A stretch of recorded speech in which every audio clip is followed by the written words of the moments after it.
Ọbụnụ gịnị ka m na-achọzunu ịma na Chukwu agọziwo m o nyere m iwu nyelu ya ume. What am I looking for? See my God, he don't bless me, he give you me, give me you. Ọbụnụ ka ife nlachacha so, ọbụnụ ka ife mmechacha me. My baby, you know, say you go love for me. Hey, yeah. I do go. I could go. When I call your name, Shakara for me. Oh, Roma. I will be your Romeo. You go be my Julie.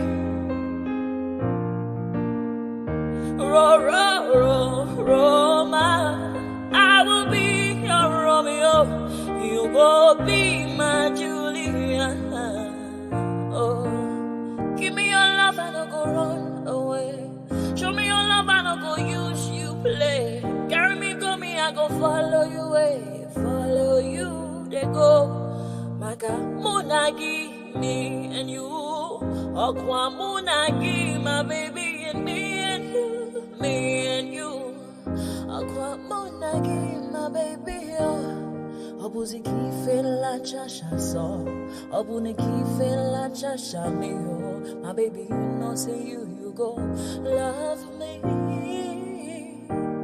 I do go. I could go. When I call your name, Shakara for me. Oh, Roma, I will be your Romeo. You go be my Julie. Yeah, Roma, I will be your Romeo. You will be my Julia. Oh, Roma, I will be your Romeo. You will be my Juliet.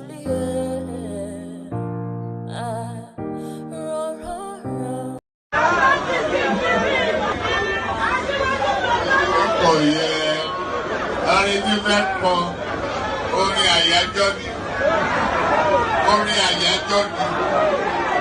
What the game? What will they open? Oh, you did not be by me. Why? Can you go by me? Why?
between my pen. I see Panamata, the wedding for game. Okay. I'm going to feel one day in Kenya. I'm going to say, I'm going to go. I got no Jelumba, or where would he get? I got the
These recent elections.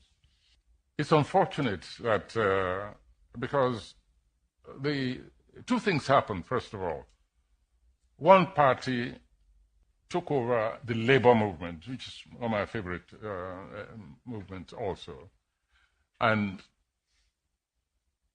then it became a regional party, more than, whereas it was a marvelous breach into the established two camps. Peter Obi achieved something remarkable there, that he broke that mold. Yes, however, he did not win the election. In addition, my own organization has a monitoring unit. You know the one I'm talking about. And so I could say categorically that Peter Obi's party came third, not even second. And that the leadership knew it. But they wanted to do what we call in Yoruba, Bajue. To the Nigerian national anthem, Mr. Albert Congo raises the flag of the new nation. Nigeria, we hail thee, our own dear native land.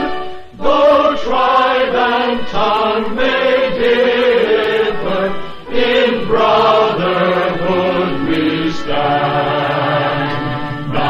Nigerians old and proud to serve our sovereign fatherland. Our flag shall be a symbol that truth and justice reign.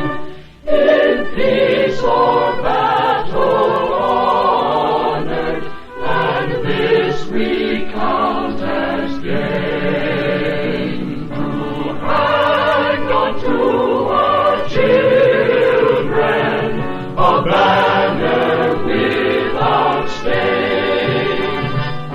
O God of all creation, grant this our one request. Help us to build a nation where no man is oppressed. And so with peace and plenty, Nigeria may be blessed. Ẹ̀jẹ̀ mi ni ẹ kí n gbọ́, àkọ́bí ewé ayò, ewé tún méje, ìtún ló ní ọ̀tún ẹ̀ ṣe, ìfà ló ní kan fà ẹ̀ mọ́ra, àìbínú gbogbo àtàrẹ, gbogbo méjì ọkà bàbà, gbogbo mẹ́ta ọkà wáṣẹ́, orí ló túmọ̀ ẹ̀dùn, gbogbo ọ̀nà nítumọ̀ ẹsẹ̀. Akọni ìmọ̀ tú ìmọ̀ ọjọ́, ìmọ̀ èmi ni wọn kì í dalẹ̀. Bọ́bá lọ mẹ́lẹ́mọ́, wá fi jóye ẹlẹ́mọ́. Akọni bọ́bá lọ bèbèrè, wá fi jóye ẹlòkó. Bọ́wọ́ wọn bá tẹ̀lé, wá fi jóye aláre. Àwọn mẹ́tẹ̀ẹ̀ta parapọ̀, wọ́n wá jọ ń pẹ́ mọ́. Ẹ̀mọ́ olóko jẹ, wọ́n pa Akíntọ́lá, Akíntọ́lá ọmọ Ògún. Wọ́n pàdé Ìyọ̀dà, ọmọ Àtàlàbọ̀bà. Àkọ́bí wọ́n pàdé Ṣàtàdàdẹ, ọmọ ọba Ìjẹ̀bú Mèrè. Aṣíwájú odò gbólùkẹrẹ, ajagun lólòdì ọ̀run. Tó bá ṣe pé tìyẹ, tó bá ṣe pé tìyẹ, náà bá ń darí jọ wí. Àpérò ni kò ń gbọ́wọ́, ọ̀bọ ti ṣìgìdì máa gbé, àbẹ́tì ló máa ń gbé. Àyàn ti ìlàyàn ewúrẹ́, Ọlọ́run dákun má padà lẹ́yìn ẹ̀, kó má gbàgbé ọ̀rọ̀ tẹ́. Aṣíwájú Ọlọ́run dákun má padà lẹ́yìn ẹ̀. And there it is right there. Oloma pada lenye, may God never depart from. Why do I look so funky on this? Let me tilt it a little. Not that I don't look funky anyway, but I'm not sure if that funk is in a good way. But Oloma pada lenye, may God never depart from you. So that's the prayer that little musical ditty was vesting upon you. So amen to that on behalf of myself and you, my friends. You know, I never even really, that Fuji music, for the benefit of those who may not be aware, I think that genre is called Fuji music. I never really had any time for it growing up. I always thought it was the music for miscreants and street people. But now the upper echelons of society are now swaying to it. And you know, I play that clip every single day, and every single day I find myself somewhat head bopping and all that. So all that stuff. Good day to you. Good to be in your company. And how are you? So how are you? Hope you've had a wonderfully glorious day. I've had a decent day. I always recommend that people should never aspire to more than a decent day. That's the, especially a man. You know, what you want is consistency. You don't want spikes in euphoria and then they drop to depression. No, just steady as she goes. That is how a man should live. So gas me up. I see you there, by the way. Let me do the opening phase and I'll bring you on, then we kick it off. Pardon me. So other cool and funky stuff. Click on the like button just as soon as you're coming in. Subscribe if you haven't done that already. If you want to come and be an active combatant in the cost and in the thrust and parry, the ebb and flow, you know, the nod and whatever it is, whatever metaphor, if you want to be part of the going sun, then click on that hyperlink that says StreamYard. Up it pops you into a studio space. As soon as I finish delivering the body of the talking points, I'll let you onto the screen, invite your thoughts. There's nothing complex, nothing complicated. It's as simple as just described. So as simple as just described. So click on like, click on subscribe, click on the hyperlink that says StreamYard. And then the third thing you're clicking on as well, that $sign at the bottom of the comment section is inviting you to super chat towards the platform. So the handsomeness that Ayo has pasted on the screen there is an example of what that $sign is inviting you to do. So click on that $sign super chat to the stream. We have the anticipation, not the expectation, but the anticipation of a minimum of 5 super chats per session. So Ayo kicks it off excellently well. So see if you can match or exceed what Ayo has just put on the screen. So click on like, click on subscribe, click on the hyperlink that says StreamYard, click on the $sign super chat towards the stream. All that. So do all that, but especially the like and subscribe. The other two, the last two are optional, but the like and subscribe, those are mandatory things. You are compelled by law to click on like and subscribe. And if you don't do it, then you'll be a lawbreaker. So don't be a lawbreaker. Click on like and click on subscribe. So all those nice, funky, and cozy stuff are all those nice, funky, cozy stuff. So nice, funky, and cozy, but not words you use to describe the goings on within the Nigerian state. So it's going to be a mix of all sorts. I often call it a potpourri, but that language somewhat pretentious. So let me just say a mix of all sorts. This is what the session is going to be like. So a mix of all sorts. So we'll move around the news spaces, we'll scavenge, see what we pick up. So we scavenge and we pick this up. So thank you for the super chat. Actually, let me leave it on the screen as an incentive to others to do the same. So we scavenged to pick this up. How I saved Tinubu's political career. This is Atiku Abubakar. So the thing with Atiku Abubakar is it cut deeper than just losing an election, because these have been long-time rivals dating to the early 90s, long-time allies. You know, sometimes there's rivalry in kinship. So they were long-time allies. You know, your best friends that you think you're friendly, competitive with, but really you are spitefully competitive with. So that's the sort of broad relationship. And if that friend steals a match on you, then you find that unforgivable. And that's the broad strokes of the narrative of the relationship between Atiku Abubakar and Tinubu. How I saved Tinubu's political career. So sore loser number 2. The sore loser number 1, of course, Peter Obi. Former Vice President Atiku Abubakar has revealed how he saved President Bola Tinubu's political career. Atiku stated this whilst reacting to the widely held position that the president came to his rescue following his spat with former President Olusegun Obasanjo, leading to his contesting the presidential election on the platform of the Action Congress AC in 2007. The former president said that should be the former vice president, by the way. The former vice president said without his support to President Tinubu, let me start that again. Sorry, I don't like the flow of that. Former Vice President Atiku Abubakar has revealed how he saved President Bola Tinubu's political career.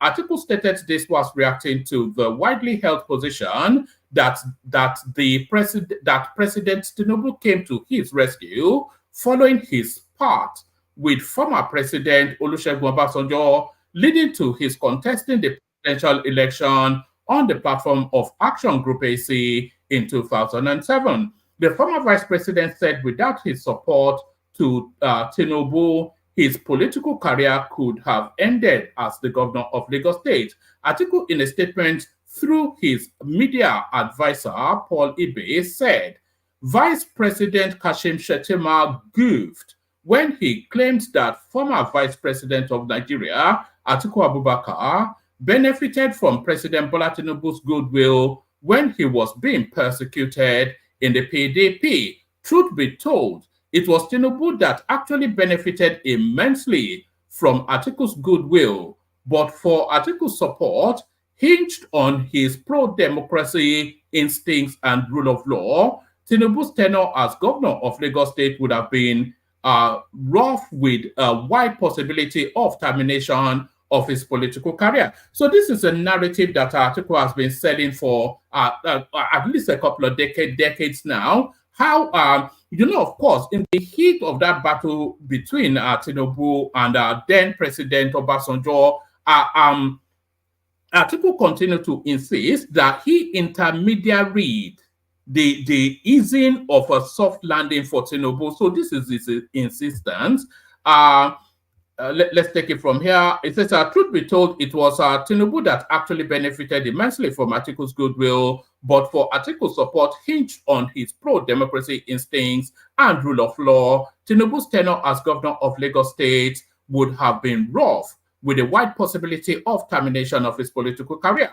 For some time, and especially leading up to the 2023 election, there has been a deliberate attempt to distort the history of the politics of the early Fourth Republic by ascribing the AC the political platform that Atiku ran on in 2007 as Tinubu's party. Nothing can be further from the truth. Vice President Shettima obviously carried away with the euphoria of the unveiling of his official residence as vice president, repeated the same lie. Shettima needs to be reminded that Atiku did not run under the Action Congress of Nigeria, but Action Congress AC. Action Congress came out of a coalition of ACD, Advanced Congress of Democrats, formed by mainly PDM members and other associates and Tinubu's faction of AD. According to him, President Tinubu was not in a position to lend the platform to Atiku, as erroneously been suggested, as he, Atiku, was nominated by all the delegates from all the states. He then went further to name the delegates to the primaries of the election that threw up the former vice president. So this is a fight of votes. So the rivalry, the chasm, the bitterness between these two criminals, Atiku Abubakar and Tinubu, it goes long and it cuts deep. Goes long, cuts deep. Scrap Senate to cut cost.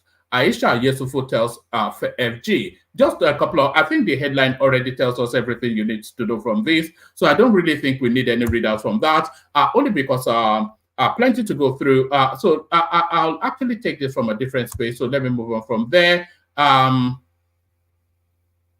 So the next one, Showore continues to whip the Peter Obi space, and I think this is going to be a side fight in the build-up to. There's so many pockets of goings on, machinations in the build-up to. We are already in the build-up to. We started the build-up to 2027 in February 2023. As soon as the results were announced, the cycle starts again. I can't be part of a mega fraud. Showore declines alliance with Atiku Obi others. So was it formally approached, or was he trying to insert himself into that space?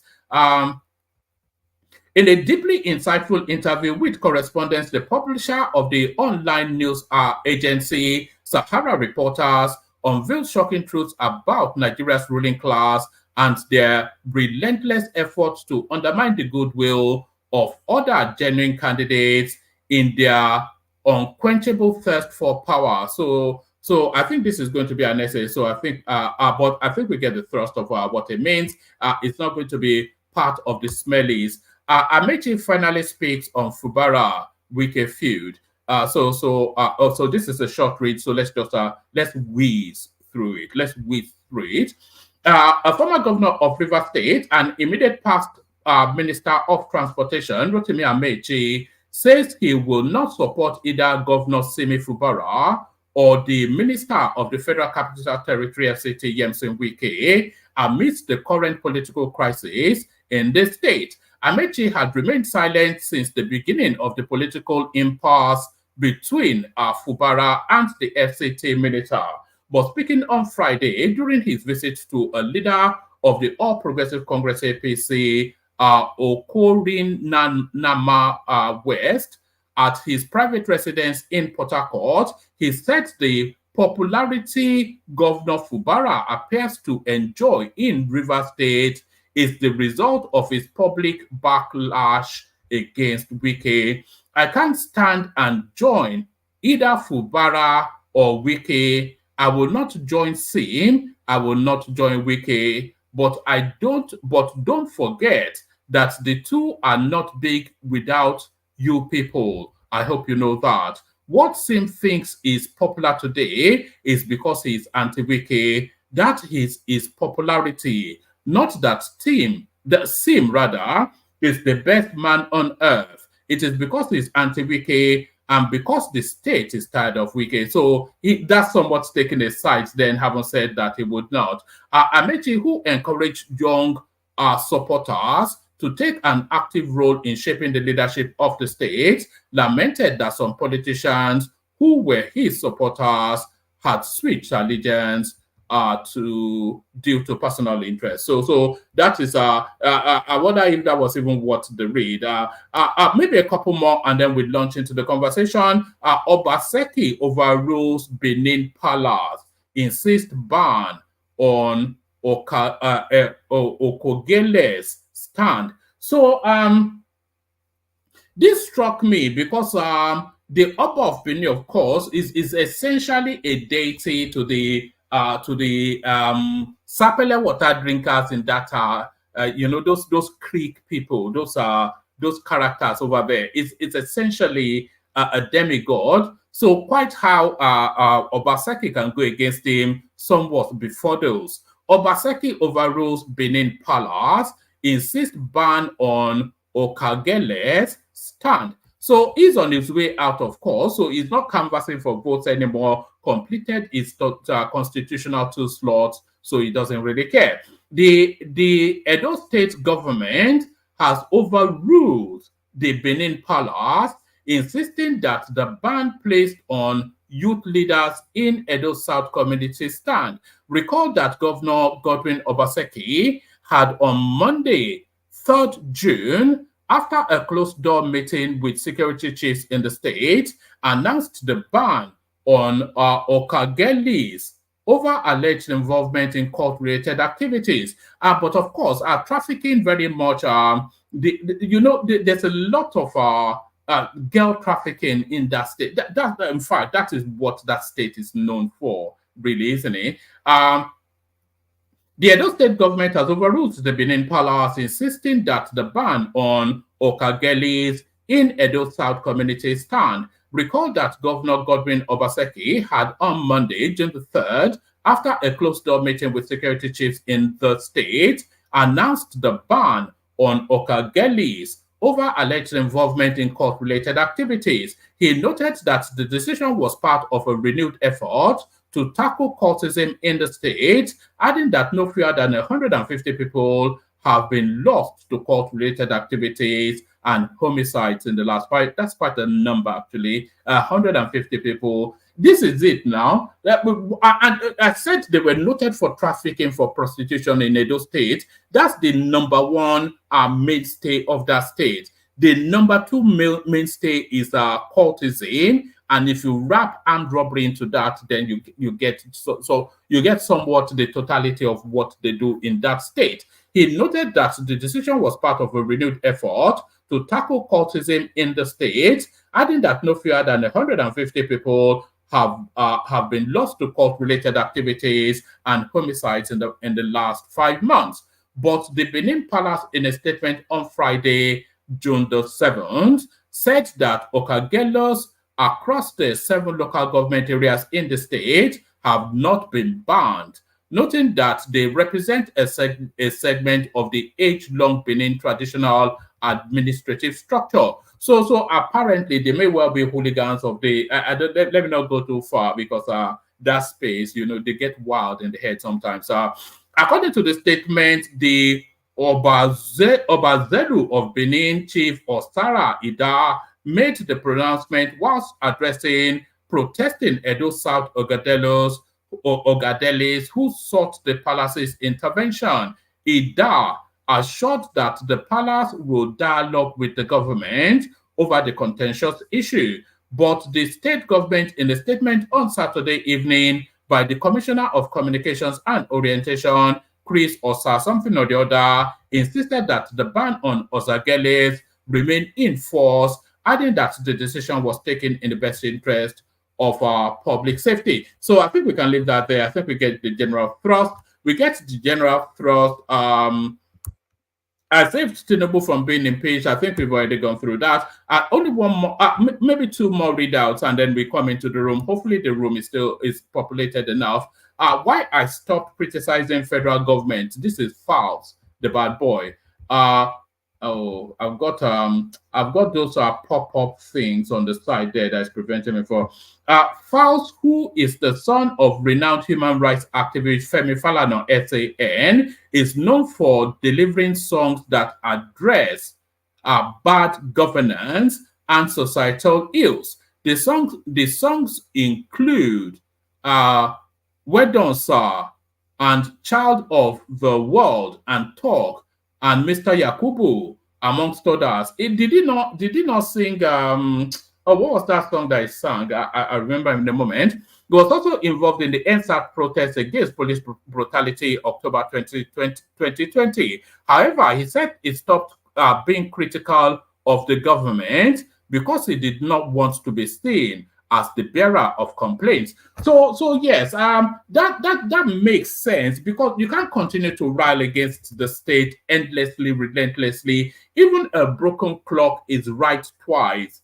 But nobody wants to acknowledge all of the good things that the government have been doing, which is then to tell you then that they've adopted, anyway, let me just, it says, you will see that guy, but I do not want that guy to get to a point where he is seen as, you guys just they complain. I do not want to ever get to that point. That is why I am taking a pause from just complaining. I want to rearrange how I am doing it. He said, so how am I doing it? I am doing it in a way that is just making so that's our first, the bad boy that it says it tires of just the endless screeching and squealing. Lagos to open Badagry master plan draft for public scrutiny. So the window of opportunity that Tinubu presents. There was one headline yes, there it is. I made this the last one. North Central APC Forum calls for regional government. So that narrative of regional governance is one. At the window of opportunity that Tinubu presents, there's so much that can be gotten out of it, or to rebalance that country. The All Progressive Congress APC Forum, North Central APC Forum calls for regional government.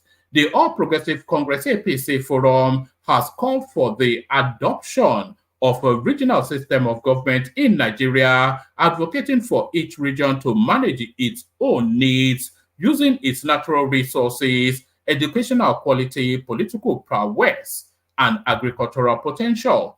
Speaking to correspondents in just the Plateau State capital on matters of urgent national importance, the chairman of the forum, Alhaji Saleh Zazaga, emphasized the necessity of this change due to the marginalization of the North Central. Zazaga highlighted that the North Central region has significantly contributed to the nation in terms of agriculture, education, natural resources, and political leadership. He said that despite that, the agitation for regional governance continues to gather momentum. But with that open window opens up, if they are able to achieve that, Nigeria changes permanently. So if they are able to achieve that, Nigeria changes permanently. So that's sufficient enough. I'm not seeing any super chats following your super chat. So that space still open. Anybody that wants to super chat. We have the anticipation of 5, as I said. It is done too, but that counts as 1 because it's from the same person. Maybe when we play the K Guides come back, the super chats would have come even more. But first, the K Guides. Only water, where they see my water.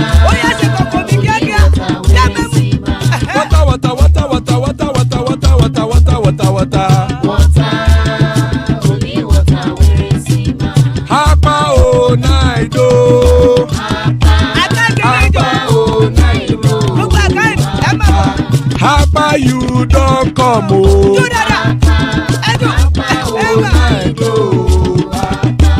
Hapa oh night oh.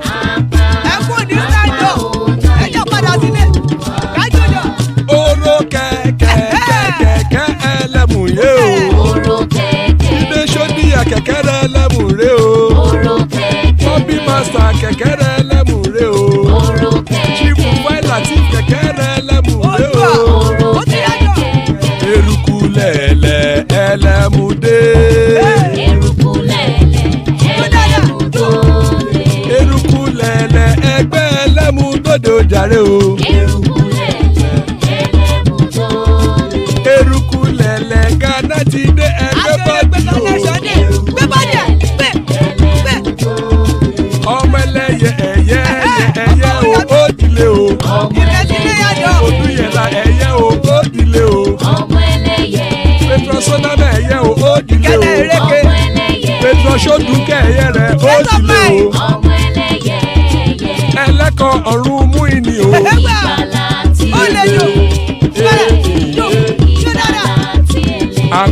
ọ̀run mẹ́kọ̀.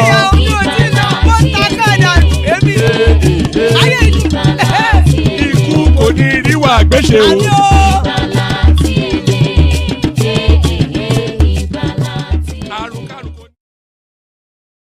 And there it is right there. Ikuko Niru Agbesheme, death have nothing to do with us. So amen to that on behalf of myself and you, my friends. Amen to that on behalf of myself and you, my friends. Some of our friends joining us, gas them up. So there's gas right there. Ola joins us under another funky name, which I will explain in a moment. Our co-host, General Thomas in the house. Ekene joins us from somewhere in Lagos, father of the bride. So plenty of spaces still left. Anybody that wants to jump on like a bunny rabbit, hop. So hop like a bunny rabbit. Let's kick it off with Ekene, just in deference to the fact that he joins us from Lagos. Ekene, what did happen? Honorable one man. Jagaban. How far now? I do. Okay. So what did happen? Nigeria matter now. Nigeria matter. The people are still pushing that to play that Nigeria matter not the finish. If you finish, Nigeria matter not the finish. If the world comes to an end, Nigeria will still stay behind and still continue this guru. I think Nigeria will not stay behind, yo.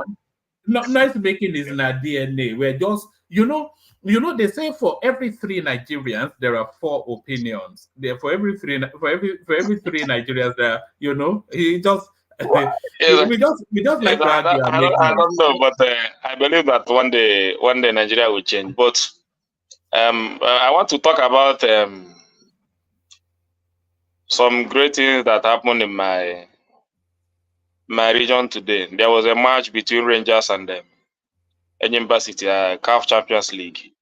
So, what I saw there, that's no good though. I said that thing no good though. The way they scatter everything, so. How did they scatter it? Did they end in a fight? Yeah, they continue now. They continue. Carry on. So my only thing is that the good things I witnessed there, the takeaway is the turnout, the environment, the tickets sold out, 20,000 capacity filled up. Man, these are the things I'm looking up for. They say money no day, people they suffer. You feel that the stadium. You this guy, man. Yeah, that's what happened in the Southeast today. So, and it's raining everywhere. It's for people that say Southeast is not safe, insecurity, this and all that. But I'm happy to see that it's quite unfortunate I was not there. If I had been around, nothing will make me not to be there. Nothing. So you can follow them invade the pitch. You know, as Enyimba fan invade the pitch when they are. You know, that's how Enyimba used to behave most of the time. But the most important thing is that the passion, the love that people showed in that environment, especially the love that I don't know that my people have much time to go and watch football. It's very, very good. It's very, very good, and it's good for the economy. It's good to generate resources. What's the league like? Is it the top tier? Is called the Premier League. It's Champions League. Champions League. Yeah. Oh, CAF. That's African wide. Yes, so African wide. So it was 2 Nigerian clubs playing the Enugu Rangers and Enyimba City. What about my club? Upshooting. Where are we? Upshooting. Do you know? No, not anywhere. It depends on how you. I don't know. I don't even know. Even in this Lagos, Nigerian League is not. They're not doing enough to promote Nigerian League. So, but Enyimba has always been showing the example most of the time. But today's match wowed everybody because it's between Enyimba and Rangers, and the turnout, everybody was very happy. I never knew that we can have such thing in Nigerian football, especially in my region where they say security, this and that. People still turn out, show solidarity and the support for their team. It's a great one. It's a great. The stadium was filled up. The vibe was very good. So, and these are the things I'm looking up to be promoting in Nigeria, so that our youth will be engaged. The passion for football is there. We have a lot of talent. We start to nurture them from home base, from our national league. We nurture them from there. Make our league to be strong. We have the population. It's just that our leaders are neglecting it. We have the population. Build stadium for all these guys. Engage them. Make that league to be. You know that Enyimba was handed over to. It's not a CAF Champions League. It's the Nigerian Football League. NPL, Nigerian Professional Premier League. Okay, so okay. For one man that is asking, shooting star, your shooting star, they fourth position, shooting, like Ibadan people we call them shooting stars. Yeah, yes, but even even the match that Ekene is advertising, it ended up in the traditional manner now. They talk now. Whatever it is, it's for whatever it is for people like Emeka that don't like Southeast. And, okay. This is hold on. This is why Emeka doesn't like the Southeast. Even what you're advertising, it ends up in the typical manner. Like what? It happens everywhere in football now. No, then they break bottles. So look at that. It happens everywhere in football now. That's a function of football. You know that FIFA is going to sanction you for this. FIFA. No, one man is a regional derby, so hostilities like that are to be expected. Look, they are from their two top team from the same region, so it's more like a derby. So it's just like It's just like when they are dragging some guy on the floor. They probably knocked him out. You know? It's a derby match, but I think you know what normally happens in Nigeria. Now they are setting the stadium on fire. Look at that. Where the ref will give it's just like when Tottenham is playing Chelsea. You expect these things now, and that's the beauty of football now. That's not true. The thing is this. They invaded the pitch. It's total. You don't do that in APL. You can do that outside the stadium, somewhere outside, but within because we are talking of the security of the match officials, even the players themselves, and those people in the stadium. Brother, look, what you need to understand, the level of awareness of those people who are still watching football in Nigeria, and the level of sanction or discipline when it comes to regulation is not as high as what you will see in the Premier League. That's one. And two, the sold-out crowd is as a result of the hostility between the both sides. So it's a regional derby between Ayimba and Rangers, and it even make it more interesting because these are the two top teams in the league. Rangers winning give them open a 5-point lead ahead of Ayimba. So it's not just a normal game; it's a game with a lot involved in it, a lot at stake in it. So both fans were charged up there to go and support their side. So the situation like this is I'm not supporting it, but with Nigerian league, it's to be expected. All right, back to you, Kenny. Since the room is filling up a bit, we'll do 6 minutes monologue. You kick it off, Kenny, then gas them up. Okay. So one man, I'm happy for that. No matter however you want, you see the match that it ended. I want to see our Premier League, our Nigerian league grow like this. That's what I'm saying. And every region participating in building football, so that our youth will be engaged. That is the beauty of a nation. So we don't neglect these things. So the crowd was the ticket being sold out 20,000 at 500 naira. Don't you know it's a big money? So I love it. When I saw it, I was very happy. It's just like when Nigerian league is playing football, when you look at the pitch, you see just 2 people, 3 people. It doesn't make sense now. So, but when you see crowd like this, people having the feel of security, the feeling of security or being secured, they go and watch football, make their weekend very interesting. That's the beauty of a nation. Not every day we're talking about bad policy that is in the government. At least this one is interesting to me today, so I have to speak about it. It wowed me. So whatever. What Omoloye Sowore said that he will not build them. What did he mean? What's the headline? Omoloye Sowore. That is Ayani Koko. Are you sure that one man is here? Maybe he steps away. No, I'm here. That's the headline right there. It says, I can't be part of a mega fraud. Sowore declines alliance with Article OB, etc. So, of course, you know they're in negotiations at the moment to form as broad a spectrum of a coalition to launch at the APC in 2027. Of course, Obi already on board, halfway back to PDP, but Sowore telling us that they smell too much. Well, Sowore saying that they smell too much. I don't know how he wants to make himself or isolate himself in whatever alliance they're trying to build. Because even if he said that this guy smells too much or whatever, you can never tell me that he never supported bad government before. He supported Buhari now. So what difference is he making? What is he trying to say? So trying to criticize Obi or whatever, or to criticize Atiku.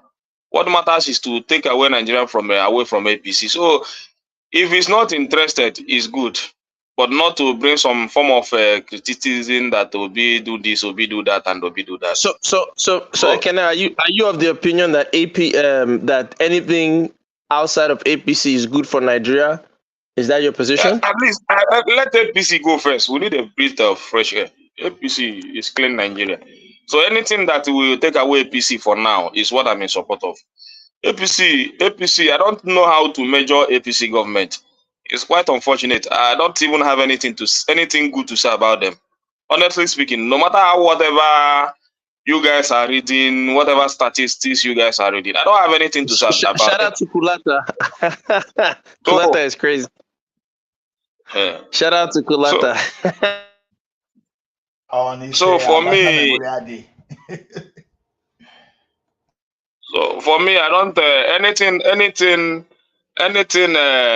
outside APC is what we are agitating for. That party APC, I don't want to be seeing it. That their logo there. Sorry, Ekene, I didn't want to interject, but who is we? Who is we? Well, I think he's speaking for himself and the people that support him. So, Ekene, let me ask you a question.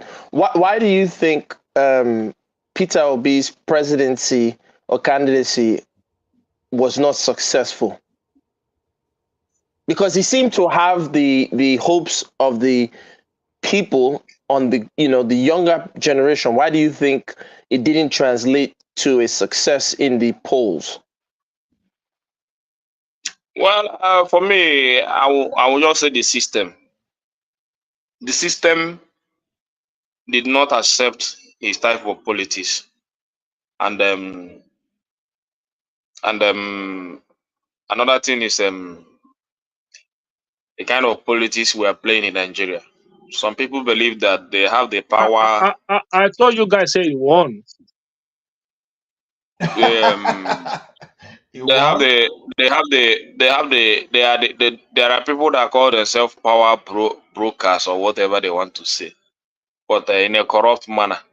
So recently you saw South Africa election, how it looks like, the way they translate their results, their collection center.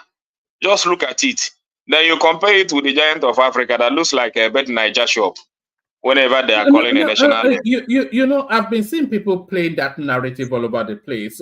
Because they put up a couple of screens and put some data on it. They have screens in INEC but that's in the back office. So if you wanted, they can put the screens at the back of the. What does that even mean? The South African election was a disaster, was it not? Whatever it is, you cannot compare it to Nigerian own. You understand? If that thing you see in South Africa, that their collection center, how you see it, then you compare it to Nigeria. You want to tell me that Nigeria has a more credible election than South Africa? Then you are deceiving yourself. At least nobody will look at that thing that is displaying there, and after the whole stuff, want to go and disturb the judiciary. You understand? So and the another thing is that we are celebrating our failures too much. Most of us here is celebrating our failures too much. When we see good things that happen in other countries, instead of forced to emulate it, we always find reasons to celebrate our own failure. You cannot. But is that not a result of the mentality of Nigeria? When I was on this channel a few days ago, I was saying Nigerians will be the first one to say, "We know they carry last. We know they carry last. Pata na draw." Is that not a direct result of the celebration of these failures that we don't carry last? And the annoying part of it is that we're always supposed to be the giant of Africa. The giant of Africa. The giant of Africa in what? In corruption, in embezzlement. In whatsoever. In education, in economy, in intellect, in entertainment, in the worst part of it is that Nigeria is not educated. We are more educated than most African countries. We are not educated. If not all African countries. Nigeria has a lot of talent, but they are not educated. And another thing is what is education? I want us to touch on this because I just want to ask Kenneth something while it's flowing. This thing, I'm glad you said it. When Nigerians love to brag about their education, look, I'm over here in the so-called United States, right? The US. The thing that I laugh at, I see so many immigrant groups who don't even have 1/3 of our education. Sorry, why is it so called? Wait, why is it so called? Is that not what it's called? Why is it so called? Let me learn, please. I know you carry don't. on. One man. Look, listen. One man. You believe in the system. We don't believe in the system, so I get it. The UK, one thing I've noted about you, UK, they really indoctrinate you guys very well, like in the system in that UK, man. I'm so glad that I never ended up in that UK. You guys are like really in love with the system, but that's neither here nor there. Look, what I'm saying is this. You see immigrant groups that don't even have allegedly the so-called education that Nigerians have, and they have communities.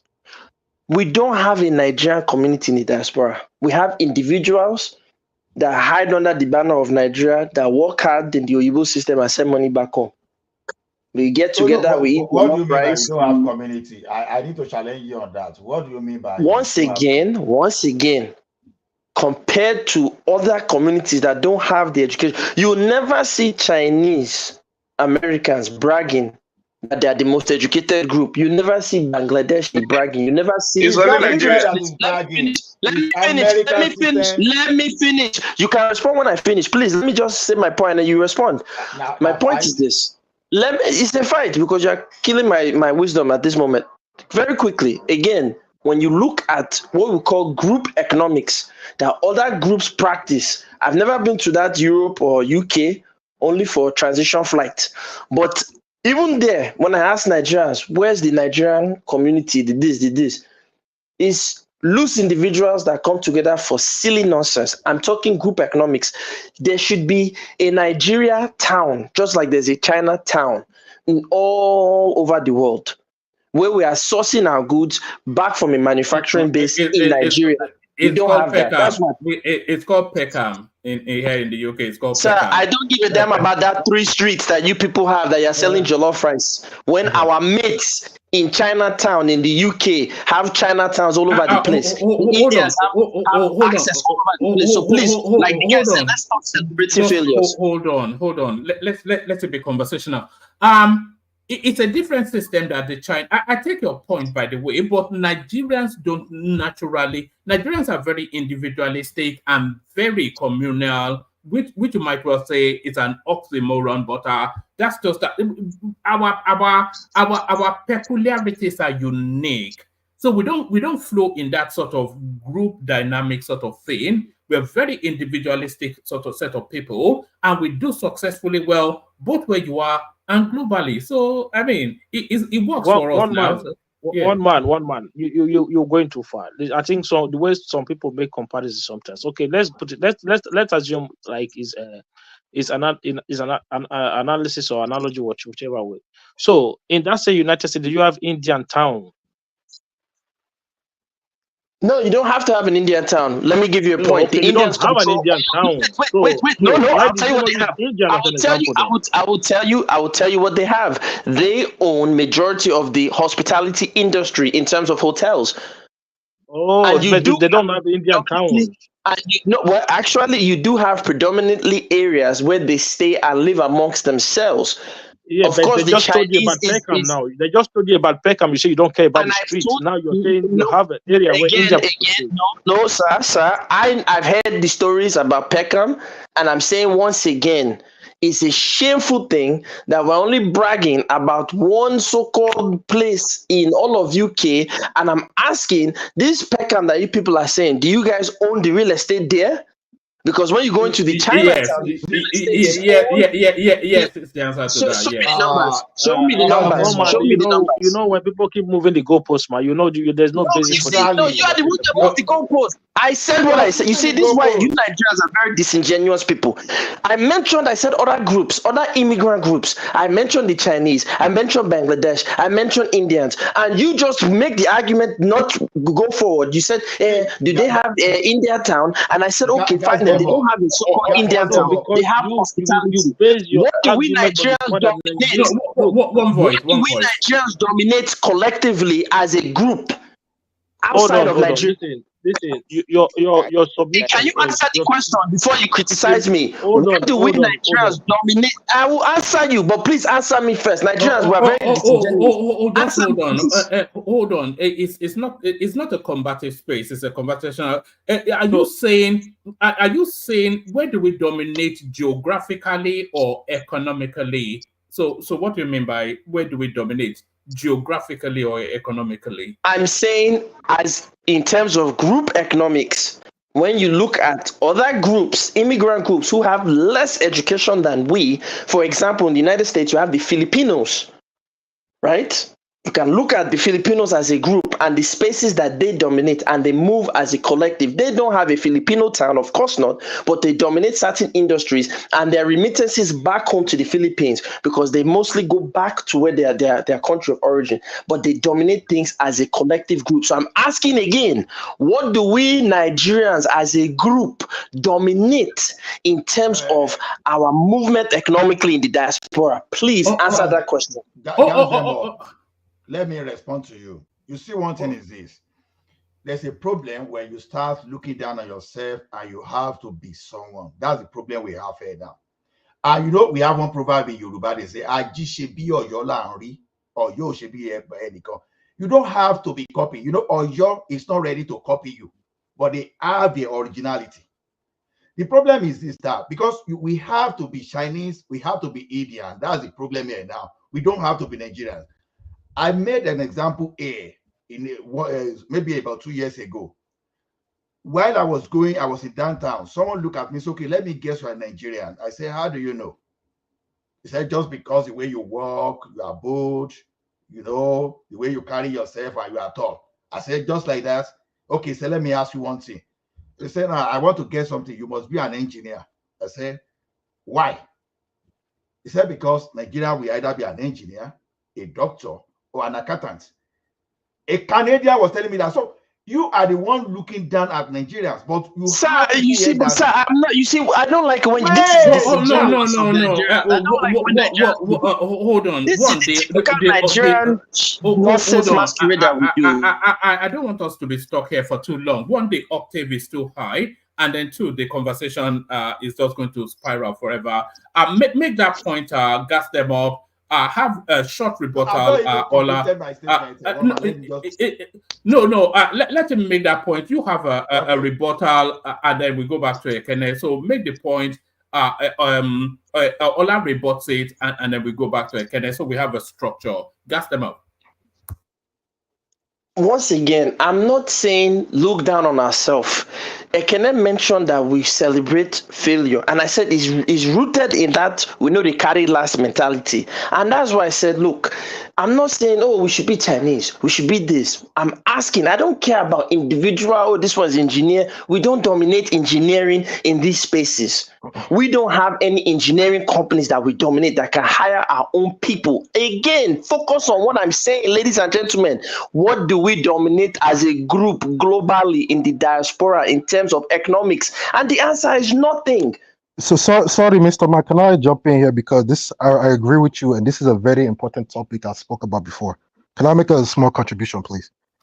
Yeah, let Ola go first, and then you come after him. Ola. You see, one thing I'll still repeat, is just because you are comparing yourself with others. I'm saying that just because we do not fund engineering company, because some country that were already like a century ahead of us have it, does not mean that we do not contribute as everybody will not establish engineering company. As we speak today, if a Nigerian artist is coming to this city today, the downtown in this city will be filled up. There will be traffic and commotion there. At least Nigeria. My guys, that's nothing now. Can we tell ourselves the truth? We're not doing anything. Okay, I'm okay. One man, you can. Thank you. All right, hold on, Oga Cyrus. I think what Gas Them Up is saying, the broad strokes of it is that individually we're successful somewhat or not, but we don't embed sufficiently in that society to expand those individual successes to collective structure. So let's hear from you. I know what you're saying. Even one man, I was going to ask you that I want to have a topic on this issue, because this is the number one issue that all of us Africans have abroad. We're not progressing. We're not moving forward, and we claim that, oh, we're doing well.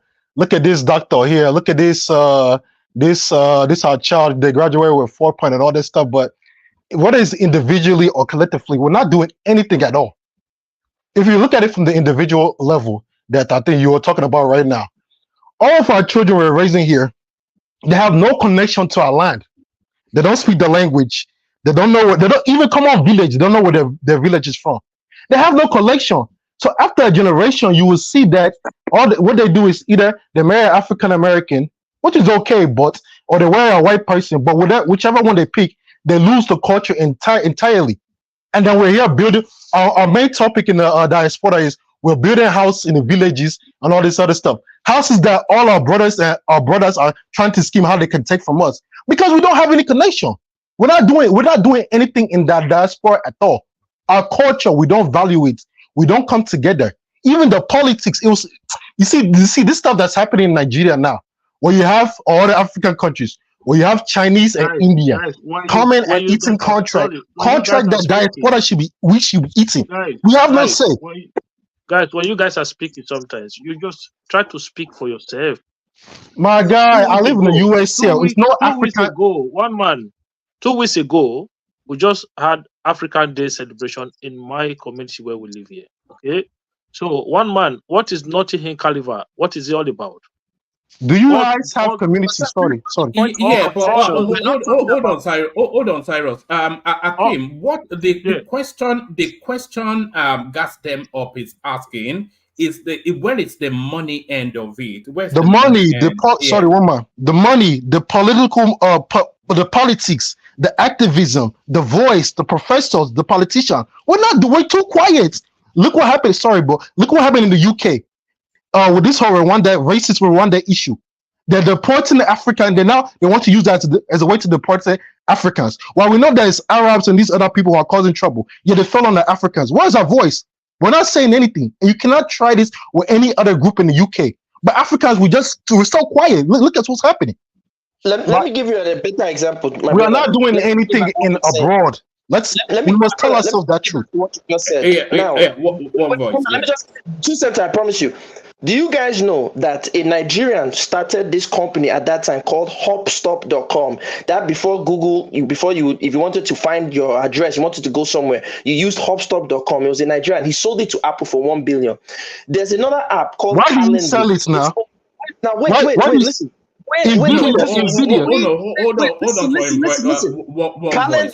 Calendly is also created by a Nigerian. One is $1 billion company. My point is this: Nigeria's successful. Yes. How many Nigerians is he employing? I hope he's employing enough. My point is this: is that when these other groups come to America, we are not successful. They build sorry guys. My guy, listen. They build these platforms. Hold on, gas them up. Hold on. We have to have one voice. Gas them up. Carry on. Yeah, okay. This is my last thing I'm saying. They build what I'm trying to, because I don't want us to get distracted and say, hey, what of this one? Stop doing that, people. Please focus on what I'm saying. I'm saying this. Other groups are building economic engines in which they are tying it back home to their mother countries. And they are creating secular and group economics so that they don't even need the employment of the countries that they are in. We need to step our game up and stop driving fancy cars and deceiving ourselves. That's my point. Okay, you agree with us, because even those $1 billion companies you just called now, I was reading the news about a few weeks ago. One Chinese American guy with NVIDIA, that's like a tech chip company. That guy, he's the CEO of that company.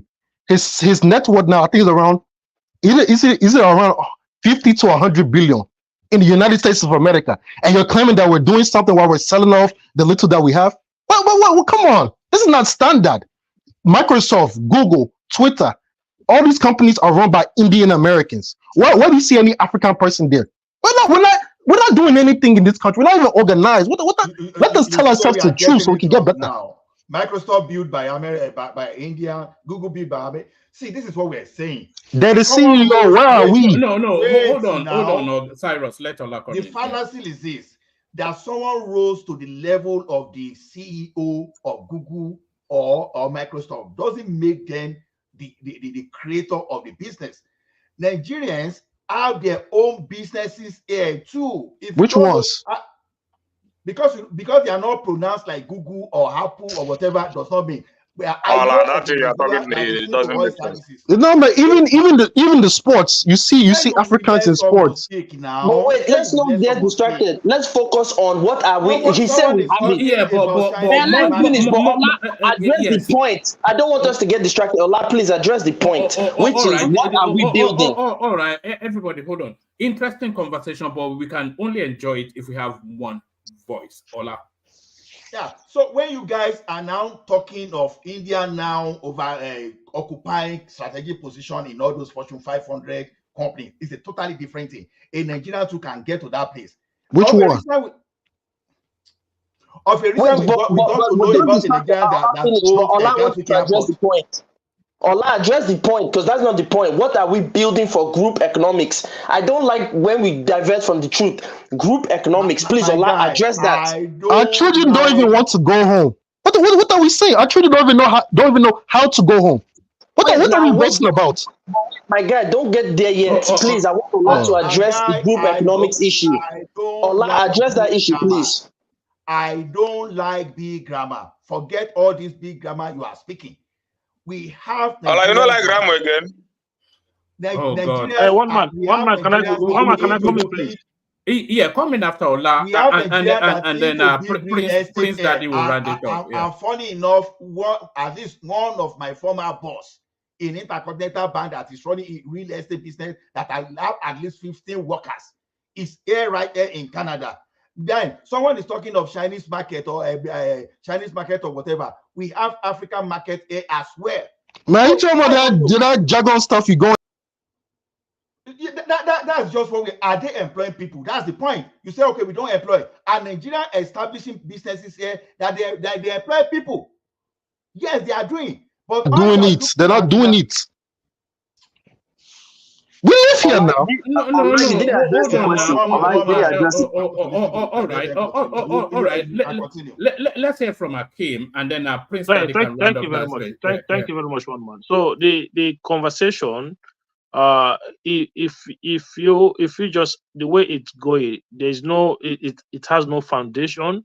It's just going from one direction to the other. If you want to have a conversation, you have a conversation on certain subject matters, not that you move from one place to the other place. It was set, which is group economics. It was set. You just keep moving the goalpost all the time. No, but I didn't move the goalpost.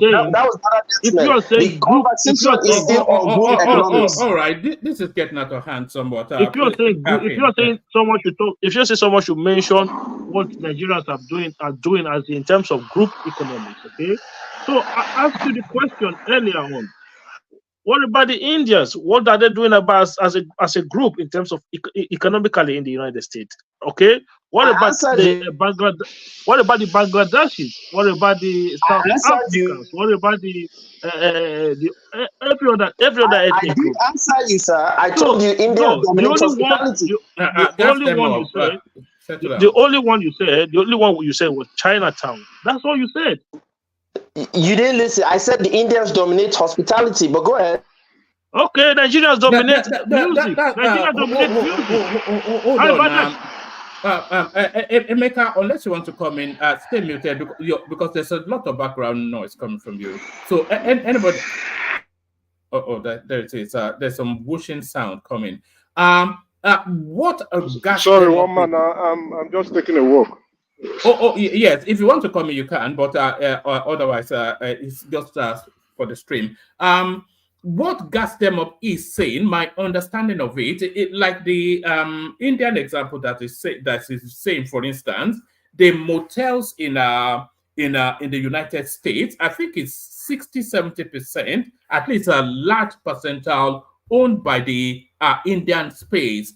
So that format that they have, that they go and bring XYZ from the village, and then they will collectively set them up in business, whichever business it is. So that's a model right there of a communal wealth, growing greater wealth.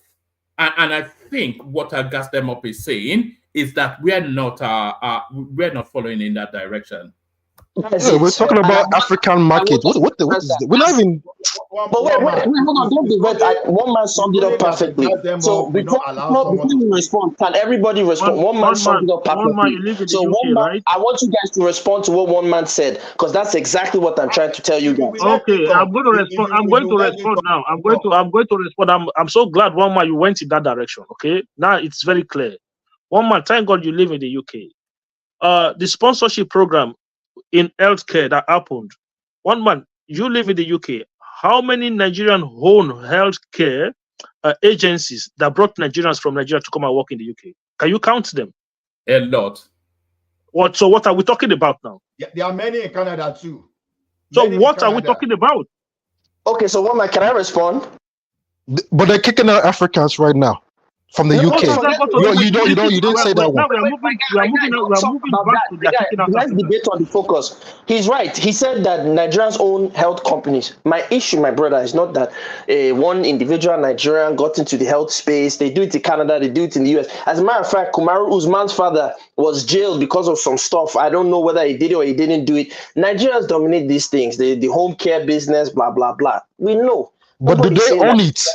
Wait now, my God, chill. Cyrus, you have to let. Hold on, Cyrus, you have to let the conversation. So sorry, Roma. This is Cyprus, cool down. Just cool down. Let's make it, because he responded. So once again, I'm not talking that a Nigerian does not own some companies. I think it's like it's going over everybody's head. The concept of group economics is that you see a secular flow of income. Most importantly, the reason why this has to be done is like the Filipinos in America, for example, Filipino Americans, they don't dominate a particular economic space, but the areas that they get into, for example, like PT, this is physical therapy, occupational therapy, they dominate those places, and the medical industry, a lot of the nurses are Filipino, and they get into that space. They don't necessarily own it, They stay in that space and they take that money back home. They're remitting over $97 billion. If I'm not mistaken, you guys can Google me. 97 billion US dollars are leaving the US back to the Philippines, and that's the circular economics. So we Nigerians here, we're doing 25 billion. I'm saying that imagine if we Nigerians live together, had the concept of what the Indians are doing, what the Chinese are doing. If we really work together, that 25 billion that we're sending back to Nigeria every year, that money can be times 4. Let's not just, like the man said, oh, don't compare. We have to compare, because this same mentality, we know they carry last. We know they carry last. I get Bugatti, I get fancy car. No, why we know they say we know they carry last when it's Chinatown? That's my anger with Nigeria. So you see that this your last submission, right? The way you put it, I like it. I'm not gonna look. I like it. I will say, okay, yes. If that's what you're trying to explain, okay, fine. I'll understand. It's a way of, you're almost kind of trying to encourage us to come together as a people. But the idea that because the way you started it was more like a condemnation of us as a people. No, that I didn't want to accept that condemnation, because it's almost like we are used to beating up ourselves and uplifting other people. And look, for me, I don't like that. I don't like it. If you're saying, look, we are not doing enough as a community in diaspora, we need to do more. Okay, fine. That is a good position to start from, and I will support you on that part. But the idea that we are overhyping ourselves, like Ekene even started the conversation, but that by saying we are not educated people. What, like, I was even going to ask you, what do you understand by being educated? Are you educated, Ekene? Are you going to say to me now that you are not an educated person? This idea that it is only those people who went to the universities or who got qualifications that are educated. I don't know how you people come up with those kind of ideas. All right. No. I want to round off that space because it will loop round forever. Okay. If Prince Daddy has any thoughts on that space, maybe he wants to round it off. Prince, are you there? All right. But back to Ekene. Or you have the final word on that space, then Cyrus, and then we go back to Ekene. Okay. Yeah, have the final word on that space, Cyrus. Is Ekene there? Go ahead, Okay, Ekene. no, he's not. He may not be. No, Ekene is here, but have the final word. We'll still go back to it once everybody has had the chance to speak. But because I think you wanted to insert something, so insert it, and then we go back to the structure. Yes. You know, I was doing something else. I wasn't even in a good mood. But when I saw your show today and this particular topic, I had to jump in, because this is a topic I was going to ask you that I want to have a live stream on this topic, because this is the most important topic we have as an African diaspora. That's what's happening in Nigeria, whatever. This thing is the main topic. The truth is, we're not doing well at all. And I forget the other man, he was just claiming that we're educated. My guy, we're not participating in anything, even the education. We know what we do when we come over here with our wife. We educate our wife, but we don't educate ourselves. It's no education. And you said the children don't even have any connection to the land. We're not doing good on all fronts. We are supposed to have already united and organized and form a little African community. Then we get involved in politics. Then we start doing what everybody else is doing. But we don't have that intelligence to do that. What are we boasting about? That we send our children to the States or abroad and we mess them up. They don't have no connection. They don't even the common language they don't speak. They don't even know where their village is. Why should we boast? We need to humble ourselves and admit that we're not doing well at all. Once we admit that, then we can figure out, then we can realize that how we can start doing better. So we have to tell ourselves the truth. Like I said, one man, I want to organize a big talk on this because this is the #1 topic. But that's all I have to say for now. Thank you. All right, brilliant. So back to Ekene, and when Ekene is saying we're not educated, it's been nuanced that the collection of so many degrees is not necessarily an education if it's not impacting societally, like Gastem just described. But back to Ekene. Thank you, one man. You know, sometimes you give a good description. That's why I like you so much. But You you know, don't like grammar now. You don't like grammar. I don't be grammar. Just Don't allow one man no, self not to because I don't swear. like. He's still a yaya Not because I man. don't like. Not because I don't like grammar. I like grammar. It's just that just what you said now. Having PhD, having master's degree, having this and that, reading all through your life to be the highest educated man in the society. That's not education to me. It's not education to me. You know, try to polish your English to make it very nice, and that's not education to me. Because if I see Chinese working very hard, putting things, creating a lot of things, developing their state and their regions and everything, that's what I see as an education. Not all these things we are doing here. Trying to be trying to have more certificate than the other. That's not education to me. So, and I will continue to say that until we change our educational system. Education is meant for development and prosperity. When Nigerians want to introduce themselves, they introduce themselves via their credentials. Especially when a parent is introducing, they introduce via their credentials. They say, "Oh, that's my son. It's a Harvard Master's MBA. Oh, that's my daughter. Went to Princeton, first degree, Cambridge. You know, PhD, doctorate degree." Chief doctor, engineer, barrister. I hear you. Someone that attends Stanford, Harvard, and you are saying no type of education. See, there's something that I won't allow just to pass under air. Look at you. When you go for all those programs you are looking at, what exactly are you doing? You are building your connection. Your education without the necessary network, do you think it's going to take you anywhere? When you go to Harvard and you go to Stanford, except there's the village people are on your case, you are not likely to remain the same by the time you come out of those programs because you have link. Basically, you can extend to people to sell your product and you have people to pull you up. So to me, when we are saying PhD is not education, I don't just understand the definitions of people education. Whatever, it's part of it, but it's not the only thing. The definition of education is Ekene is talking about impact. In Nigeria, in Africa. Impact. Communally, not individually. So, or not even in the nuclear impact of the confines of your own immediate environment, but broad impacts consistently. Don't tell me that you have PhD. Don't tell me you don't tell me you have don't tell me you have PhD in engineer. Don't tell me that you let me finish. Don't tell me that you have a PhD in electrical engineer or whatever, when you cannot even don't have that in your village. Even you cannot even do an electric bulb yourself. That's the wrong perception. That's what we are saying. Why do you think? Why do you tell me that you are an electric engineer?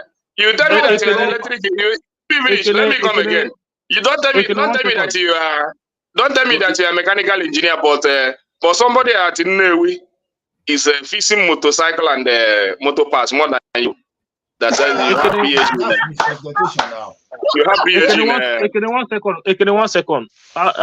What do you understand by what do you understand by people being educated? Do you think it's just when people are when they have qualifications such as master's degrees?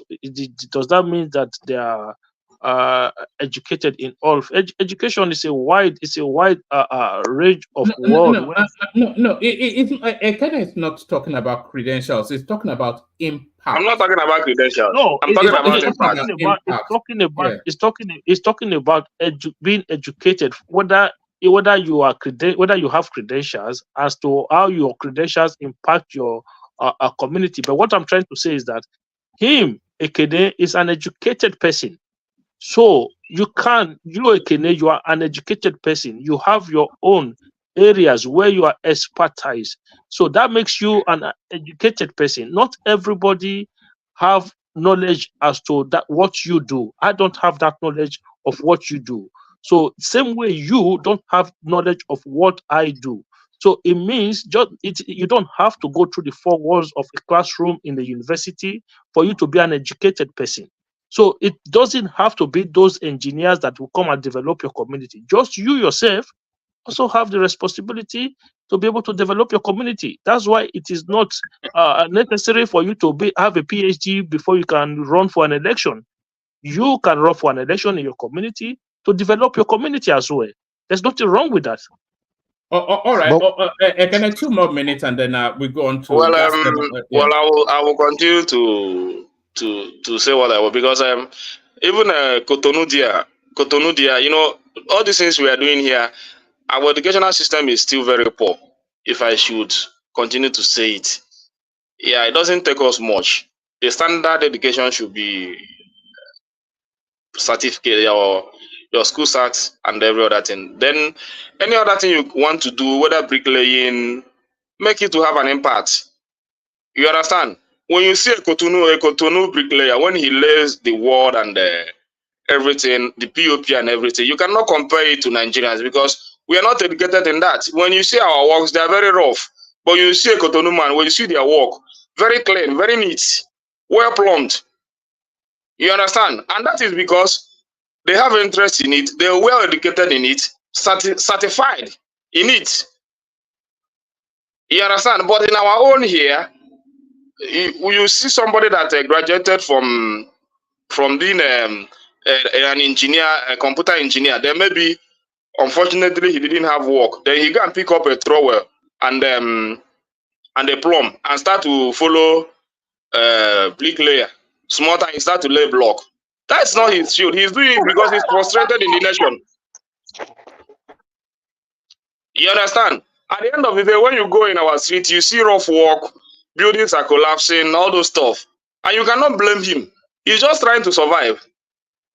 But in a satisfied nation like Cotonou, you don't see those things. They certified them, they give them certificate, they're making impact. When you see their work, they specify. We go to those countries, we import them here to do works for us. And their works are very neat. That is education for me. It doesn't matter what you study. You understand? So we are still very far. You can go to professional education like medical doctors, lawyers, these ones that used to lie in the court, all of them with English. So you can go and study those ones. But the major things that you need for proper development, we don't think of it. In our population, as populated as we are, we don't even have a good construction engineers that we can easily produce by ourselves through our educational system. But we don't have such educational system that can produce those guys. That when we say that we want to build road from Ojo to Badagry, we should employ our own indigenous contractors. Bring it up. Yeah. We don't have capable hand that can do that. But this is what we can easily educate ourselves and do it by ourselves without wasting dollars. We have the population, we have the manpowers. So Nigeria is still very far. That's what I'm saying, and that is what I mean by Nigeria not being educated. Thank you, one man. All right, Billion. So that's the majestic Ekene. So we're still doing the 5-6 minutes monologue, but we're going to be a little bit rigid with the interjections now, so that the speaker gets the freedom to flow and we get the understanding of what they're saying. We go gas them up next, Ola after, we go Oga Cyrus, Akim and Paddy joins us. So we look forward to that. So gas them up. You're up next. 5-6 minutes monologue. Do you want me to give you talking points or you want to free flow? No, give me the next topic. The talking point. We talked about the Oba of Benin, the Benin court having yes. Yeah, but I want to talk about this forum for regional government. That's what I want to touch on. Before I touch on that, within my 5 minutes, just as the gentleman was saying earlier, I think this conversation that I brought up will be a good topic, because I think you can even mix it with the idea that African relationships fail when they get to the West. and you had a topic. I was shocked. You didn't have your usual conversation with Dupsy and Nadama today. I don't know what happened, but you guys. Dupsy was unavailable. Unfortunately, she's on holidays. She's on travels. Okay. I can host it. I don't have the people don't want to hear from me on soft matters. Okay. No problem, Chad. But you guys had a conversation where they were talking about African relationships failing in the West, and I believe, other than cultural shock and cultural issues, one of the biggest reasons is because we don't have a community-based secular economic system that our women can plug in, where they can be amongst other African women, other than going to church on Sunday or going to mosque. They can plug in with other African women compared to other immigrant groups where they don't have as much education as us, but when their women come to their country, they're surrounded by other women who adhere to the culture. So it's not really a loss in the values, but us African men, when we bring our women to this country or our countries in the West, we don't have a real community for them to engage in other than church on Sundays. So those women eventually become alienated from their, what we are calling traditional culture. And so I think that is part of the reason why African relationships are failing. So we African men, let's build this circular economics so our relationships and our women can be happy to be with us when they get to the West. In terms of regional government, I think I'm waiting to see how this is going to play out.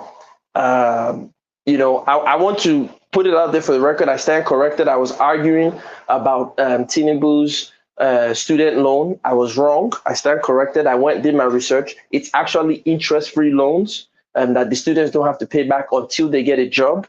And I don't know where I was still trying to find out, would they still charge interest after they get the job? And what I saw was no. So I stand corrected. I'm not too proud to admit if I was wrong or something. So I'm waiting to see. I want to see how they're going to implement a regional government structure. I think it will be a wonderful thing. And the reason why, one of the things, I always try to pivot back to economics, because we as Black men, I will argue that our biggest frustration is just money. If we have money, we'll enjoy our life, whether you're Yoruba, Igbo, Delta, whatever you are. We'll all be enjoying Nigeria. We all have access to good money and capital.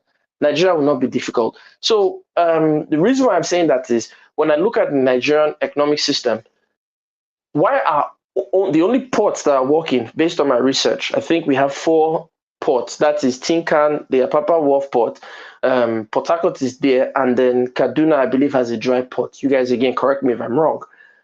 If we have regional governance, I believe what will happen is the first thing every region should do is open up their ports. Why am I saying that? If you open up the ports with this new coastal highway that they're trying to build, that will now allow me to make my village great again. I can sit in my village in the south. I don't have to.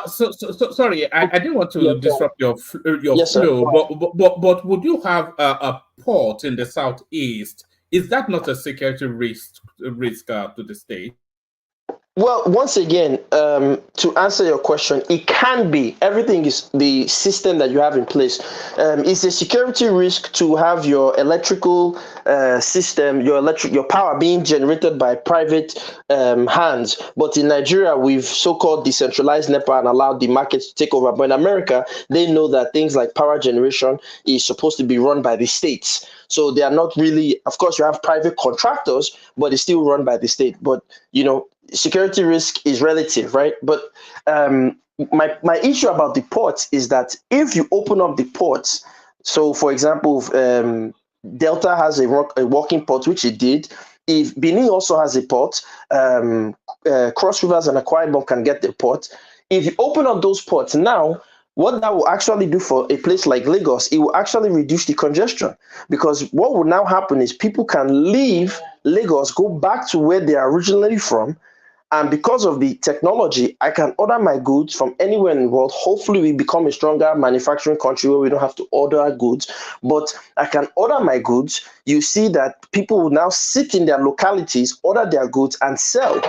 But for now, because we don't have a strong regional structure, the only port that seems to be working are those 4 ports that I've mentioned. So I believe that I'm waiting to see how this current administration wants to implement this regional government. So I think if they do, the first two things they should do is open up the ports for everybody. And when they do that, that can actually create funding for a state police. That can create a good enough funding in terms of taxes that will be collected for a state police model, so that every state can be able to, so you have your federal police, just like you have your FBI, your ATF, your, and then you have your state police. So such like your Texas Rangers, your state troopers, you have that in the Nigerian system.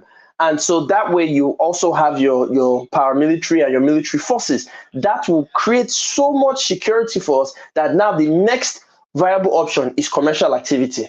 So as you open up those ports, people will open up hotels, they open up centers, more women want to sell there, people, and you put lights, you build out a fantastic city so that Nigeria can have not only one Lagos, the entire southern region can have like 7 carbon copies of a Lagos, where it's just a flare of commercial activity, security, and goods flowing in. And then the food can be brought in from the north. So it's just constant free flow of goods. I think if that happens on a regional basis, I think in the next 30 years, Nigeria will be the powerhouse, not just of Africa, but of the world. But we have to do it together, and we can't be, scared boys. We have to be men. So that goes back to my point earlier, that I'll end with that if we build a community-based ecosystem for our women when they leave Africa to be put in when they get to London, America, then they will not have such difficulties in their relationships with us as African men. But because it's only individual successes, that's why we're having those problems. I end with that. All right, brilliant. Just in your 30 years, you are shooting outside of the projections of big powerhouses like Goldman Sachs, who tells us that Nigeria is going to be a top 5 economy within the next 23 years. So it's good, a top globally economy in the next. Well, I don't really listen to Westerners when they tell me about my economy, because they have their own agenda, and I've always been skeptical of them. They have stronger data than you. I'm sure they do, but remember, just because they have stronger data than me doesn't mean they mean us well. These are the same people who will tell us that free markets will build our economy, but in their own countries, they will subsidize everything. I've already given you guys the example of the USADA, which subsidizes farmers in the United States. Those subsidies is what they allow for their children to get free or low-cost school lunch. Also, the fast food restaurants, I gave the example of Arby's, McDonald's. Every other 2 weeks, they have a new sandwich. The chicken, bacon, habanero, the beef, is a new sandwich. Why? Why are they promoting new sandwiches? They're doing that because the farmers are producing a lot of beef. So there's an excess of beef and other farm produce. They take that, send it to the fast food restaurants. The fast food restaurants hire marketers, so that is jobs that are being created, hire advertisers, that is jobs that are being created, to entice the people to come there and buy the food. The people buy the food. It's just, again, circular system. We Africans are not thinking in this circular system. So I don't know. I don't understand that. All right, brilliant. Ola, you're up next. Ola. Okay. Okay. I don't know what you want me to speak about, but I will still speak about that hours that we are not forming community base. See, sometimes when we talk, we talk as if the India population and the Chinese population, they purposefully, they came here and said, okay, they start themselves down and wrote the plan. Oh, we are going to form this, the next step this. It doesn't work that way. You have to look at the population and the relationship between the Western countries and those countries before we African. Okay, the major technology companies in America now, just because they are looking at over 1 billion population of those people there, they move some of the infrastructure there to develop them, just for them to their own benefit, and they started moving them in to support them. Gradually, they started maintaining a very good population base here. And then not only that, they started contracting their company, because I if you remember, I once made an example of company that I worked for here last year that asked about 5 different companies in the middle just before the thing arrived at mine. So The thing is, you don't blame Nigerians because we came behind those people. Those people, they were far ahead of us.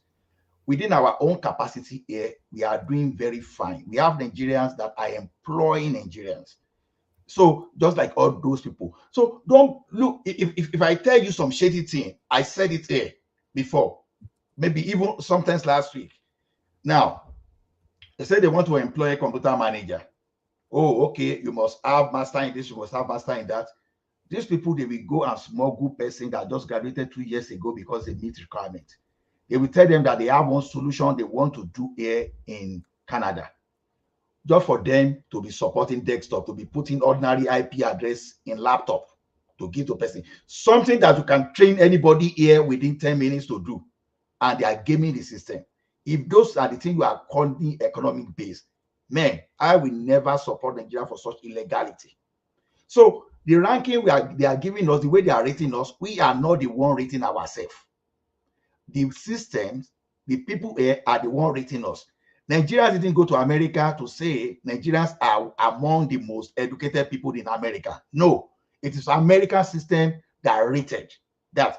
Even the Asian people we are talking about, you think they are not divorcing? I won't talk much. Just go to the US Bureau of Statistics and pull it out and compare it to Nigeria if that gap is that much. So at the end of the day, the more you establish yourself in Allah, you said divorce. I said divorce. I said go and look for the data. He's saying that the Indians have worse divorce than we Africans. That's what he's saying. The other immigrant groups are divorcing more than. Did I say so? Did I say so? Okay, so what did you say specifically? So I don't want to misquote. What did you say? Because what I heard is divorce. Let me know where the connection comes from. The Asian people do not divorce. I said go and pull up the data yourself and compare to Africa. Divorce doesn't mean anything. Now, if you marry somebody and divorce, it doesn't contribute anything to the economy now.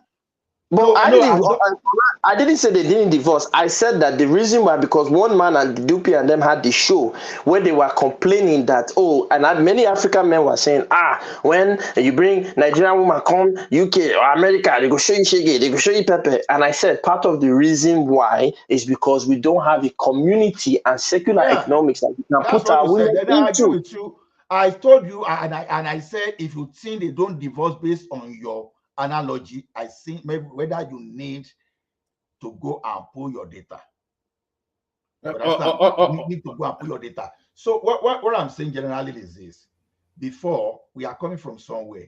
There was a time that Nigeria, you will not see them in the parliament, and you see the number, the way Nigerians are growing in the UK parliament. Not only in the UK parliament, they are doing it in Canada too. So you can't compare. A Nigerian even contended to be prime minister in the last cycle. Yeah. We could not do that one like 10, 20 years ago. So we can't, those people, we are talking of people that have age of like 100 years ahead of us. You don't give birth to a child a day and you expect that child now to all of a sudden to become an adult. So all those community-based economy you are talking about, these people did not sit themselves down and now say, plan, okay, this is, no, the thing involved. And Nigerians, as I speak to you today, we are involved in too because Nigeria, they are among those people dominating the real estate. I don't know, at least in my community here. They are among those people who are dominating the X sectors. Now, even oil and gas, they are beginning to emerge. So it's going to be evolution. It's not going to be, okay, I'm not going to gas up, okay, how do we take over this economy? Okay, you go and say that. No, that's not the point. That's not the way it works. That's why I'm saying that we can't continue to just pull ourselves down. Now, someone is saying, oh, we are not educated. We are not, like seriously? There's a see, you have to define the type of education. Skill-based learning is totally different from, okay, you have your degree and you are not using your degree. That's another thing entirely. So it doesn't mean that we are not educated. You understand? If people that are saying we are educated, we are not even the one shouting we are educated. It is the global community that they are talking that Nigerians are educated. So if people outside can see us as educated and we are not seeing ourselves as educated, then I don't know. So they are pressing you outside, but within yourself, you are putting yourself down. So how does this impact? But Ola, you still are not addressing. Look, Ola, I'm not against what you're saying. I actually support it. But what I'm asking you is this: where is the impact? You see, what to me, or what you're not doing, what you're not seeing, is this. Once again, you're saying that's not how it works. That's not how the system works. Look, listen. The reason why the Chinese are successful in any country they go to, they have a manufacturing base that they rely upon. From even their Chinese restaurants. In this US here, the Chinese, I will talk about New York City, for example. The Chinese will go to Chinatown. In Queens, they have Koreatown and it's a Chinatown as well. They will not shop almost anywhere else. You will rarely see them shop anywhere else. They will drive hours from New Jersey, wherever they are. They will drive to the Chinatown. They will drive to the Koreatown. They even open up a Koreatown across the George Washington Bridge there. My point is this, Ola. I won't My repeat point, myself Ola, wait, again now for let me what I just tell you said the 30 issue that minutes you are ago. missing. You I are know what you saying are all of saying. these things. Okay. You said anything you are saying, and I talked about finance air like 3 days ago that no matter if you can have knowledge, you can have information. If you are not up there in finance, there's nothing you can do. The question I will ask you: how much of investment of Americans are in China, and how much of the investment are in India? Now, let me give an example. Let me probably in Nigeria, maybe America has like $1 billion investment in Nigeria. And now you now go to China, you are now talking of America having like maybe over 200 billion investment. You have to look at that impact back home. So it's not as if the Indians are the ones just bringing it that way. It's just a symbiosis type of a relationship.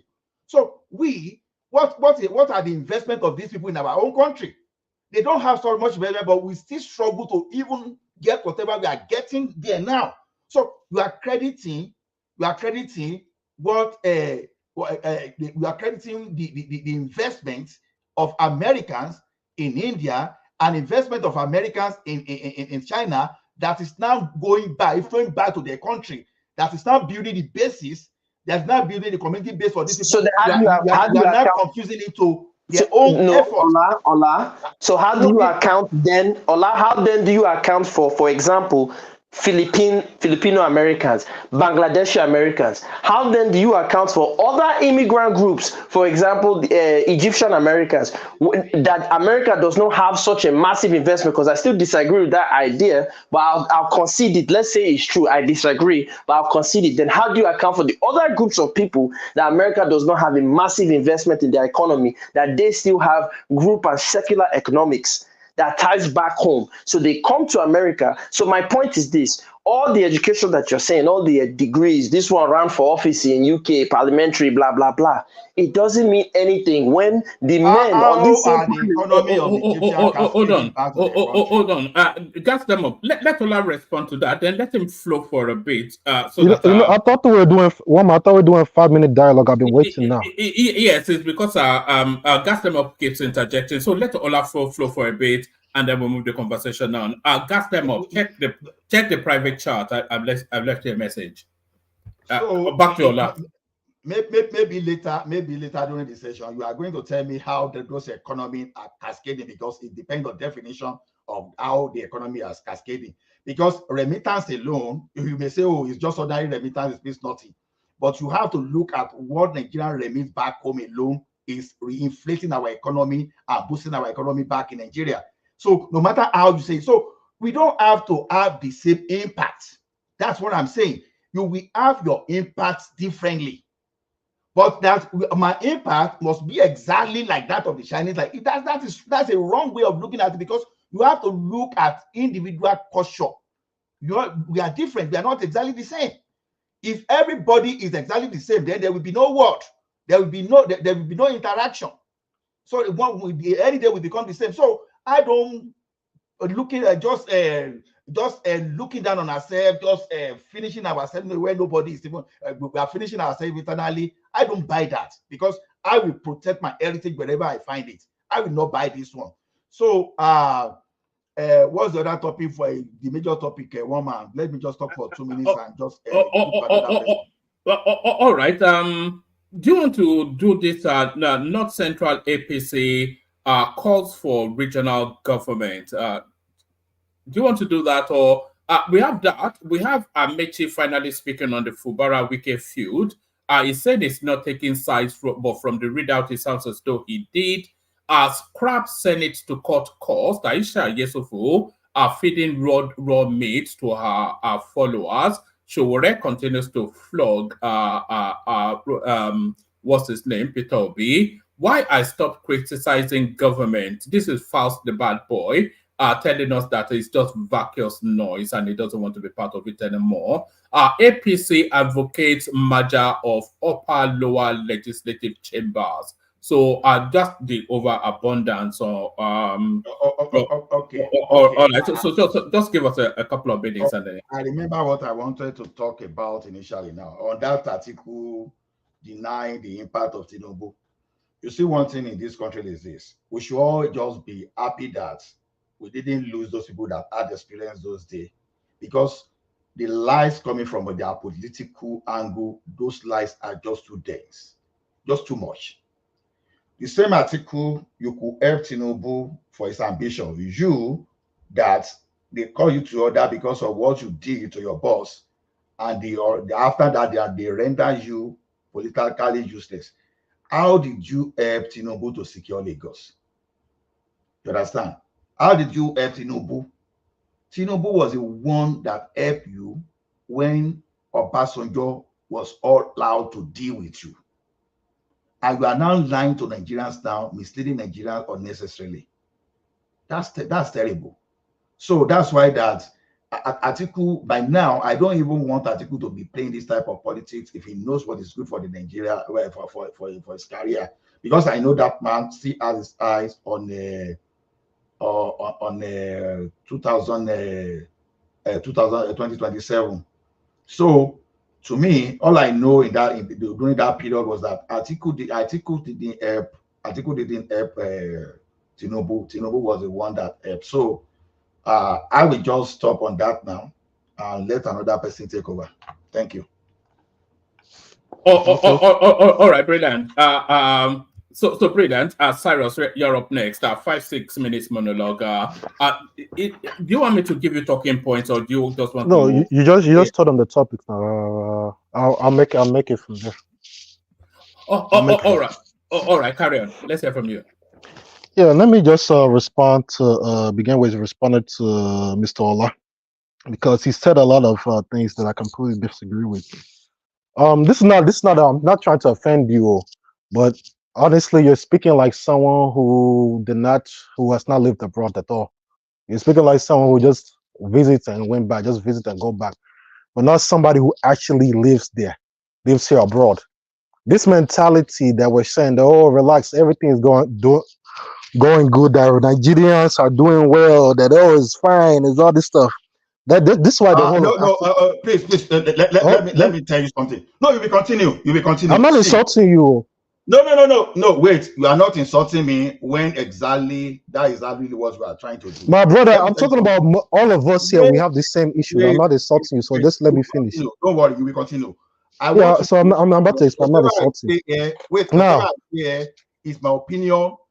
I'm not here to be correct or to be wrong. Okay, well that's you. But for some people, to me, there's no wrong answer. There's no correct answer for me.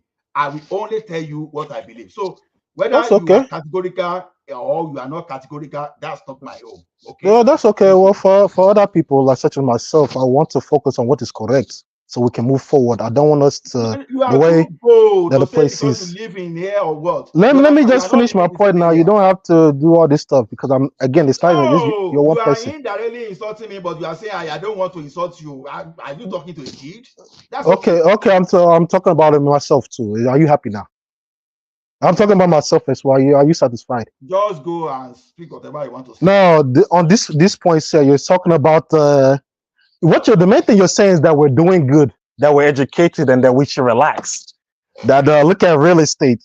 That why you cannot, if I said name from you one big real estate company that Nigerians are doing, you can't name. You said marriage, that is only Africans who are divorcing. It's very hard for you to bring up any immigrant group that has this kind of relationship problems that we have.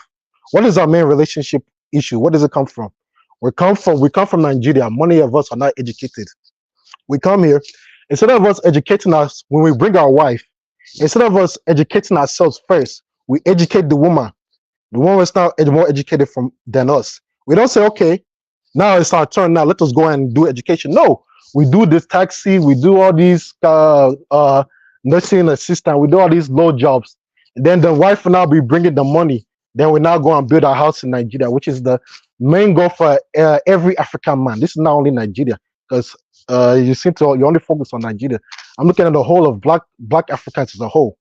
We have this general problem. Life is bigger than that. These other cultures, you're saying that they don't write a plan. Who told you that?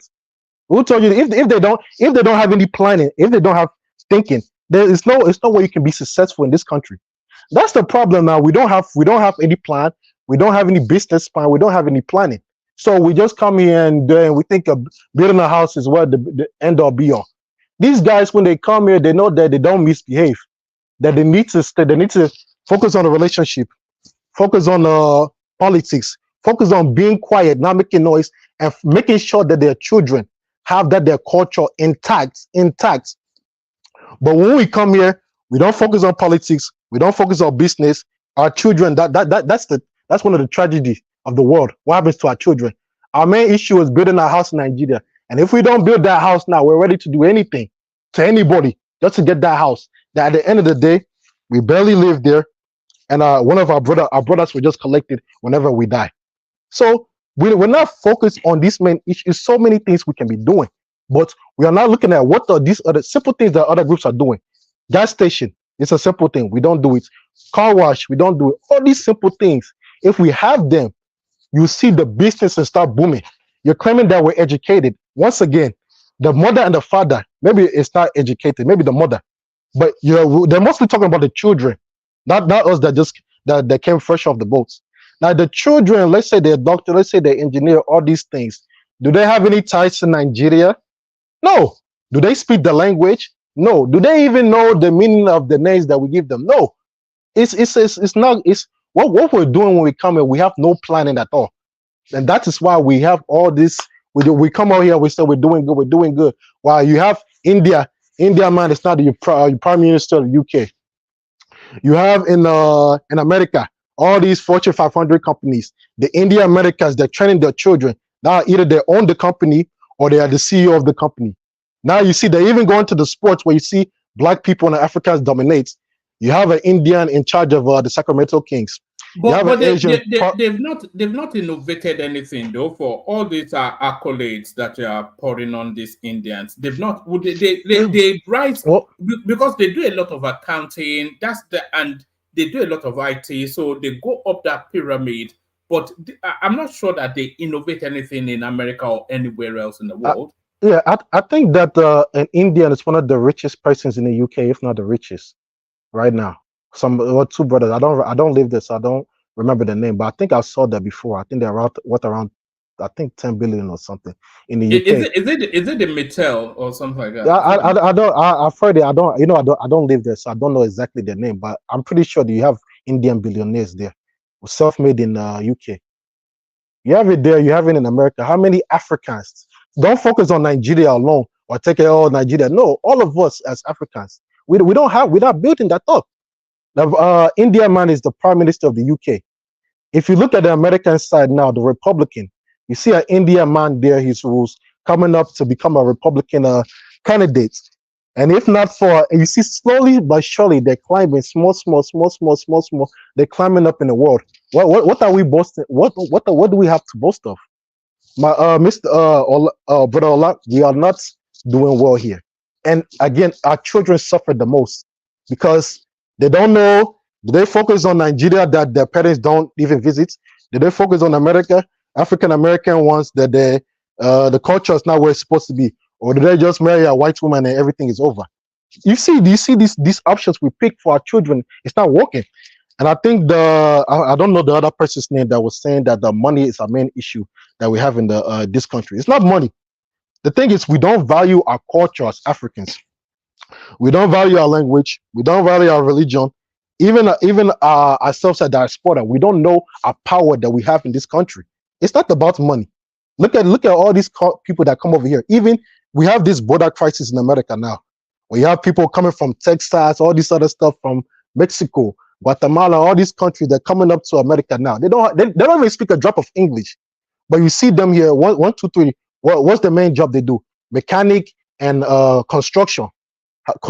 All these, you be seeing them doing it. Maybe not that first generation, but that second generation, you see them doing it. Then they start building the community. Then they start involving themselves in politics. It's very simple, but that's how it's done. But Africans were so scattered. We don't have any. We're so quiet. We come here. We don't talk to other Africans. We don't team up. But I look at the Arabs. They're teaming up. The Asians, they are teaming up. The Indians, they are teaming up, and they're advancing. So what I'm saying, all in all, is that we have to focus on. All of us, we have our own communities. What is Nigerian community, Ghana community, whichever community. We have to. We're not even really talking to each other like that. But that is the only way that things can start improving. So once we do that, and again, our children, we're not doing well with our children at all because they have no cultural attachment to the land. We have to work on that. So it's not about money. It's about us, the African man, value himself. Then in terms of us as diaspora, I think one of us mentioned about manufacturing. The Chinese have all these people that have manufacturing, blah blah blah, all this stuff and stuff.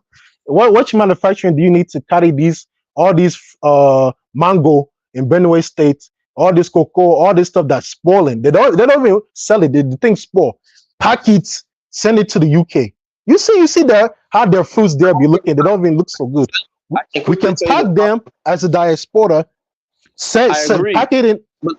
But let me tell you the problem. The problem is this: as someone who has, I've imported some food stuff from Nigeria. The problem, I don't know about the UK. I think UK is a little bit. One man, you can tell me. I don't know, but I know in the US here, for example, beef imports, right? Like kilichi is a very beautiful, tasting jerky.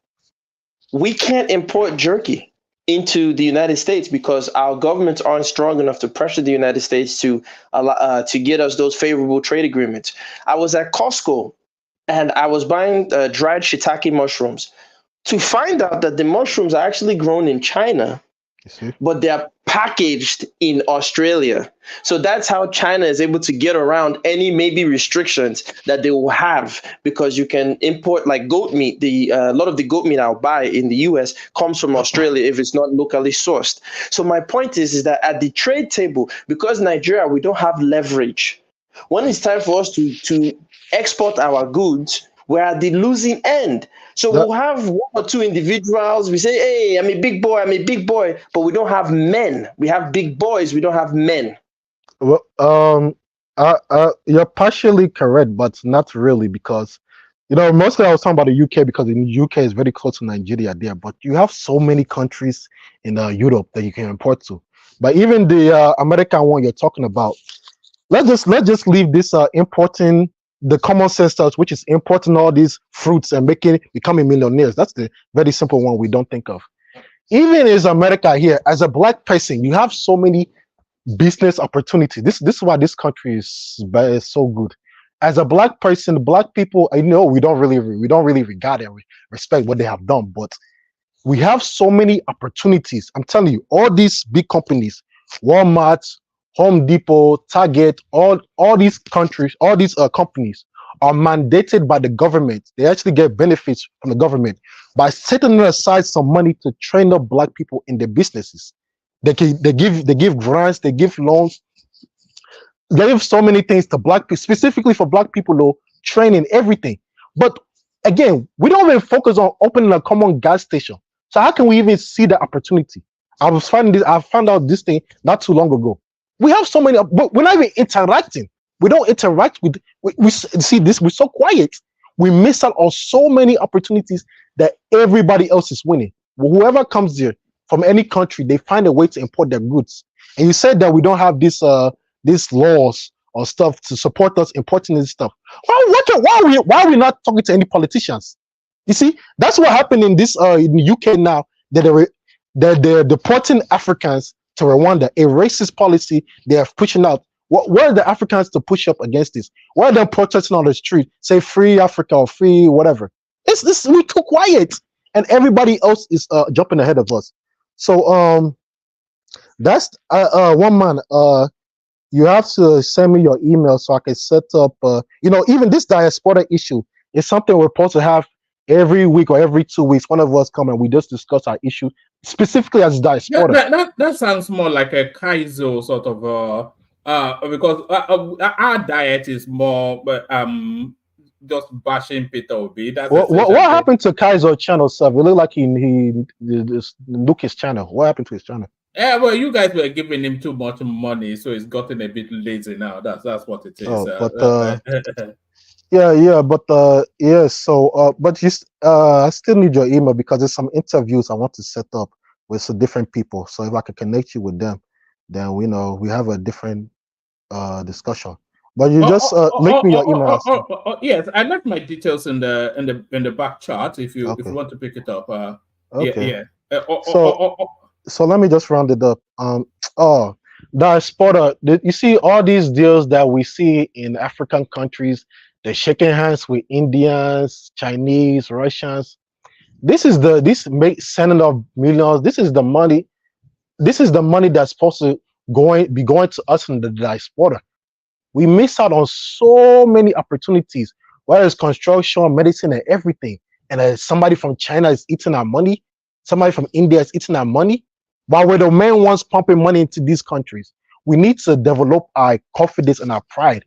It's not that we just leave everything for those people in Nigeria to mess it up. No, we should be the ones controlling things. But we need to develop those systems and know that that is what we're supposed to do. Develop that confidence, and we'll start making real progress. So I mean, that's all I have to say for the diaspora one. In terms of what's happening in Nigeria, the regional government issue. Unfortunately, hold on, Cyrus. Let's hear from. We've still not heard from Thomas and Akim. But there's only the room is not fully occupied yet, so we will look. We'll do second round. That's the main thing I want to say. You said your email is in the back chat, right? Yeah, my details is in the back chat, so you can pick it up. Because Akim often falls asleep if we don't get to him quickly. Akim, are you still with us? No, go ahead. There he is. Akim. One man, I'm here, but can you go to Thomas first? I will join you in a bit.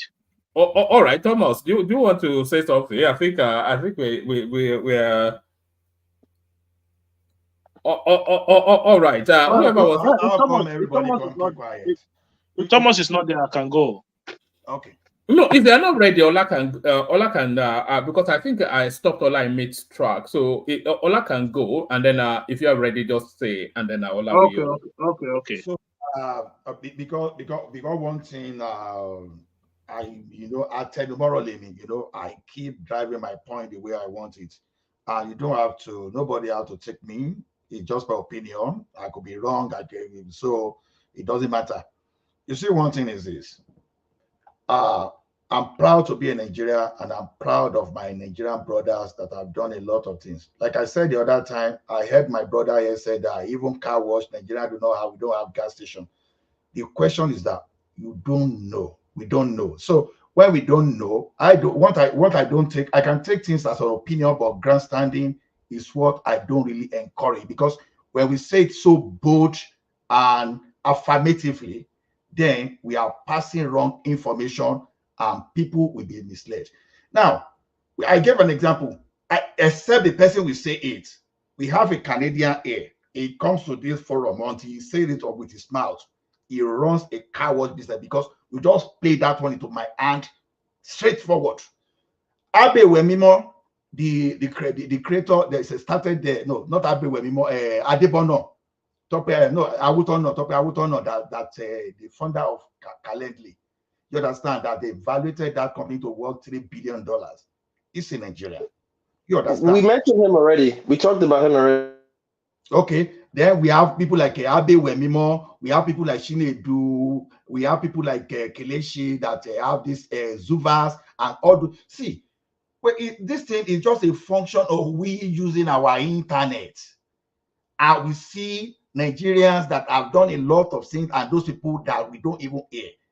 The guy that owned this airport in the UK, if not because of those people that went and researched about him, how are we going to even know?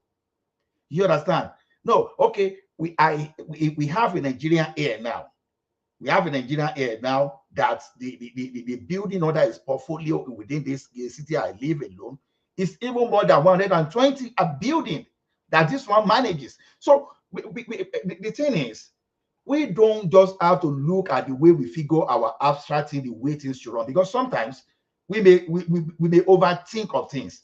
And that is why maybe some of us are not even entrepreneurs, that we don't even have business, because when we don't even know that you can even start a business by even earning like maybe 50,000 a year from your business, and from there you grow into whatever you want to grow into.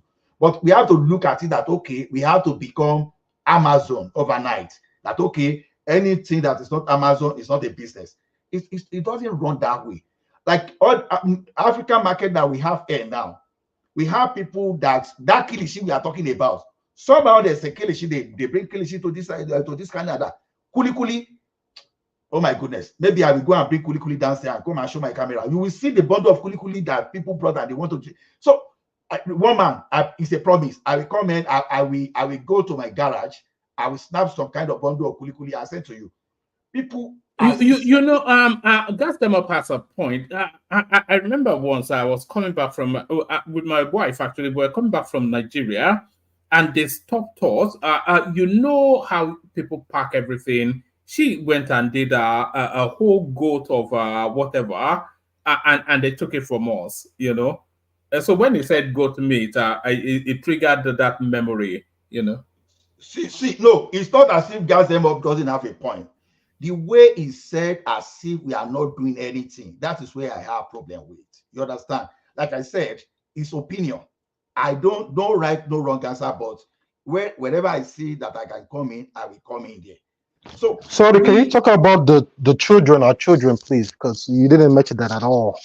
Which one? Our children now, the bad condition of our children. Our children? They don't have no connection to Nigeria or Ghana or wherever. No, you can't say that. Oh, they have a you know the Nigerian. I'm not quite sure where you are, but the Nigerian culture is one of the most distinct cultures in the UK. Nigerians dress in their they dress in their own attire. They celebrate in their own. Have you ever seen a Nigerian marry a foreigner?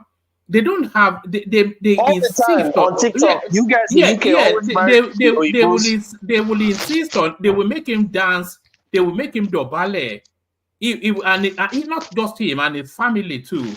You know, but the majority of us, do they speak our language? Let's start there. You mean the Africans? Do they speak the language? Yeah, UK. I'm sure they do.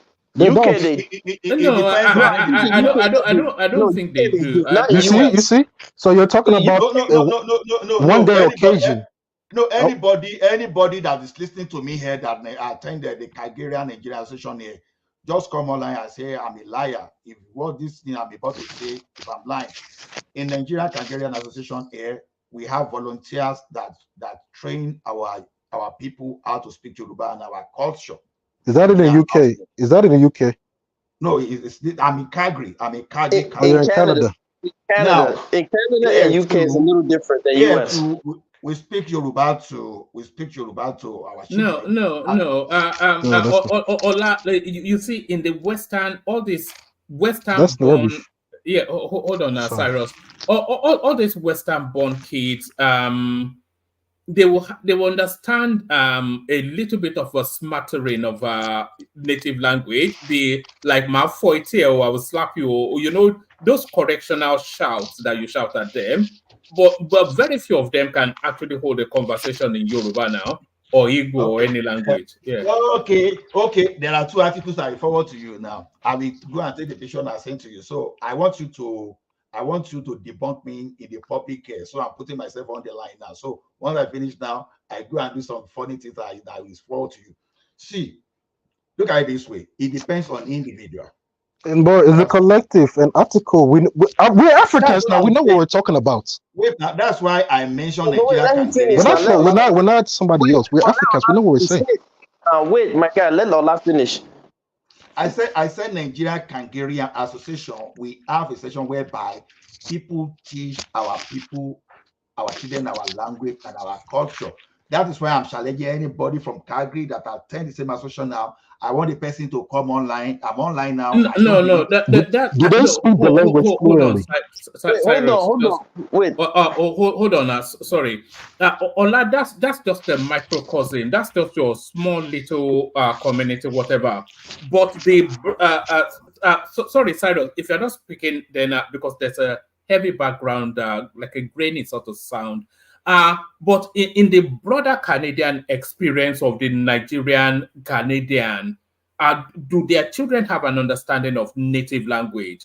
I'll be surprised if you say yes. You may be making deliberate effort in your own community there, but the broad experience of it is that these children, they have no need to understand it. So, yeah. Even one man in Nigeria, some people, they lost the culture of our this thing in Nigeria already. You know, some people live in Lagos and they cannot speak Yoruba. They cannot even speak Igbo language. You understand? So whether we are going to find out those type of people here, that is, of course, yes, we have them. Those people that do not even really understand. And there are some people that they will speak clear Ogbomoso and clear Ekiti here in Canada. And we are from the same people. Then it's not, let me tell you one thing, not all Indians that you see too. Although, okay, let me just base it on our own. Because I was going to say not all Indians speak their local language too, because I've been opportune to work in the warehouse before, like I said. Majority though. Majority. You said? It's the majority though now. Compared to our own is the minority. You've been opportune to work in a warehouse. When was that an opportunity? I know I'm proud. At least I'm proud of where I work. So I've been opportunity to work in the warehouse, and I mingle with some of them that can't even speak their own language, to be honest. Sorry because I don't live in that kind of side. But they married their own now, right? Wait, but my guy, let Ola finish. Let him land, because I want to respond to him, but let him land, please. Okay. So to me, we can always improve. But what I don't want us to do is just to say, oh, we are not doing anything at all. That's what I don't want. We can always improve. We can always, okay. Like now, Esusu now is created by Nigeria to address the Nigerian community in the United States of America. Esu Financial Incorporated is a bank. Like I used to support one India bank to Asia bank, ICIC, there that I support to. Is mainly for their own people, because those guys too, they do some kind of a magu-magu. So if you want to do magu-magu, you go to that, because if you go to regular bank, what you cannot get there, you will get when you work with your people. So is the thing I just want also, within our own level, we are trying, and we can always improve. Don't let us compare ourselves against those people that are already 200 years ahead of us. That's just where I have my own grudges. Thank you. Okay, so Ola, you said some great points. Look, I'm not telling you that Nigerians individually don't make, excellent examples of pure success. My point is this, is that if we're not looking at it from a global perspective, one man was saying they made him throw away his food products that he was bringing in. As I said, I've tried to, I've imported some food products from Nigeria and trying, to plug them into grocery chains in the US and other places. One of the biggest frustrations you will face is that the Nigeria, like NAFDAC, nobody respects NAFDAC globally. Because we ourselves in Nigeria, do we pay attention to NAFDAC? Do we pay the right processing fees to NAFDAC when we're doing things? In that same Nigeria, there's sneakers, there's M&M, there's all these foreign products there. Do they have NAFDAC registration number? They don't. So my point is this, is that the brother said, where are the politicians? Politicians only respond to money, advocacy, or what we call in America, lobbying. If you don't have the money to lobby a politician to move your agenda, then you are wasting your time. That is the reason why in the United States, you will see African Americans who might be anywhere from 30 to 40% of the population, depending on who you ask, they don't have enough political clout compared to a Saudi Arabian or a Japanese American who are not even up to 1% of the population in the United States, because their communities and their mother nation are working in sync. How many times have we heard of a police officer shooting an unarmed Japanese child or an unarmed Chinese child? You won't tell me say Japanese no get Yakuza? You won't tell me say Chinese no get triad? Of course he did there. But may any US law enforcement make that mistake? And if you make that mistake, what's the first thing they'll do? Joe Biden, what's the first thing he signed when he entered office? The Anti-Asian Hate Crime Bill. Because they know what their bread is buttered. But when we have leadership, like I said, we have big boys in Africa. We don't have men, because a man thinks of his household.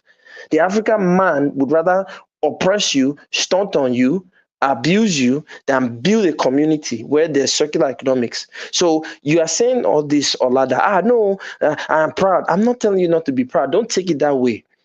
You cannot say that we are proud, but then once again, one man is having a show on this platform with Dupsy and them, where all the men called in and they were complaining about the African women in abroad, saying that as soon as they land here, they show you shaggy, they show you pepper, they do this, they do that.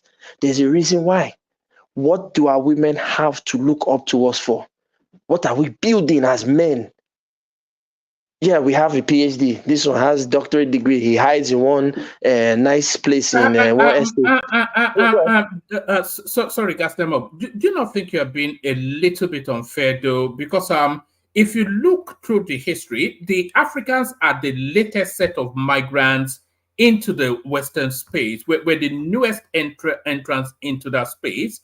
And if you look at all these cultures that you are exemplifying, all these Indians, XYZ, they've had a of course, Africans have been, but mass migration for purposes of permanency is a new phenomenon. So you cannot say, for people who have had a long history of that backdrop, that we should be on par with them. So I think let me respond to you. Somewhat unfair. So even in Nigeria, wait.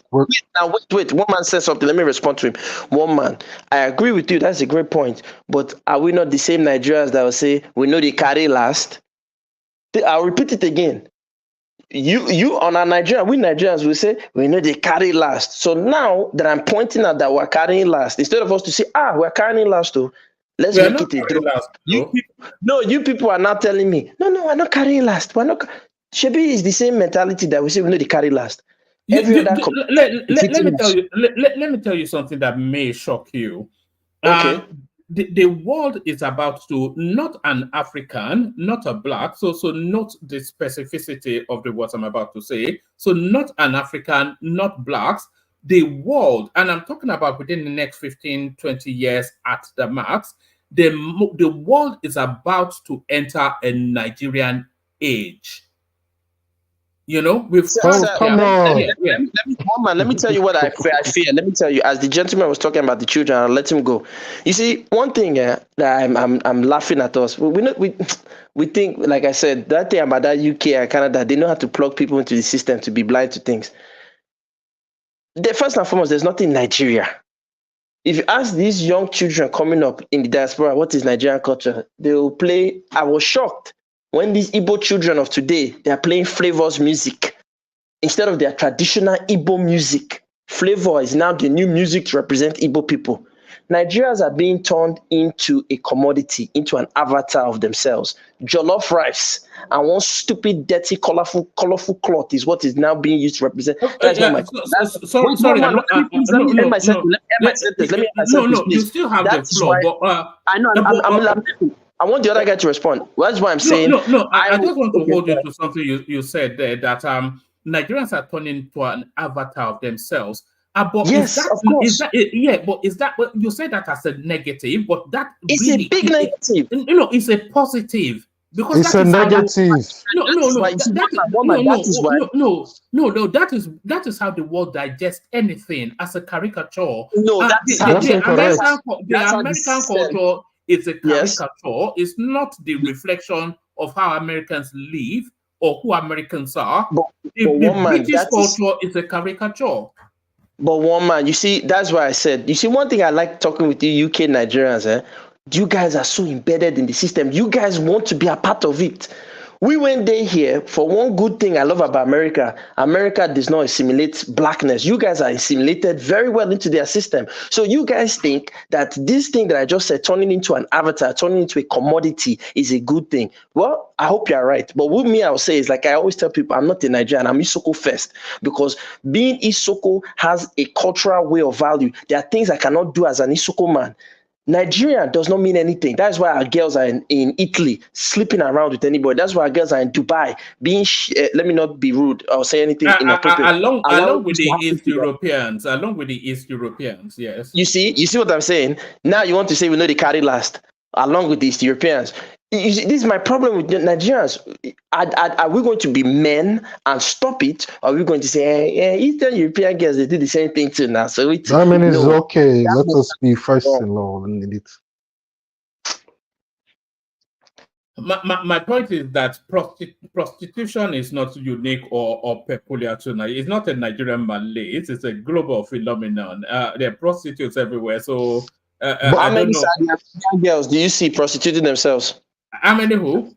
Saudi Arabian girls do you see leaving their country to allow men in Dubai? The culture forbids it. The culture forbids it, yes. Now you see what I'm saying. Isoko culture forbids such rubbish, but the Nigerian culture does not exist. There's no such thing as Nigerian culture is jollof rice, whiskey, and parties. That is Nigerian culture. It's BS. But you guys want it to become a reality. Is Isoko not part of Edo State? Isoko is not a part of Edo State. I'm an Isoko man. Nigeria is just British real estate. Because that you can't say it's forbidden there because they are notorious for that particular I'm trying to tell you that there's nowhere in Isoko culture that will tell you that a girl should go. There's nowhere in Yoruba culture that will tell you a girl should go to a foreign land, allow a man to defecate on her body, and say, hey, at least she got some dollars. That's not in our culture. But because no.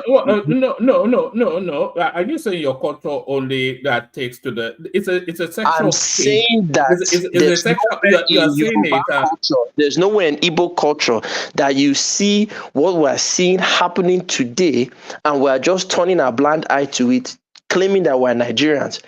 If we're going to be Nigerians, let's define what this thing means. Let's hold it to some value. That's why I asked you. That's why I asked you, and you didn't respond. I asked and said, how many Saudi Arabian women do you see in Dubai allowing men to defecate on top of their bodies? No, that's a sexual kink now. Everybody has their own sexual pick. Come on, what do you mean? Do you know, hold on. Do you not have sexual peculiarities where you are from? Sir, how many Saudi Arabian women? It's a peculiarity now. It's not anything of anything.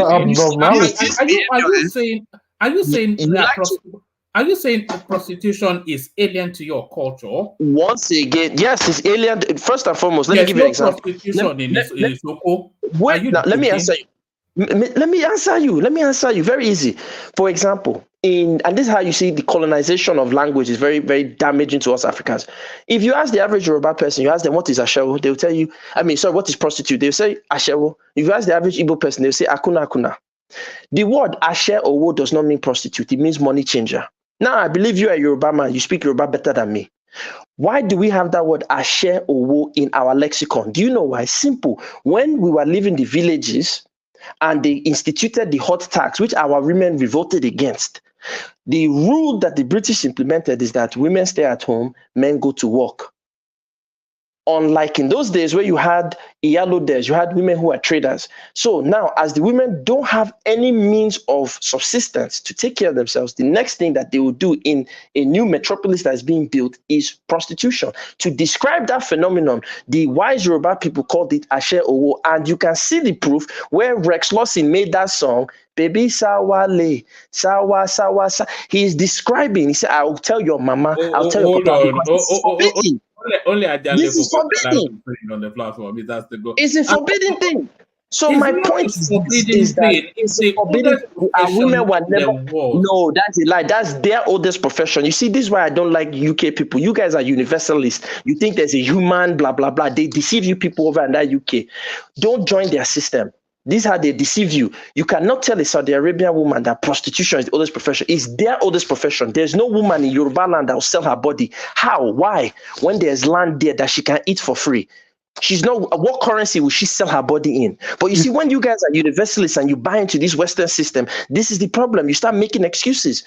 So that's once why again, you see Indians, Muslims, all those guys in the UK, they maintain their culture. But the African man say, hey, whatever, African person, whatever, Jamaican person, whatever. That's why we're not. That's you see, this is part of the issue. That guy who became prime minister, he's a tradition. I'm pretty sure he's a traditionalist, and he married an Indian person. But he's a black man, white person, whatever. We don't worry about this culture thing or whatever. Let's just focus on developing. That's how you develop, by throwing away your culture and not maintaining the Japanese and the Indians and competing. Cyrus, please, I want to tell one man one. See, one man, I don't fulfill my promise. I was able to give you the picture of about 4 packages that they still be repackaged in a container that be distributed. Just to show you samples so that the person will get that go just go angry. Then I showed you the books that we are using there. I used to train my own children, and not only we do this too, we help people buy this book too, just to encourage people. Well, I recorded this so that you go not say how they do that. You check your WhatsApp and post it there. So no, I saw it. Yes. But Mr. Allah, you got to be speaking for the majority now, not just your little place in Canada. There. You can't do that. Doing in my community here, I'm just backing it up. See, I was telling someone here yesterday that I'm even expecting my jungle to land. Do you know what the guy said? That okay, I was talking to Adewale yesterday. Me, I not be from your family, but you know what I want to use Gongo to do it. Just on one of those things that we are doing, that we are trying to preserve our culture. So you too, you can go to your community. It's one thing is just to say we are not doing it. Another thing is for you to lead. I'm challenging you. If they are not doing it within your community, go there and lead the initiatives. That's what I'm saying. Don't let us talk and say, oh, we are not doing it. No, okay, let it start from you and myself. That's my point. No one is disagreeing with that. All right. Let's bring Pansat into the conversation. You're back. Okay, then let's hear from you, Akim. Thank you very much, one man. Good evening to yourself and evening to everybody out there. Yeah, one man. I've been absent for a while now. It's not like I don't listen. I'm just at the background, just listening to you guys. But it's just that most of the time I'm not able to come into the show. So because I've like kind of been not too updated with the story of the platform, or my contribution has not been like things I've not been able to impute things that I would have loved to talk about. So I'm going to talk. I'm talking about the issue of obedient. Okay, so one man, you see these people that says they want to change Nigeria. They want a different country. They want the country to move in a different direction. But these people, a lot of them, they don't have honesty in them. When something is like, in my own opinion, one man, I've made this argument on this platform several times. I've had back and forth with Ajali Koko when it comes to somebody like Obasanjo. Okay, I've always believed that Obasanjo is one of the problems that Nigeria has, and when I start to see the partnership and the like of Doyo Kukbe, after Doyo Kukbe, the like of Akin Oshutokun, how that Ibaba Ahmed, you can see, you saw Obasanjo fingerprint all over the Obidati campaign during the elections. Okay, so when people were saying like these guys are not different from the normal order, they are not. There's nothing different from a Peter Obi and a Tinubu or Atiku Abubakar. No. They are not the same. One is an angel. One is this. So even one man, you remember when Okupe was convicted last time? People came here to defend him. They came on this platform to defend him. Oh, the government is trying to do this to him. The government is trying to do that to him because he's with Peter Obi. This, that. Even after he was convicted by the court of law. So what happened? The same Okupe went on TV station, gave his own personal opinion as to how he thinks the Tinubu government is performing and what he thinks personally about Tinubu himself. They crucified him. Completely crucified him. Oh, now, even to the point whereby you go to some platform, they were using his health issues to mock him. Then you go to when Showore came out and said, look, there's nothing new about Peter Obi. A lot of the things I said, I exposed a lot of the things that Peter Obi did in government. One man, people who are lovers of Nnamdi Kanu, tell them to go and bring us the tape that Nnamdi Kanu played about Peter Obi. How he accused Peter Obi of stealing Anambra money to go and build a shopping mall in Abuja. You've never seen that tape in public spaces many times. They hide it. So when we say that there was no honesty. Hold on 1 second. Hold on 1 second. Yeah. We are also reporting that Peter Obi, everybody seeks umbrella under Nigeria. Peter Obi is today telling us that he is also commending the Nigerian army for keeping Nigeria as one. These are the people that will defend him when we come after him. This is the criminal that stole money belonging to Anambra people to go and build a shopping mall in Abuja. Peter Obi. He is now hailing Nigerian army for keeping the country together, the people that killed his own people. When I tell you that Peter Obi was bad, people thought I was joking. Have you now seen it? He's hailing them for killing his own people, keeping Nigeria as one. And these are so-called Igbo people.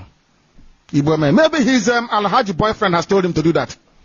People don't know that Peter Obi sleeps with other men. People don't know that.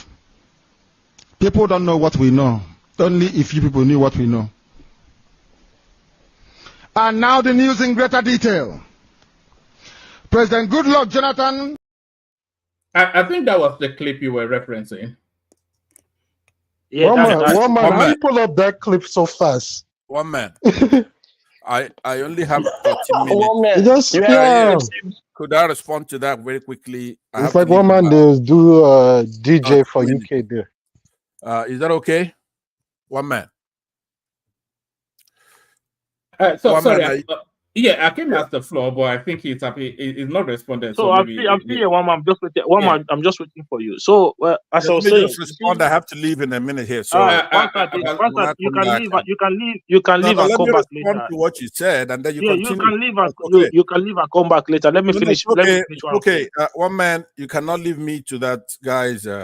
You know that we're enemies, so I'm appealing to you. Let me all right, Akim, if just allow him maybe 2 minutes, but if it's getting past the 2 minute mark, then pull him just okay, but then one man, you have to give him back his time. One man, don't forget, you got to give this guy back his time. Of course. Okay. All right, so I'm so happy. By the way, let me say hello to everybody on your platform and those listening to us. Now, there's a habit that people have, especially from Nigeria. What I haven't discerned is to know if it's just ignorance or they know better and they're doing it. When you're comparing people, right? When Akim, he said that they're all the same. Is he doing a comparative analysis of which he has to include things contrasting and then compare? You have to do both. You just don't compare. You have to contrast. And then when you do that, are you doing a horizontal analysis, right? Now, on this tape that you just pulled up for him, the supposition, in order to take everything that was said there to be true, you have to then believe everything else Nnamdi Kanu has ever said. And he said a lot, virtually about everybody. If he's quoting Nnamdi Kanu as his primary source, as something that is sacrosanct, right? Not to interrupt you, Pansan, but there are documents backing up what Nnamdi Kanu said, so I can bring them if you want to see them. No. What I'm saying, I'm addressing him now, and I would appreciate it if you don't interrupt me for that. I'm making my case against him. What he said, plus the evidence that you showed. What he's saying is this. He said, "Well, my listen. Look at what Nnamdi Kanu said. It has to be true. Period."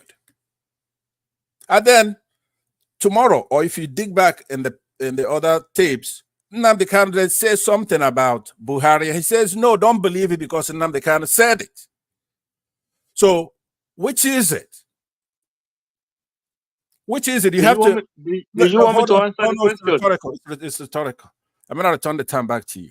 Now, often corporates who practice this nastiness, they like to look back, some kind of euphoria with our past, Obasanjo, exaltation.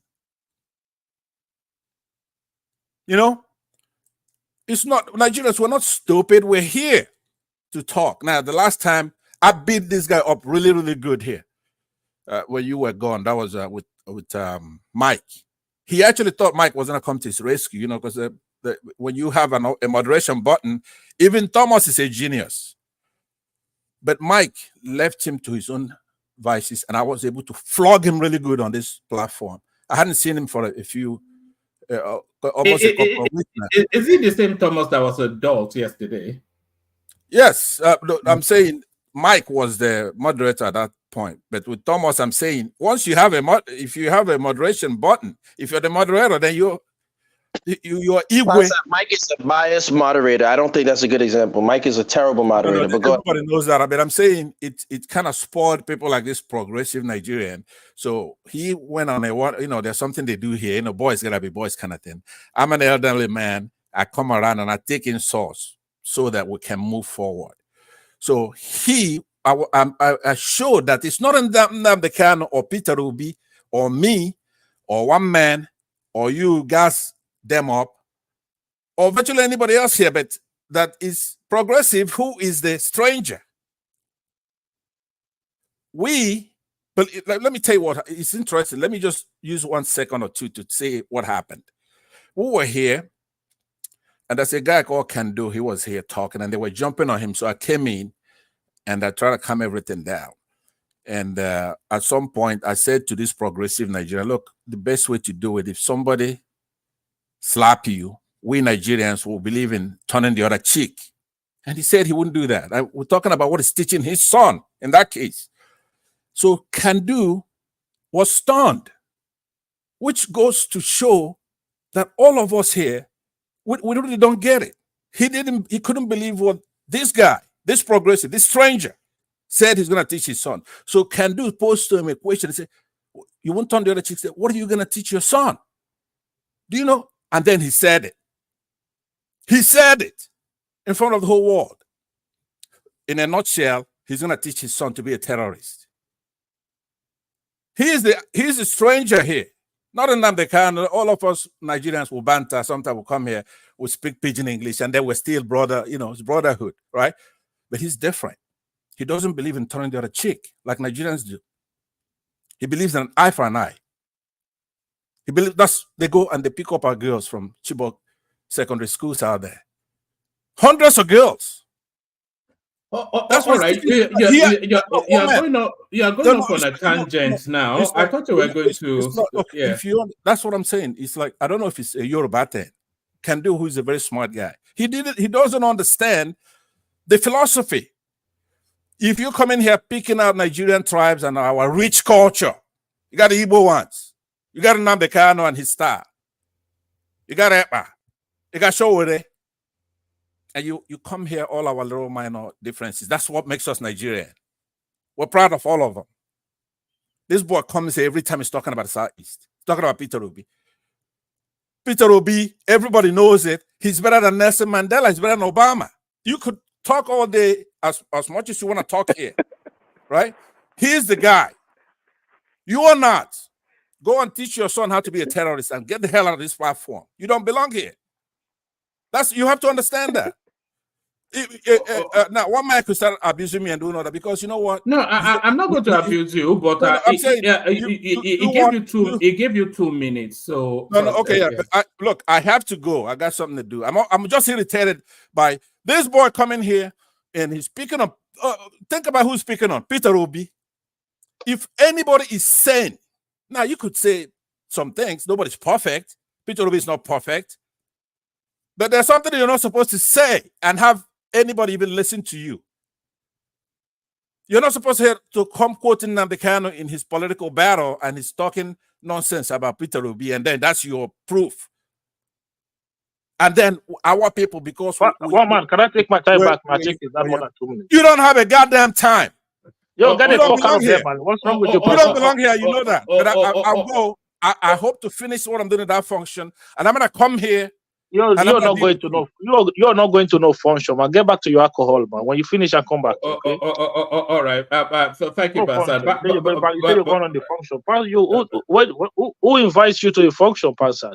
Are they blind or something? Go back to the beers or the alcohol. No, he has been at the NEC again. Who in their right senses will invite you to an event? What they're doing there? Is it like an alcohol competition or alcohol competition or what? All right, that's Pansat. Carry on as you were. Back to your thought. One man before that alcoholic man come to interrupt me. I did not even talk about Nnamdi Kanu as if I'm praising him. I'm saying those people, those lovers of Nnamdi Kanu, they didn't see those words that he spoke about Obi. That was what I said. Okay, I say they chose not to look at those part of those words that he spoke about Obi. So when Showore came out recently, they went after Showore. So I don't understand it. It is mind-boggling sometimes when you accuse everybody. You accuse everybody that they are the problem of the country. Okay, even though a lot of the people come here with genuine mind to actually debate issues, but you will say no, we are the problem. But at the end of the day, we see a lot of hypocrisy from you. We see a lot of biasness from you. So, like, it can't work this way. If you want a true change, you have to be open-minded. You cannot just be one way. Zombie, zombie, zombie, zombie. Where is Jajali Koko? You should come and sing that song for Pansat. Zombie or zombie. So one man, last time we were having a conversation here, you were not here, like. So it was about issue to do with bully. So talking about different ways of approaching bullies. So and I was putting my own position forward to say no. I prefer to confront bullies. I don't like them to get away with their stupidity. So was it Kandu was saying he doesn't care, like he doesn't listen, it doesn't affect him, he wouldn't listen to them. I said no, I don't do that way. I'll fix them head on. So then it wasn't even Pansat that talked about slapping or not slapping. It was one other guy that said slap you. I said no, I don't believe in those nonsense slap you on one side. I said we're talking about somebody bullying you or trying to bully my child. I'm going to advise my child, right, to not let that person get away with that behavior. Make them know the consequences of their actions.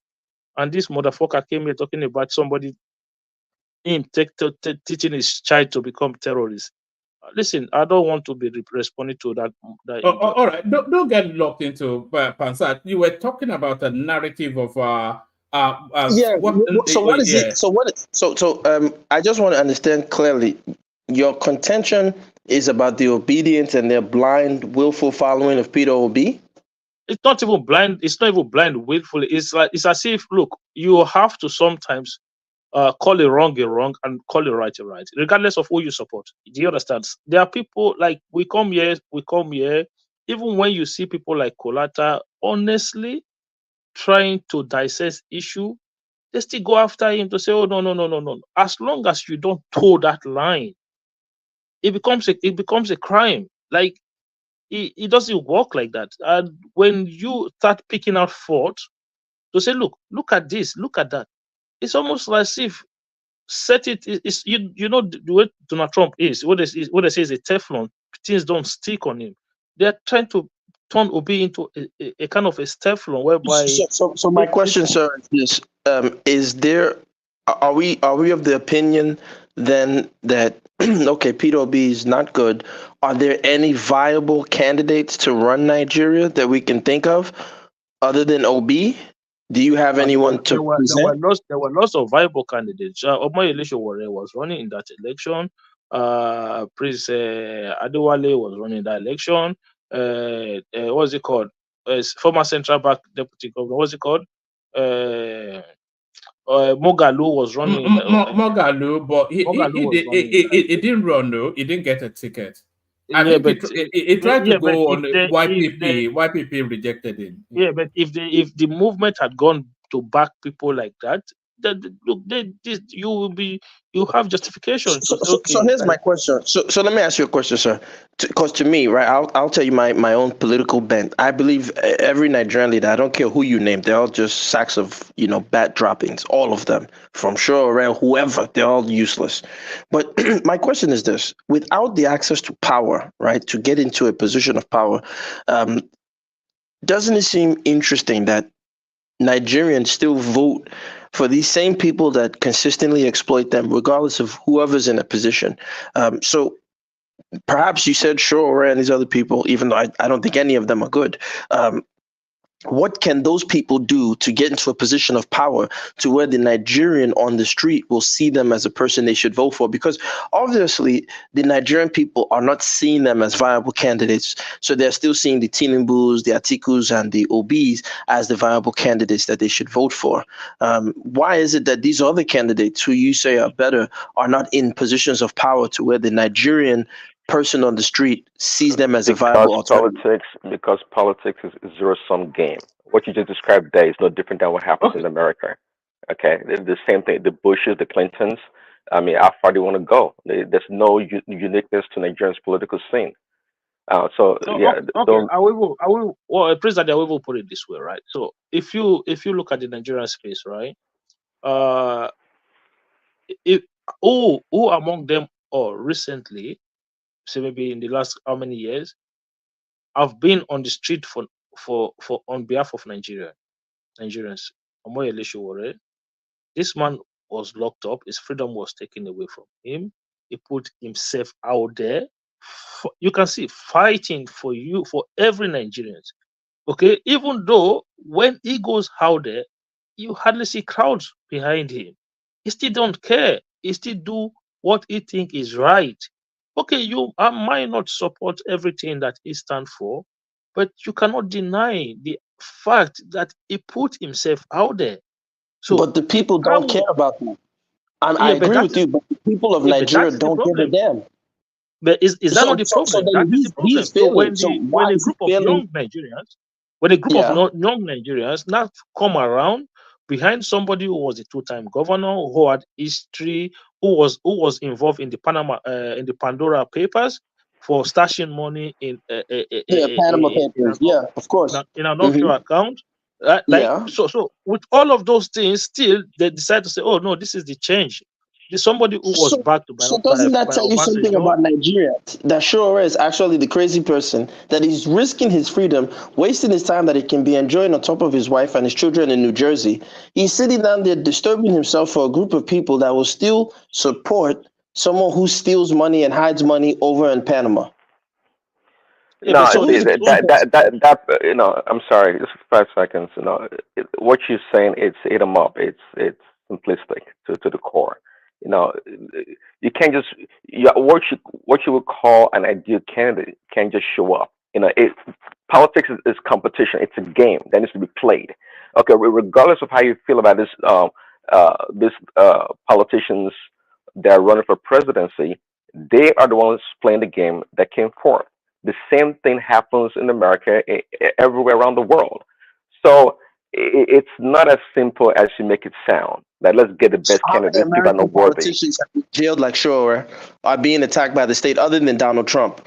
This is an anomaly, right? So my point is this: doesn't it seem to say to us that the Nigerians we are fighting for might not really want our efforts, might not really want our sacrifice? Okay, if you understand true leadership, okay. In fact, most likely the people that you're fighting for are the ones more likely to persecute you. Right? Let's not mention Jesus Christ if you want to. But apart from that, if you want to be a leader, okay, you don't think about what the people are going to do for you or if they care about you, so to speak. It's your willingness to sacrifice and be selfless. That's what leadership is So all how about. So much what you're describing, sacrifice? So how much sacrifice is Tinubu, Atiku, and Obi doing for the Nigerian people who readily showed them their love? You are saying sacrifice, and the people are not showing you guys love, but the people who don't sacrifice are getting all the love from the Nigerian people. Something's well, not wrong with something's not right with this equation, no? well, that's what I'm saying. I agree. I'm not saying Tinubu nor Atiku have sacrificed, but what I'm saying though is that if you want to be a leader, you have to put yourself out there, and you can't be worrying about what the followers or the citizens think about you. At the end of the day, my point here is that at the end of the day, your life, you may have to sacrifice your life, okay, for the same people you're trying to remedy, and they would not appreciate you. And that's why you don't. That's why it's at the core of leadership, like Christ, it's about selflessness and But sacrifice. Are you but sir, willing to do once that? again, I mean, people are willing to do Tinubu that. But sir, Tinubu, Atiku, and Obi are not sacrificing. As a matter of fact, they're enjoying, yet the people are loving them. So I hear what you're saying, but it seems to me your equation isn't adding up. You're saying leadership plus sacrifice equals, movement, change, and the people following you. But it seems in Nigeria, non-leadership, non-sacrifice gets you all you reap all the benefits. So I'm saying maybe you should look at your drawing board and change your equation.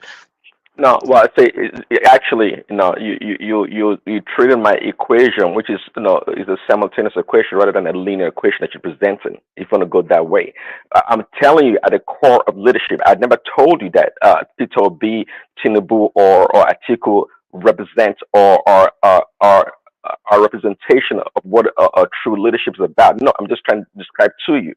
Okay, but say, again, politics, it's a game, it's competition. It's competition, and people like Tinubu that are willing to sacrifice more than 30 years in playing the politics of Nigeria and doing all they need to do are the ones that finally became presented to us. And that's just the reality. How great is George Bush W? How smart is he? Nobody really thinks much about him. But Prince Daddy, sorry for interjecting. Good evening, everyone. I think we are neglecting something that is very paramount on those parties. Before the last election, I said it. PDP or APC, one of the party will be your president. When they nominate Atiku as PDP flag bearer, he has 50% chances of winning. When they nominate Tinubu, he has 50% chances of winning the election. Don't you think all these small parties are just deceiving themselves? They should invade the main political party. Please, Daddy, if you are deceiving ourselves, these two parties have everything it takes to win the election. That is it. All the good ones go and invade these main parties. These two main parties will continue ruling you. Thank you. That's what I want to put in. We are forgetting that. I have to get back, but to quickly say, the other day, Okukwe he said something I wrote down, I can't remember. But to play politics, there is a formula for it. Okay, to play politics in Nigeria and actually everywhere around the world. Okay, just having the smart or the ideal candidate is not sufficient. We know that. Okay. The other day, Don Cooper was trying to let us understand how important this agents, this polling agents are to the Nigerian political establishment, and they are core. So when a greedy person like Peter B that doesn't give shishi, okay, does not have enough polling agents across the country, and is going up and down claiming to have won the election, and when people like Pansak goes around, so oh yeah, he won 35 out of 36 states, it's just comical and just brain dead in a lot of ways. So and let me tell you, since the time of Shore, I've been learning a lot about Nigerian politics, and it actually made me understand that Shore himself does not understand Nigerian politics at all. He does not. If he did, it would not have been playing the kind of game it did. Nigerian politics is unique somewhat in a lot of ways. You have to understand it. And that's why. So, at the end of the day, I said it before, Tinubu needs to write a book so I can read it about his past election. This man is a genius when it comes to politics in Nigeria. We saw all the armament that was against him, and this man was able to calibrate, the equation and defeated these people. That's a man with a genius mind. If So somebody then can, basically Tinubu's a good leader. if somebody can write that book, an unbiased look at what's transpired, it will be a bestseller. I'm not quite sure politics has been played more fervently, more Machiavellianly, or it was quite a magical election, wasn't it? That 2023. No, of Absolutely, course, absolutely. 100%. But that's what I'm trying to say. Leadership, because everyone takes a moral approach to leadership in Nigeria. So you have the Shores and these other guys who don't get anywhere. But the real leaders of Nigeria are the ones who are in the political parties, the Atikus, the Tinubus, and the Obis. They're the ones who are and they're not sacrificing for Nigerians. So that's why I was only pushing back at the brother, because he's saying that a true leader is like Jesus Christ. Listen, in America, if you want to be a hero is another word for a sandwich. They're just going to eat you alive, So I don't see how we're really going to get anywhere using these tactics that like Shora is using, throwing yourself in prison. The average Nigerian don't give a damn about that. The average Nigerian wants their leader to have a fancy car, to be a big man, and to conduct themselves like a big man. And give some projects. Nigerians don't benefit from their leaders, but they don't Do you know an average American also, they have an idea what their leader should look like? Do you know that too, right? Don't deceive yourself. If you ask, they do polling all the time, you know that. If you ask an average American about what they want in a leader, they tell you they want the leader to be like, at least 6 feet tall, be this and that, and certainly there are some superficial attributes of a leader that people desire in our country also, in our country also, in Nigeria. They want, just like you said, maybe a man with a big house, a big car, whatever. It's kind of normal, but to quickly to say, look, the people that put themselves forward and willing to take the risk and sacrifice, by the way, no matter how you put it, slice and dice it, Tinubu, Obi, and Atiku, they all sacrifice. They have to give up something, to push themselves forward. So not everyone is willing to do that. Let's just not pretend that, everybody can be a politician or leader. Nah, let's not pretend. No. Well, according to Nnamdi Kanu, like you played the video, everybody has to have an Alaji boyfriend or something like that. So maybe people are sacrificing themselves in the bedroom to some Alaji boyfriend. I don't know, but the point is this: look. Power only concedes to power. And I really think that, we have this idea. Does Peter Obi strike you as the sort that would sacrifice himself to an Alaji boyfriend? Listen, I don't know. I don't care. Whatever a person does in their bedroom, that's their choice. If whatever floats your boat, that's on them. I don't, got nothing to do with me. My point is, I just mentioned, because he said sacrifice, and then Nnamdi Kanu said people have Alaji boyfriends. So maybe there's an Alaji boyfriend group that you got to be a part of. Just take a lot of grease. That's all I'll tell them. My point is this, is that the Nigerian establishment is one in which there is no sacrificing for the people. And so far, it seems like the people of Nigeria don't care. So my question to you guys is, maybe we're going about this thing the wrong way. Maybe we should stop stressing ourselves for the Nigerian people, because it just seems like the Nigerian people on the ground don't give a flying donkey's ass about how the leaders are stealing money with the Panama Papers, exposing all of them, every single one of them hiding money. Well, not true. It just happens that the Nigerian people don't have recourse in order to persecute these people. Don't say they don't care. Of course they care. If you do a poll and ask Nigerians, what do you want to do with these leaders that stole your money and did this and that? What would you like us to do to them? They probably tell you to pile all of them. So don't tell me they don't care. They care. They're just powerless. If you want to put it that way, they absolutely care. Are they powerless? If the people of Nigeria created organizations that ensured and emphasized that, hey, listen, from a local government to a state government level, you're going to be held accountable to the decision making of the people on the ground. And whether you bribe, do whatever, we're willing to die over it. I think the Nigerian politicians will wake up. But the people in Nigeria have an Oba Of Benin mentality.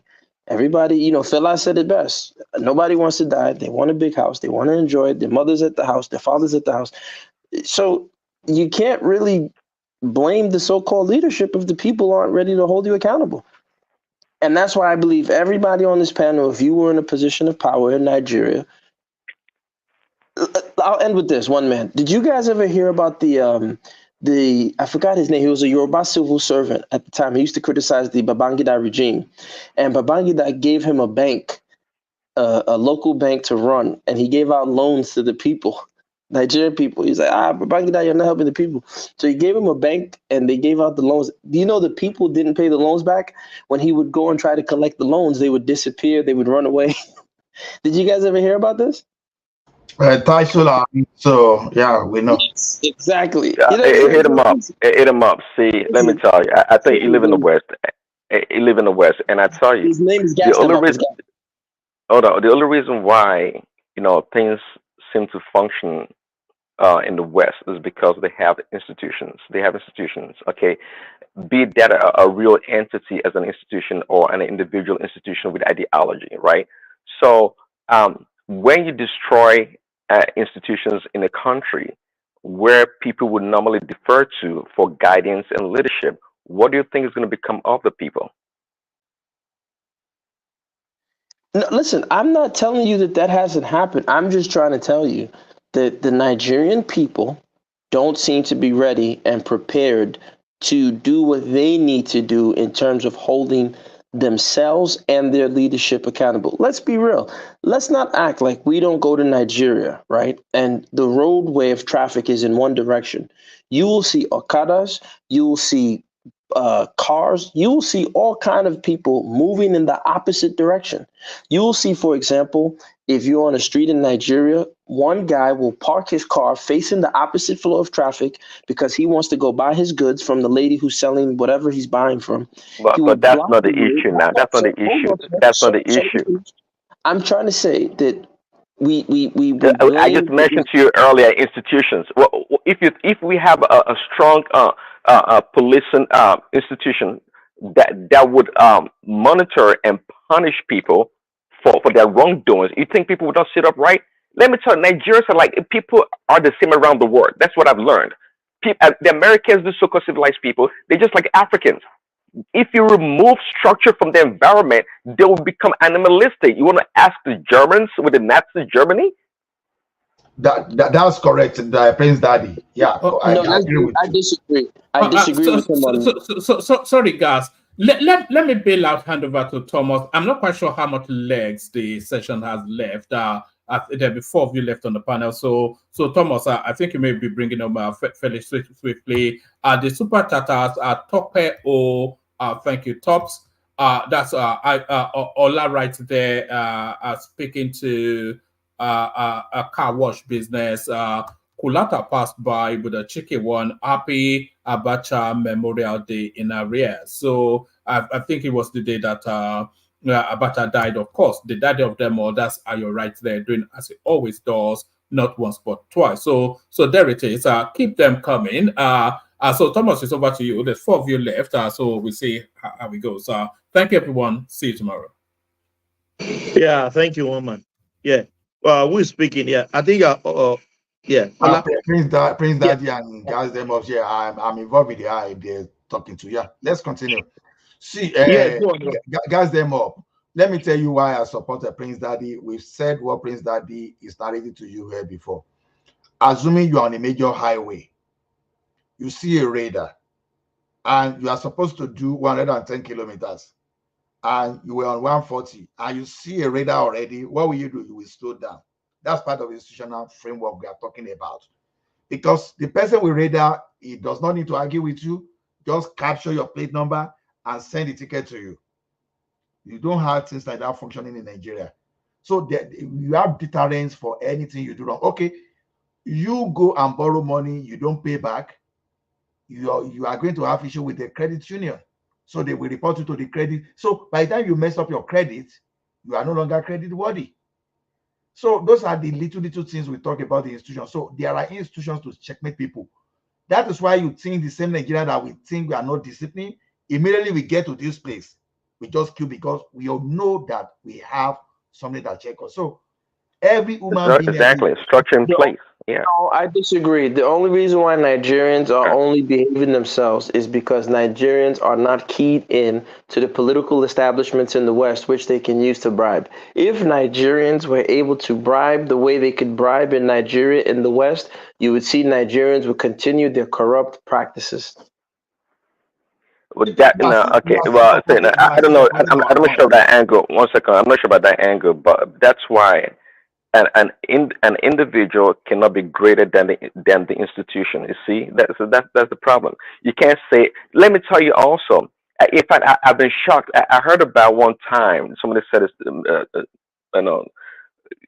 give a story that they bribed an American policeman. I couldn't. I almost fell off my chair. To me, it was so. I couldn't comprehend how that would be possible. But they did. The person was given a first-hand experience. When this guy is known to be, a drunkard. If you want to put it that way, in this small town or whatever, and he's been put over, a few times. This one time, they was put over. That police, the local sheriff or whatever, knows the guy, and he knows that, hey, it can take the guy to the prisons or whatever, the jail, but what happens that this guy was able to convince the policeman to take him to the ATM to withdraw some cash, about $500 or whatever, and give to the policeman, and the policeman collected the bribe. They collected the money here in America, but the question is that norm? Is that common? Of course, it's not common, and that's not the norm. But I'm telling you that could easily be the norm. Okay, if institutions are broken down in America. But so, who told you that American police don't collect bribes? Well, so you know that don't collect bribes. Well, I can guarantee you, as long as I've been here, to offer a police officer a bribe or want to ask for a bribe. The point is not about if they collect bribe or not. The point here is that it's not prevalent.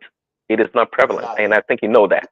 Okay, no, it is prevalent. I think what the problem is that where hold on, where? Oh, okay, let me get to it there, sir.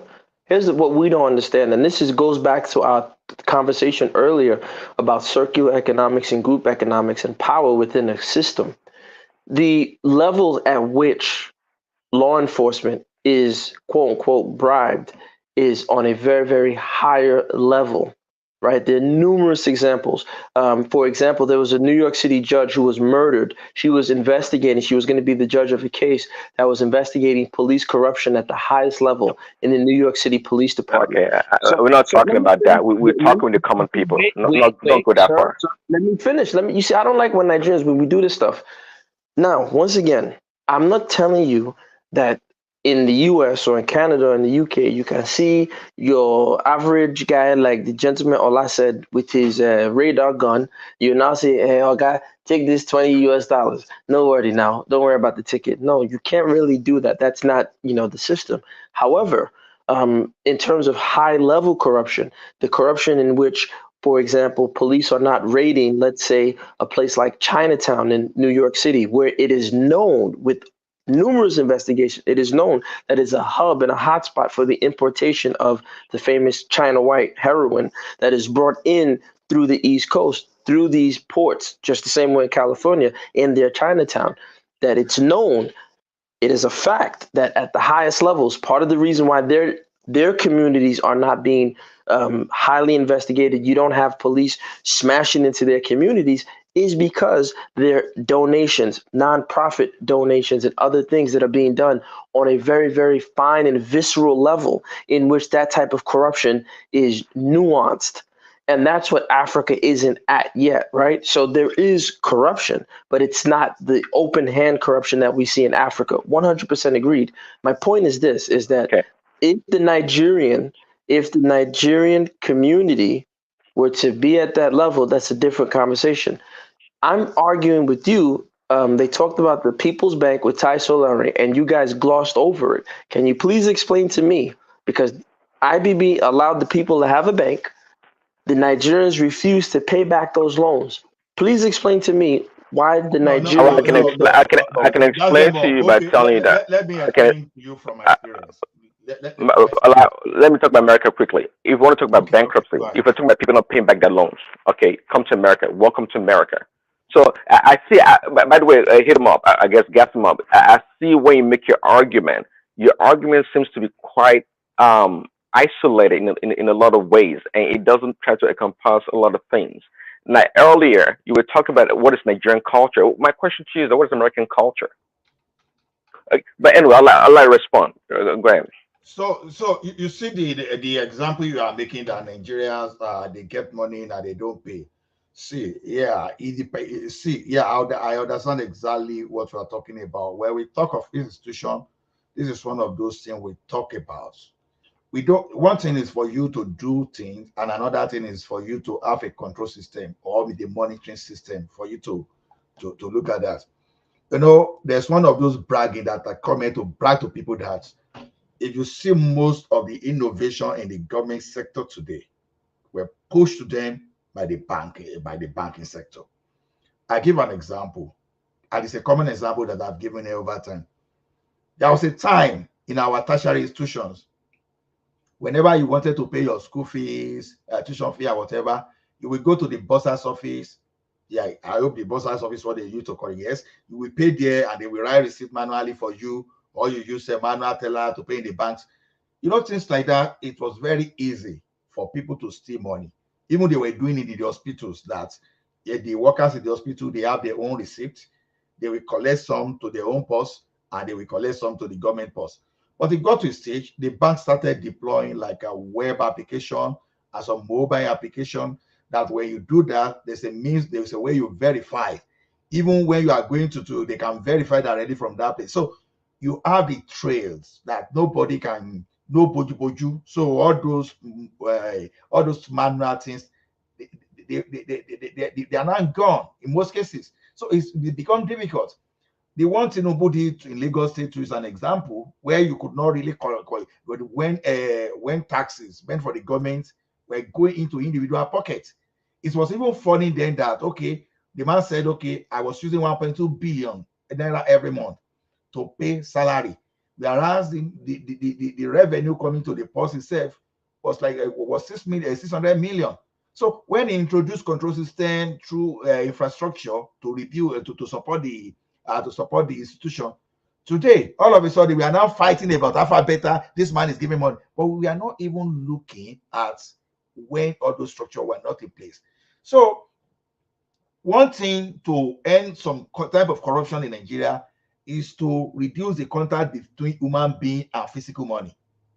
You understand? Look at what is happening in the immigration now. It just it's a matter of time when you run that immigration thing for like let's say 5 years. Before you know, although normally the scientists will say it takes if you repeat the same habit for 28 times in 28 days rather, that it become part of you. Maybe Nigerian situation is different. Maybe by the time you run things for like 2-3 years, the thing may just metamorphose to another thing entirely, and we are able to correct ourselves. So the corruption you are talking about now, when you borrow money, you borrow money, you don't return that money, is common among even the big men, because when you borrow from Bank A, there's no way Bank B will know your credit worthiness, and they do that to so many banks, and they will just make a way. They will make away with so much money. So that's the essence of having like credit bureau, because it's normal. Credit bureau will just let you know that this is danger. This guy is a danger. It's dangerous. So we even know the credit portfolio already. So okay. I agree with you 100%. Now, if you look at Amcon and you look at their assets on their books, you know, and I know you're the banker better than me. Like you just said, the big men were the ones who are taking a lot of these loans and doing nothing with them. And they're the ones that, you know, are typically the cause of these bank collapses and bank runs in Nigeria. But I still want us to address, so you are saying that because the technology was not put in place to create a distance between who receives the money and who doesn't receive the money and how these monies are exchanged hands. But I still want us to address the mentality that is on the ground to where you had the People's Bank with Mr. Tai, right? And the people refusing to pay back. And when you look at AMCON and the big men who are taking loans and just doing nothing with them, just entering in some of these silliest financial engagements, what is the mentality of the Nigerian on the ground, whether poor or big, and why they are not doing the right thing with these loans and the money that's given to them? So I agreed that the leadership is terrible, but what is going on in the mind of the average Nigerian on the ground? No, what is going on in the average of Nigeria? You see, our own, you may be looking in at the escalated level, but Oyinbo are as well, they are the same. Because ask yourself a simple question. How come that you have some Oyinbo that when the revenue, maybe you call it IRS in the US, I don't know, but we call it Canada revenue here. When they when they reassess some people tax over years, they find out that some people they've already gamed the system. Now, when you have Oyinbo that is gaming the system, you are doing that of Trump today now in America now, that Trump now, according to the information in the public space, that he evaded tax, right? So look at the mind too. So that is what capitalists and average human being want to see. No human being want to do the right thing. I don't know if you're a Christian. Even when you even look at it from the Bible's perspective, all I've seen, normally no human being want to do the right thing. It is a deterrent that cautions them. Now, despite having some laws today now, some people still want to bully you around. Some people want to do whatever they like, but because they know there are consequences. If Oyinbo, if they are so okay in the air too, now if they are not corrupt, you won't be finding over 1 million emails in the United States of America. If they are so pure like that. So the fact that you are seeing over 1 million emails in the United States of America is telling you that human being is human being everywhere. You understand? We have some issue with Trudeau now, a lot of nepotism. There's one issue now that is a hot debate in Canada today. We call it Arrive Canada. Let me tell you one thing. The application, because I'm in the tech field, there are some applications that that normally, even if you are going to put server, you need to do something, that's what you may not even be able to, you may not even spend more than 3.5 million. But you now see a situation where the same application will be going for like almost 60 million dollars somewhere. What do you think is happening? So the corruption is everywhere. Now, mortgage in this country we are talking about now, today, there are many people that are not qualified for mortgage. But within this system, some people will give you money to boost your account. They will help you package. You get everything. They will do some lie, and they put it in place, and you get that. Both Oyinbo, both Chinese, both India, both Nigeria, they are doing that. What does that tell you? Human being, we are the same. So the thing is, no, that's agreed. I agree with you. But what I'm saying is that the point I'm trying to show is that across the board, right? You are seeing with that example, the two examples I gave, I was talking about AMCOM, the assets that they have to owe when you start looking at the books. So I agree, human beings definitely have certain characteristics that are being applied. But what I'm also saying is that let's address Nigeria and let's address our failings, right? So when the gentleman was talking, because the whole point of me getting to this point was we're talking about leadership, and he was mentioning Shore and Obi and a good leader.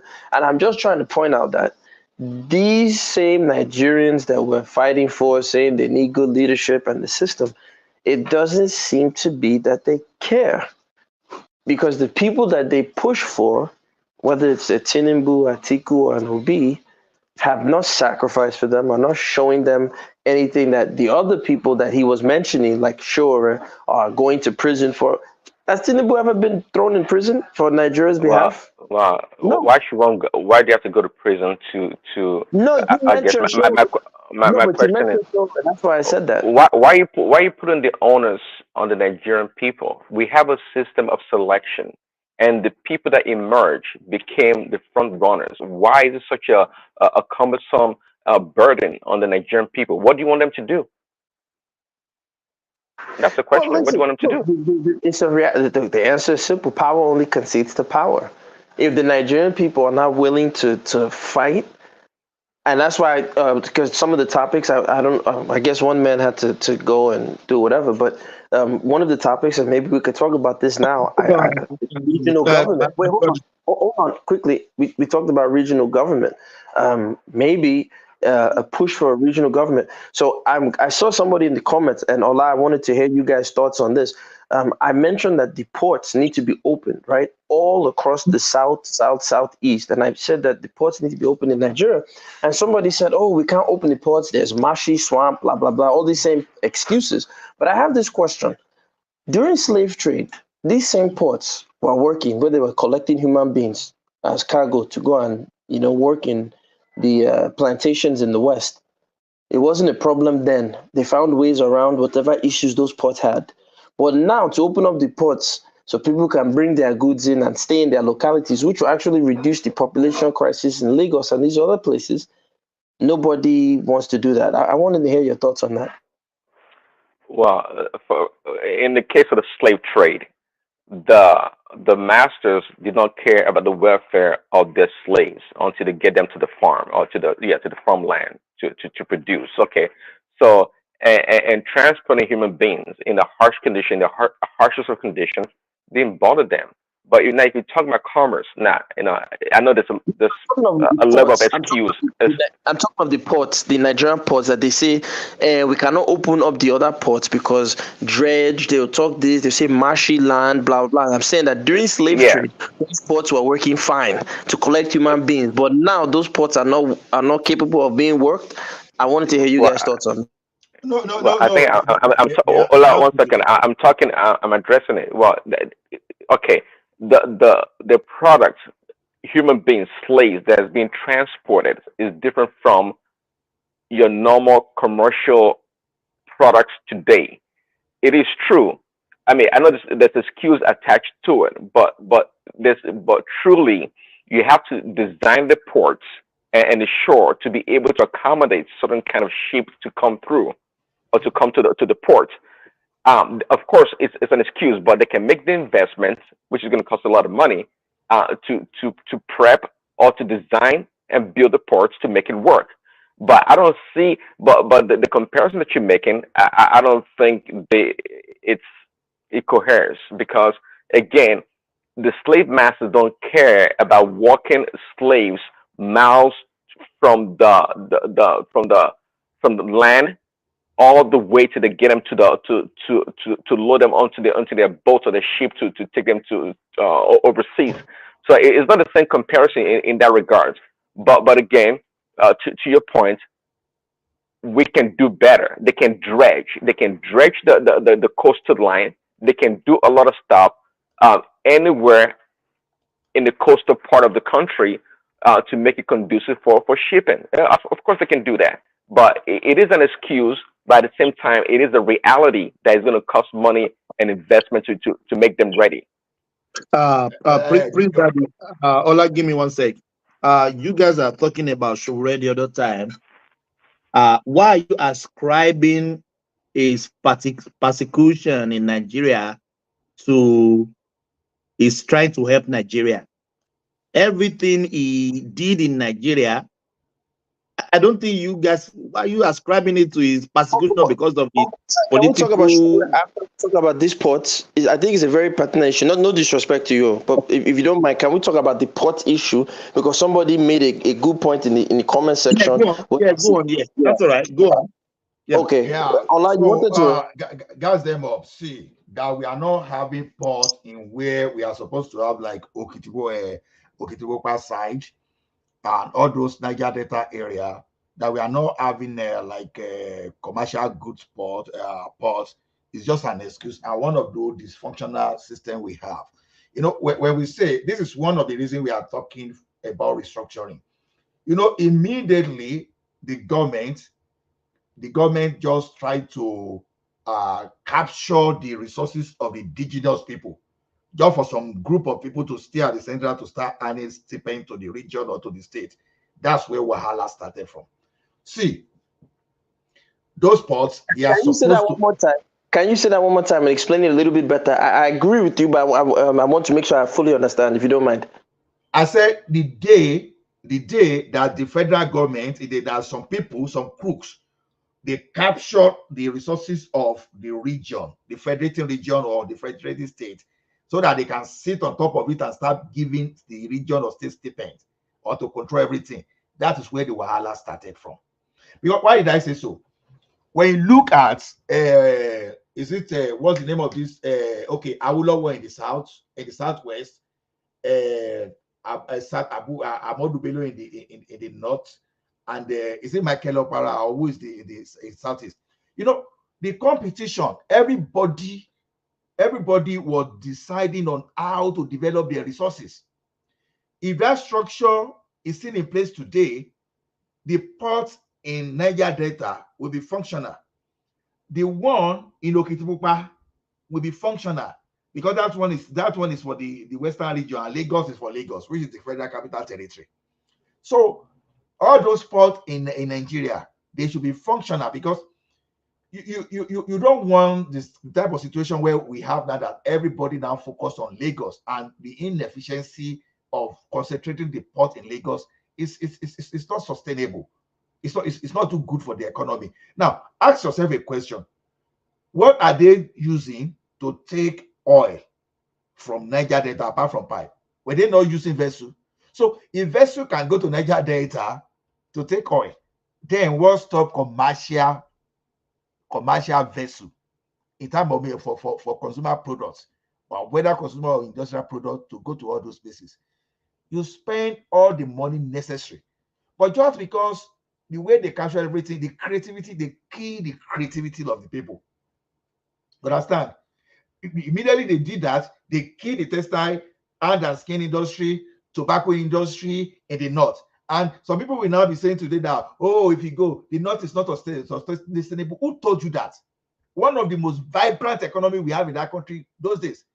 You want to tell me that the southeast it's a lie? It was the north. The richest man in West Africa at the time was Dangote's uncle. How can they say north was not producing anything? So we were up and running, but immediately they captured that, and some crooks, because we've allowed the lowest of us to get to the top. That's where the problem is now. In the First Republic, the top, the best of us are there. Look at, if not because of Obafemi Awolowo, free education. You understand? The Southwest, Yoruba people would not have been anywhere competitive today. That's not the point. So now look at all those infrastructure built in the First Republic compared to what we have today. You understand? That's where no infrastructure. Because somebody said in the comment section, they said that they were taking the slaves, like you mentioned with oil. They will have a main boat in the main sea, and they will send small ferry boats to ferry the cargo that they want. So my own is very simple. If Nigeria implements this, and they now start each region, like you said, Lagos will depopulate very quickly, because now you can import your car, which I'm not a fan of any import, but no problem. At least then, if you're importing your products from wherever you import them from, if you bring your car, like now, let's look at the human body. They say, what's the cause of heart attack? When your blood vessel gets clogged, your artery gets clogged, so the blood cannot flow. Is that not what we're doing with the Lagos port? Every of the good that must flow into Nigeria must flow through that Lagos port. It's overclogged. They're going to have a heart attack. The body of Nigeria will collapse. It's impossible. See, my brother, before that's a heart attack that they want to have. I'm telling you, it's a heart attack that they want to have. No, it's just because we lack visionary leadership. It's not. We see at the end of the day, we need to do all those things, whether we like it or not.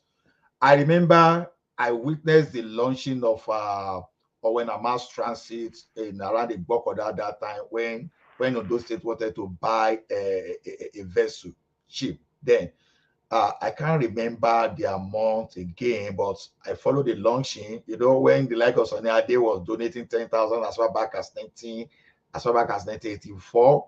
You understand? As far back as 1984, Commander Bandeli Otiko was our military administrator then. You know, when they were doing all those things, then they bought one ship that time or when a map or when a mass transit there that they were using on that other assets. So now part of what the Western region will have done, if the Western region government continued during those days of Pharaoh, they will have dragged that place and ship will be going to that place. The ship will still be going to that place. So to me, no excuse, to be honest with you, no excuse not to develop our ports. No excuse. Do you know how much money, Mr. Ola, let me say this. The taxes. Wait, quickly, I just want you guys to see the look. Do you know how much money on a local level, if you open up all those ports in Nigeria, right, and you have a high-speed rail network that now, as those goods come in, you can take it from whether it's Sapele all the way to Zamfara within 3 hours. You can have high-speed rail. Do you know how much commercial activity we don't even need a high speed. We talk about cargo train. We call it a Canadian Pacific Rail. Exactly. See, at the end of the day, guys, I don't think anytime that train is one second, I don't think we need so many ports. You guys can correct me, anyways. I don't think we need so many ports across the country. Need as many as possible. No. I think we need an efficient 1 or 2, perhaps 3 ports, functioning efficient ports.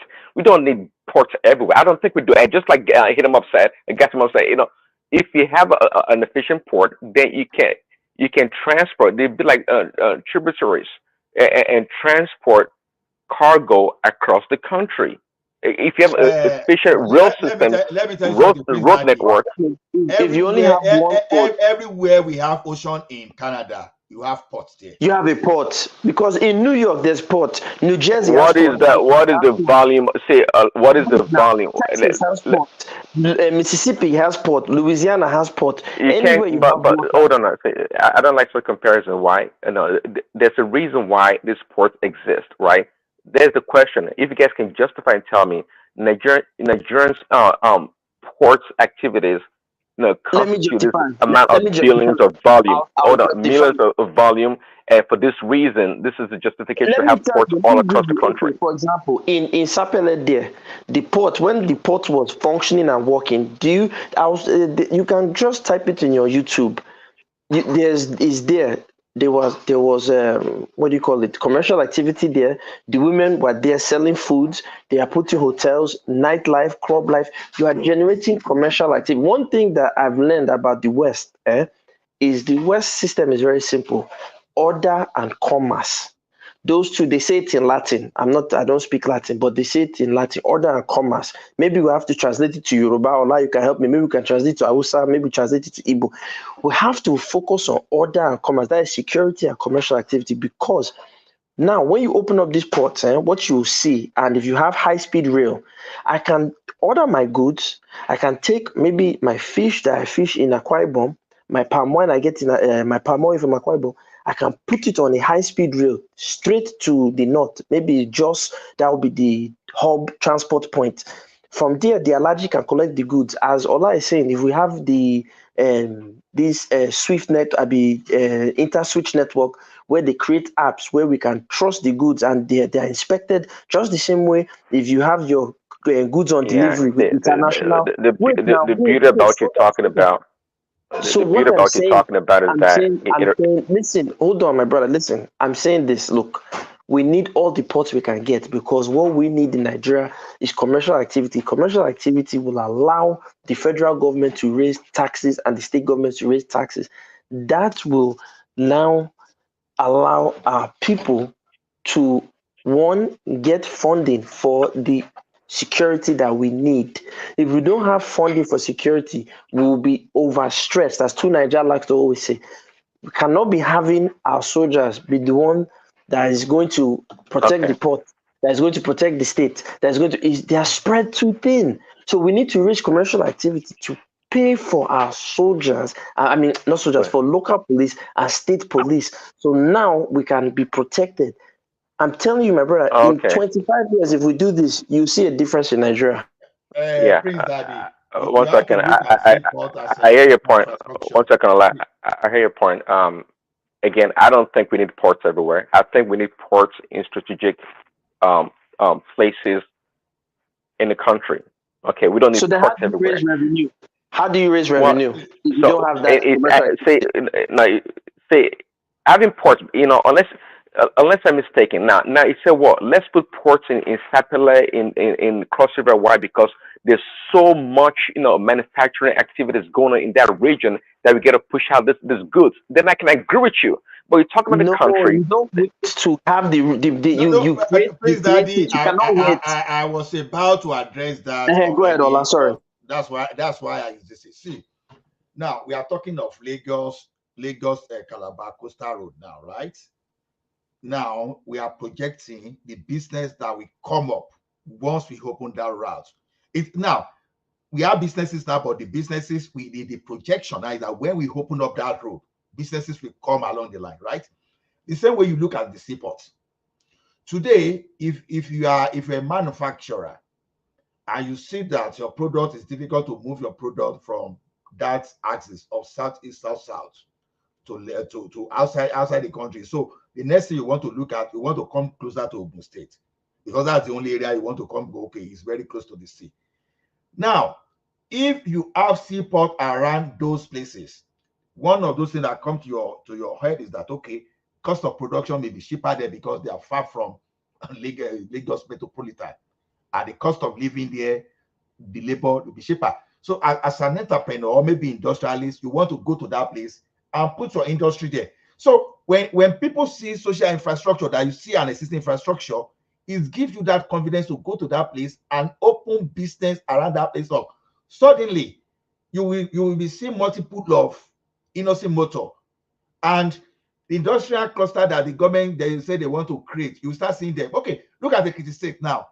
In Ekiti, we don't have anything to move to move our product from a Ikunderi farm, and that was an excuse they used to build the airport there, airstrip in Ekiti. So exactly. Using it for agro and can you imagine, Ola, if they have put high-speed rail, if all this administration forget about road and put high-speed rail network that can hold industrial and human capacity. So now you and I can get from Ekiti to Lagos within 1 hour on high-speed rail, just like Japan has bullet train. We can get from there, put our goods on that train, enter Lagos, sell, get back to Ekiti. Are you kidding me? Do you know how much money we will but do you know why? Guys, let's separate. Hold on. Let's separate this high-speed rail and commercial cargo rail. Two different things. Okay, I rather have a well-functioning network of cargo rail lines across the country. Okay, to move goods. Why are you separating high-speed rail? Why? Tell me why you're separating. Well, because now we're going into transportation, moving people from one place to another. Fine, I'm not against it. I'm just saying that we're talking about ports, and we talk about moving the goods across the country. We don't need high-speed rail. We need network of functioning cargo rail lines. Please tell me. Hold on. Please tell me why, if I've got my goods from my port, because remember, first and foremost, the reason why you open the ports because Nigeria is an import-dependent country. Personally, I wish that we didn't import, but it's in steps. As my brother Ola likes to tell me, I cannot be so difficult on myself. I have to take it gradually. So now, as we open the ports, because we're importing, now to get the goods from my car, let's say I import the car to Delta Day and I want to send it to the Alaji that will sell some of the cars for me, I need to put it on a rail line. If I'm using the old system, that's why I say you look at Japan, you look at these other these countries, Japan, especially the Asian countries, they are using high-speed rail. And the reason why they're using they're using high-speed rail because one, it can carry cargo and humans. Because now think about it.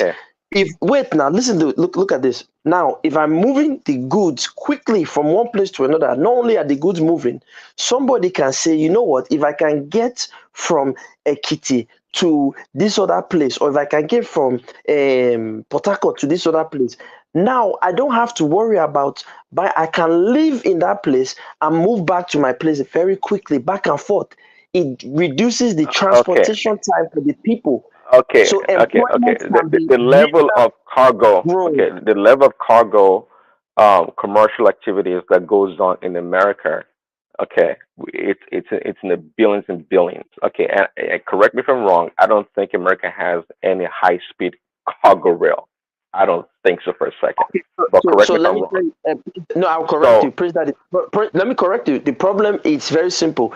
High-speed rail is not done in America, not because America doesn't know the value. It's because it's political, because the American establishment is lobbied by the car industry. So go and do your research. The car industry No, I don't blocking. have to do my research. What you said, I agree with, and I know that.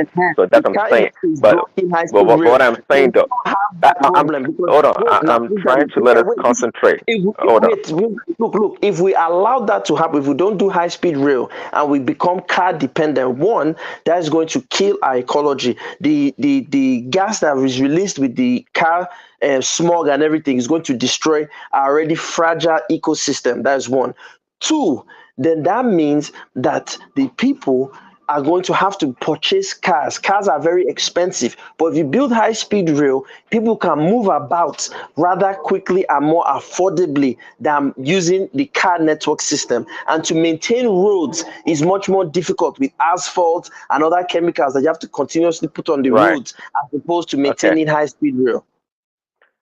I agree with you. I don't disagree. I think maybe I should just drop it because the nuance you and I are debating now is a matter of a high speed and just regular cargo rail. Okay, but anyways, either way, I guess it's fine. And by the way, I would like to disabuse the country and discontinue this massive importation that comes into this country. If we're trying to build ports in order to encourage to expedite imports, to me, it's a poor strategy. It's terrible. No, Prince Daddy, it's not import alone. Let me tell you something, Prince Daddy. But hold on, we have to hold on. But we have to invest first or simultaneously in our manufacturing base. What the heck are we trying to build ports to import stuff?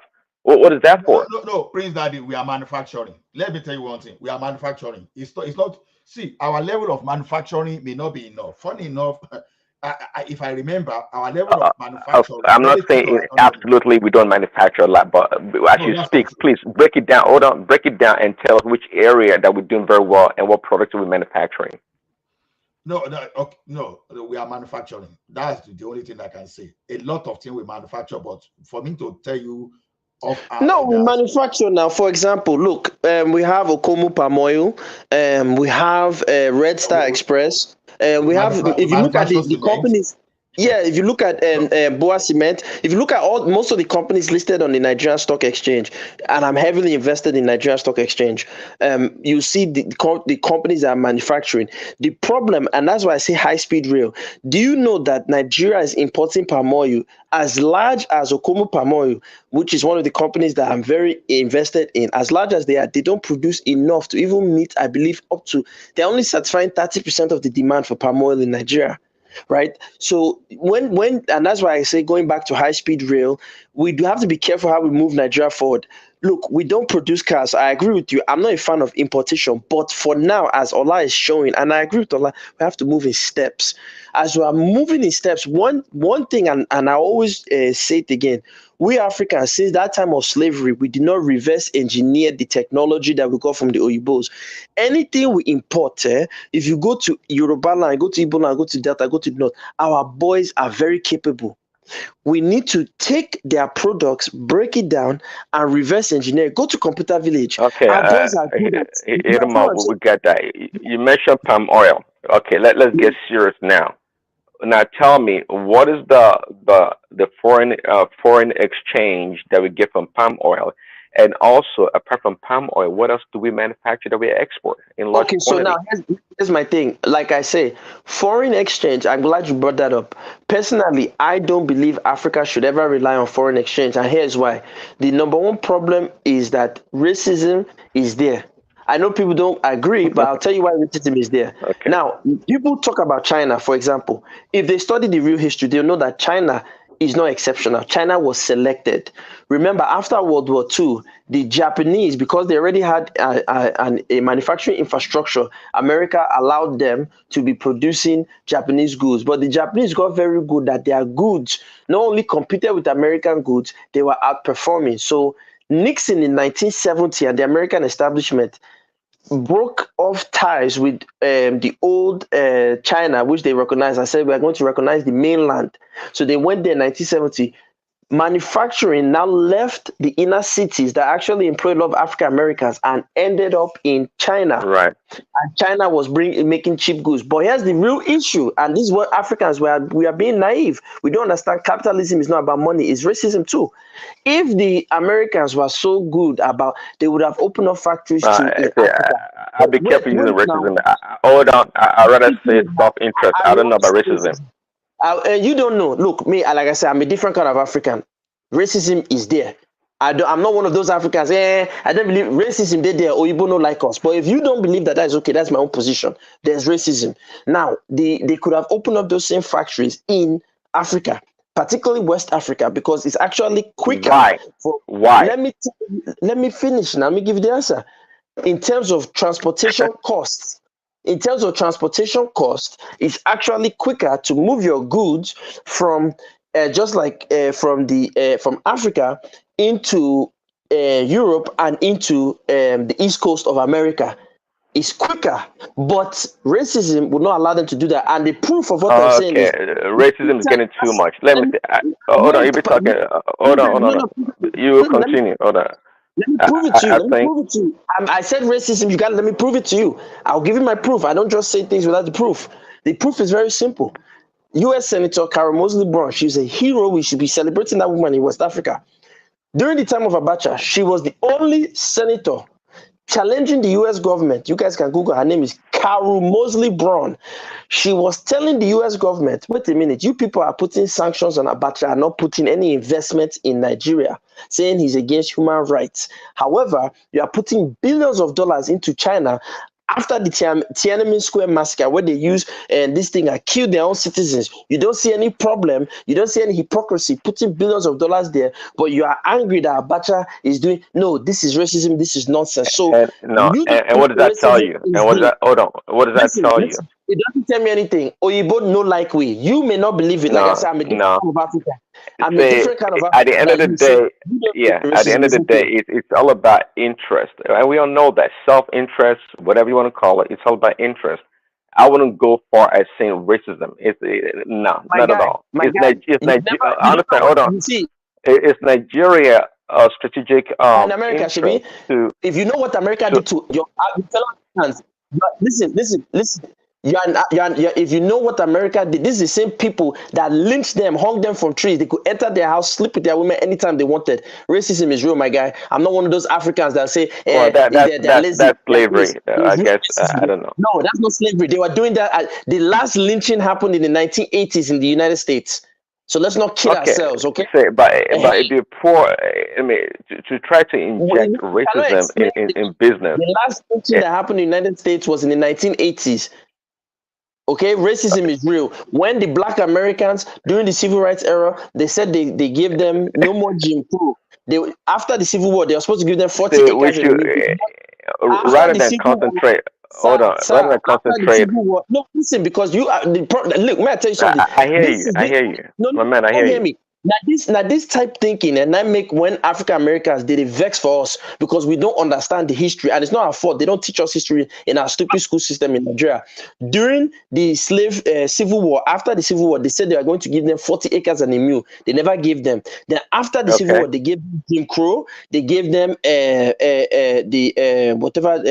forgot the term reconstruction and Jim Crow. After that, they revolted, they fought. They said they gave them Civil Rights Act. The number one beneficiary of affirmative action and civil rights were actually white Oyibo women, not the Black people that the rule was meant to help for. So listen. So up to today, America has not repaid those Africans for the debt that they owe. They gave the Japanese reparations, they gave the Germans reparations, and that's because the Japanese government fought for reparations of their people. Nigeria has not done that yet. So my point is, there's racism, whether you want to accept it or not. But let's get back to the topic. Everything you said, I agree with in terms of a historical context of it. I do agree. And I'm not saying there's no racism. That's not my point. There's racism, there's discrimination at different levels. So it is true. The 40 acres and a mule, yeah, they never paid, and this other Jim Crow, things that happen in the South across the country. That is fine. Nobody's going to deny this. This there isn't racism, but when it comes to international trade reciprocity specifically, we have to look at the competing agents. Now, what is Nigeria's strategic value to America, for example, that they want to invest a lot of money in it? That's what you have to look at. For example, Egypt, for example, it's a strategic interest to America, and that's why they help them. They supply them with arms and give them billions of dollars every year. Okay, why? This is free American money. There's a reason for that, and the reason why China in the 70s with Nixon, there was a push by the American political system in try to incorporate China into the World Trade Organization, into the world trade. And also, at the core of that is to try to defeat communism. That's the goal. Say, well, if you try to integrate China into the rest of the world system, in so doing, we will dispel communism. That's the goal. Obviously, it didn't work. It backfired. But nonetheless, the Chinese took advantage of that opportunity, and they grew. Sir, look, I get what, see, I studied economics. I get all these theories of free market, labor, all these things. It's just interest. It's a lie. It's not like that. Look, Goldman Sachs, Citi, one of them just released a report. They said that if America was to remove racist and biased hiring practices, they could increase their GDP by at least another 15 to 10 That's BS. That's BS. That's garbage trash. While you be talking, let me line to you. I mean, come on. Goldman Sachs, what? Nonsense. Listen. You can say that it's trash, but as one man told me, they have better research than you. You cannot tell me that you know better than Citi in terms of analyzing the American economy. So do you want us to? They have better research than I do. Hold on, no argument. But you want us to go historically and pull the record of their forecast and the damn forecast. If they are the ones, look, one thing I don't like. Be careful. No, you got to be careful when DEI has sipped into the corporate America and they're producing this terrible report. Hold on, and they're producing this terrible report. Listen, it's sad that you're a black man using these dog whistle code words, but it's okay. Look, at the end of the day, let me tell you something. What is dog whistle? Listen, like I said, you sound like a Republican. Look, listen, at the end of the day, when Oyibo debunk themselves, allow them. They are saying it with their own mouth. No, you have to know what's at play here. Don't be deceived. You have to understand what's at play here. So when the play gets like yo-yo, like ping pong, you don't recognize it because a damn Oyibo person says it, and from Goldman Sachs, I'm supposed to believe it. No one is playing me like a ping pong. At the end of the day, like I said, you just told me because Oyibo man from Goldman Sachs talk himself a believer. If Oyibo is debunking themselves, allow them. If Citi is they're not debunking themselves, they're playing games. This is part of the game they play. If the Federal Reserve, it's not just Citi. Look, listen. One thing I don't like about South Africa, you tell African man say, oh yeah, Oyibo that you people worship. Citibank said it. Now, Citibank no be better people. Okay, Federal Reserve say, no. Citibank no lie. Citibank no they lie. Wait, listen. Hold on, they know they lie. Okay, wait. And I go worship Jesus. Jesus is an Oyibo man. I go worship white man. Now lie. You don't know. Jesus will be Oyibo man. You should say you don't know what you talk about. Jesus will be Oyibo man. When they Jesus give you Oyibo man. Correct yourself. Is an Oyibo man in your pictures. No, correct yourself. Jesus will be Oyibo man.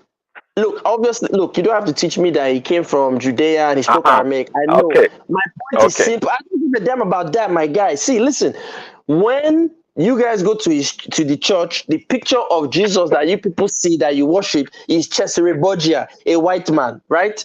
When it's time to worship the white man, I go worship him. When they give you people statistics on the same white people that are proving your narrative wrong, you people say, no. So pick one. If City is mad, then No, don't no. ask anything from the white man. If the My Federal God, Reserve is mad, my question to you be say, can they be wrong? Can they be wrong? Are they God? Can they didn't be say that wrong? they're not wrong. Listen.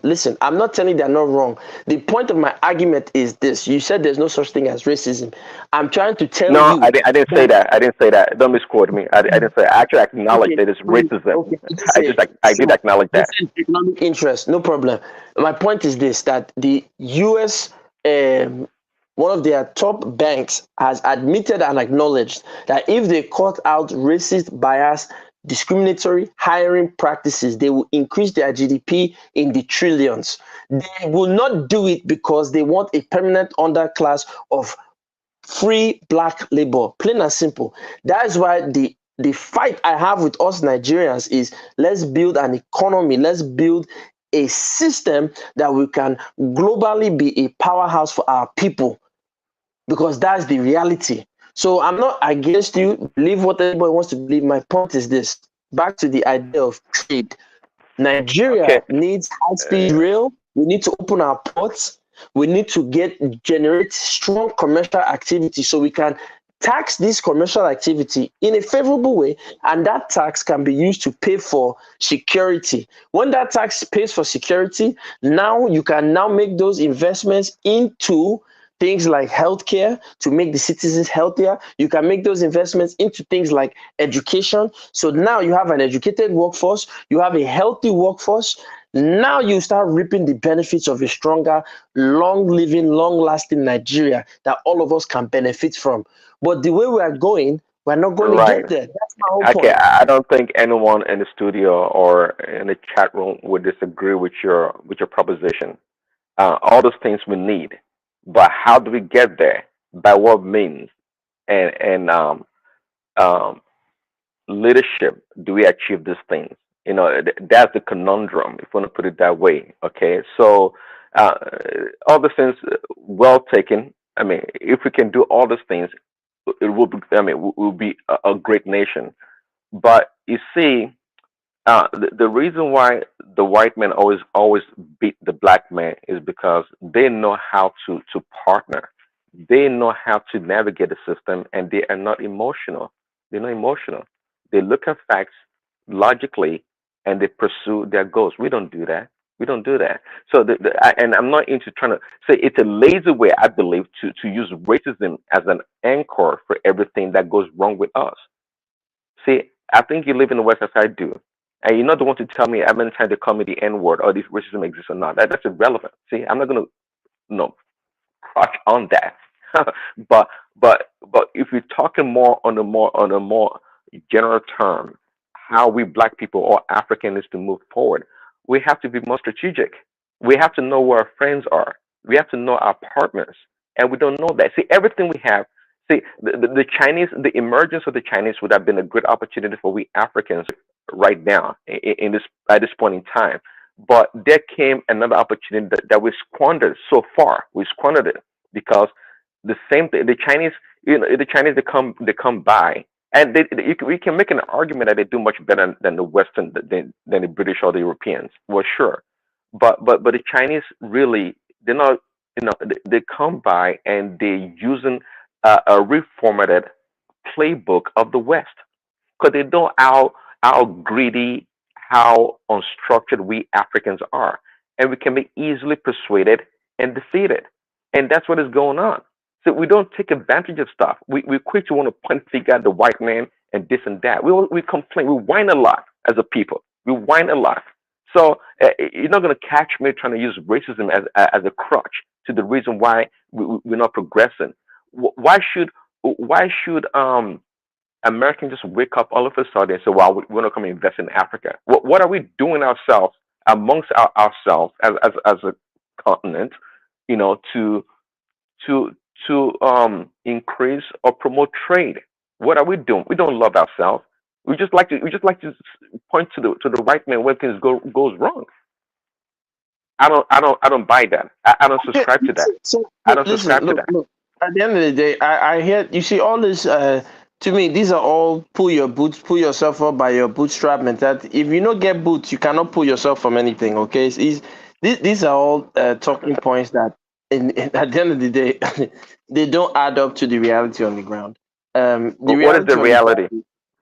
The reality on the ground is, for example, if you look at median income of Black people globally compared to other people, there's a reason why we're not successful. So I agree with you. Yeah, we're not focused on creating the group economic chains that we can use to start to remove ourselves from these systems, but it takes a concerted effort. You weren't on the panel in the beginning. I don't remember if you were in the very beginning. When I challenged one man, I said, what do we Africans have globally in the diaspora that we can say is a network? Yourself, myself, in this so-called America, there's no Nigerian community. What do we have? We have church that people go to on Sundays. We have one or two associations. There are Nigerian communities. That is not true. That's not accurate. Sir, there's no such thing as a Nigerian community. Now, let me prove it to you. Why? Very simple. The Nigerian community does not exist compared to other communities that have, one, a system in place that they can hire their own people. Nigerians don't have an economic powerhouse in any diasporic locality that they can hire their own people. If you go to what we call a Chinatown, the Chinese hire the Chinese. If you go to where the Indians dominate, the Indians hire the Indians. So we Nigerians, we are highly paid contractors at best. We get a skill, we specialize. So one person becomes a doctor, one person becomes a lawyer, one person becomes an engineer. They move into one white neighborhood, they marry Oyibo or something like that, and we think we've made it. We go, we dance to Whiskey, we eat jollof rice at the end of the day, and we wear one stupid yellow fancy cloth, and we say we've done it. That's simplistic. What you just presented is not true. It's not true at all. Community. You will see a Bangladesh, you will see a Bangladeshi that doesn't have 1/3 of the education that a Nigerian has, and that Bangladeshi in UK or the America or wherever they are combines their resources. They live together in their own neighborhood. They eat their own food. They have their own grocery chains that they shop at, and their money is linked back home to their mother country. We don't have that in Nigeria. What we have are a group of individuals. Again, not true. Not true. Wait, hold on. Let me land with this. When you are responding to me, please, I want you to respond to me with examples of what I'm saying that we don't have. So you have to give me examples of the Nigerian community that exists, that employ their own people, that the women live and the men live together in communities, that the children are speaking the languages and embracing the culture. You have to give me those examples, not your opinions or anecdotes. Please give me those examples. Okay, I hear you. So now you have to. From your submission, you're assuming that the aspiration of Nigerians is the same as the Chinese people. Why do we need to develop a Nigerian? Please hold give on. me the. Why do we need to develop I can answer your question. Sir, please give me the examples and then I'll answer your question. Give me the examples of those communities, please. That's it. Give me the examples and answer your question. Well, all I know, they have very strong, especially Nigerian communities, especially that of the Igbo communities across the country. For example, if you go to Texas, would be a very good one. Even where I stay, anyways, there are Nigerians that there's multiple of them that own, let's say, what you call cleaning companies. The big ones, by the way, they make millions. They have contracts to clean facilities such as where the NBA plays basketball. It's not a joke. It's not a chicken chain. It's a lot of money, and they do give opportunities to Nigerian immigrants that come freshly without maybe proper documentation or not yet into the workforce in terms of the corporate workforce. They help them. For example, I know about a huge Nigerian community at Intel. They go out of their way to streamline the process, not wuru, but streamline the process in order to bring in more Nigerians into the corporate world at Intel, and not so much in Nike at Intel. They do it. But now, once again, you have not answered my question. Give me the examples of the community. You are telling me individual, and this one get 1 degree. Because I just told you about Nigerian community. I just told you about. Answer the question. You told me there's an Igbo community in Texas. Bullshit. But answer me, please. Give me those examples. I want real community, not say this guy get contract for $3 million. I'm sorry. I guess I have a different. Hold on. Maybe I don't understand. What is your definition or explanation of community? Maybe I don't understand what it means. So once again, you have what you call Chinatown. You have the Mexican, Latin American communities where Mexicans live in their own space. They shop in their own localities. They eat their own food. Let me finish. They eat their own food. They speak their own language. They commune together. They worship themselves in their religious practices. Not only that, they don't need. Wait now. They don't need corporate America, so their people can be hired amongst their own people. The largest employers of the Chinese people in Chinatown are other Chinese. So show me the Nigeria town. Show me, or if you said there's no Nigeria town, the Indians own 60 to 70% of all the hospitality industry in America. Majority of those people that when you go to a hotel across the United States, you see an Indian and he's hiring Indian people that work with him. Typically, I think they come from a particular region in India. The last name is the Patels, right? So my point is, show me this with Nigerians other than bragging, jollof rice and PhD and whiskey. Show me what we have, my guy. You have a really condescending view of Nigerians in diaspora. I know I have terrible, but show me the community. When Nigerians live together. Okay, let me build my point. Say, by the way, let me talk now. Guy, let me talk. By the way, my own personal view or opinion about Chinatown, Koreatown, and all this damn town. They're anti-American in the first place. I don't care for them. They're anti-American. They don't assimilate. They have no value to me, if you ask me. But that by the side, the Nigerians, we don't. I can agree with you that we don't have like a Nigerian town like the Chinatown. Okay, and perhaps it's a good thing that we don't have one. But we have a network of Actually, Prince Daddy, you gave an example of Gaston. Have you been to Houston, Texas? Wait, quickly before I respond, it's a BS. It comes BS on. No, I'm trying to give you an example of the what Prince was saying. I just want to know: are you a moderator? If you're a moderator, I gotta leave because you're not a fair moderator. Is Mike a moderator? No. Like, stay. Okay, Stay. I just want to make sure. Okay, yeah. Go ahead, Mike. Anyway, in that city, I've been there so many times, and I've even lived there a little bit. They have a part of the city. It's called the Southwest part, where the blacks are. Nigerians own a lot of the businesses. They own there's skyscraper. There's owned by Nigeria. Most of the businesses are owned by Nigeria, and they are the number one employer of Nigerians there. In fact, number one employers of blacks. They coordinate. Maybe not. They still got a lot of their hating things that happen, but I'm not going to hate on each other kind of thing. But most Nigerians that come here fresh out of the boat, especially even the illegal ones, they're employed by Nigerians. So, and a lot of the industry, especially medical, even engineering, a lot of the industry are dominated by Nigerians, and they help each other a lot. Like literally, if you're a Nigerian, you come to Texas, just make a phone call among other Nigerians. If you want maybe a job, you want an industry, there's a phone number always in Nigeria to connect you. So they do work together in that area, and they have area where they coordinate. Like I said, there's a street called Bissonnet. If you go there, it's all Nigerian businesses all next to each other, and they work together, they coordinate.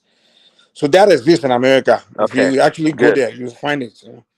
Okay, that's a good example. So, hold on. Listen, you and I are ignorant to what Mike just said. So it just shows that it does exist to a certain level. Listen, I've lived in the South. I've lived in Alabama. I did a lot of business in Houston, Texas. I've done a lot of business in Texas, in Atlanta, in Texas is big. We're specifically talking about Houston, Texas. Yeah. Listen, I'm not telling you I've done business all over in every part of Texas. My point is very simple. I'm not gonna fall for that because you're not answer. I'm going back to the gentleman. Let me make sure I have his name correct, Prince Daddy, because Mike just jumped in. My point to Prince Daddy is again, sir. Show me the Nigerian community where Nigerians live together, where they worship together, they eat their own food. Show me where the Nigerians that resembles like a Chinatown or what the Mexicans have in the United States. I If you just can't give you show the me that, example now. if you Okay, cannot show me Mike. that, Mike just Mike, give an example, but I'm saying though, I'm but calling bullshit on get it. him, Mike is a liar get him. as usual Oh, because Mike doesn't have any evidence. hold on. This one Okay, that but you're I've just attacking me told you today, that. man. Does there Oh, I just anyone in told you a? that. Hold I on, man. mean, you're I just calling me told a you that. liar. I mean, like I don't understand why you're doing this attack. Hold on. Gassimo. Sorry I mean, about have that. I offended you at one point, or what's going on here? Anyway, I just give an yeah, maybe you example, want and to answer people, that. anyone from that city will tell you that I'm not lying. Anyone in the comment section, like even what's her name, Choma, when she comes there, she will tell you, she will attest to you that that's true. And if Yeah, you can I take know your they have a time to, huge. rather than calling Chioma me a would liar, be take your time and visit. listen, and Chioma would be a liar as well. There is no Okay, Nigerian I'm pretty sure someone community. Okay. else probably. There Just is take your time no. and I don't before you call people liars, at least take your time and visit the place and investigate, find out. listen. I'm not gonna take my time and leave New York to go sit in freaking down south. I'm good. You can keep the South and shove it up your you know what. But my point is this, sir. All jokes aside, once again, I hate when Nigerians do this. You tell them to show you an example, and they give you But nonsense. you keep Show talking. me the Let me land the example. point. I'm trying to Okay, so tell land you. the point. Okay, Well, tell Mike okay. to stop cutting you off. Finally, let me answer the question. See what you just described about Chinatown, which is anti-America. I just told you that the Nigerian community exists in a network setting. So everything that the Chinatown you think offers, the Nigerian community also offers it. And Mike just gave a good example of that in Texas, but you don't want to accept it. Okay, and it's not just in Texas, and I don't live in Texas. Where I am, also there's a degree of that functioning amongst Nigerians also, and it's across the whole damn country. So your condescending view about the Nigerian's ability in order to form a community is Prince not Daddy, true. if you notice, like when you go to any like kind of like city where Nigerians are coming, the guys they usually come together and they play football and they network. You understand what I'm saying? And the women, even the women, they said they really can't live without each other. They network, they connect, and they start networking. They one of them, other. They when they get married and they get family, they invite other families and they come together. They introduce people, meet each other, and they network well. And then when they start and they begin to show each other the way. We do But all these things. Now, the only people that may not no, see it, oh, Prince Ali, let me learn.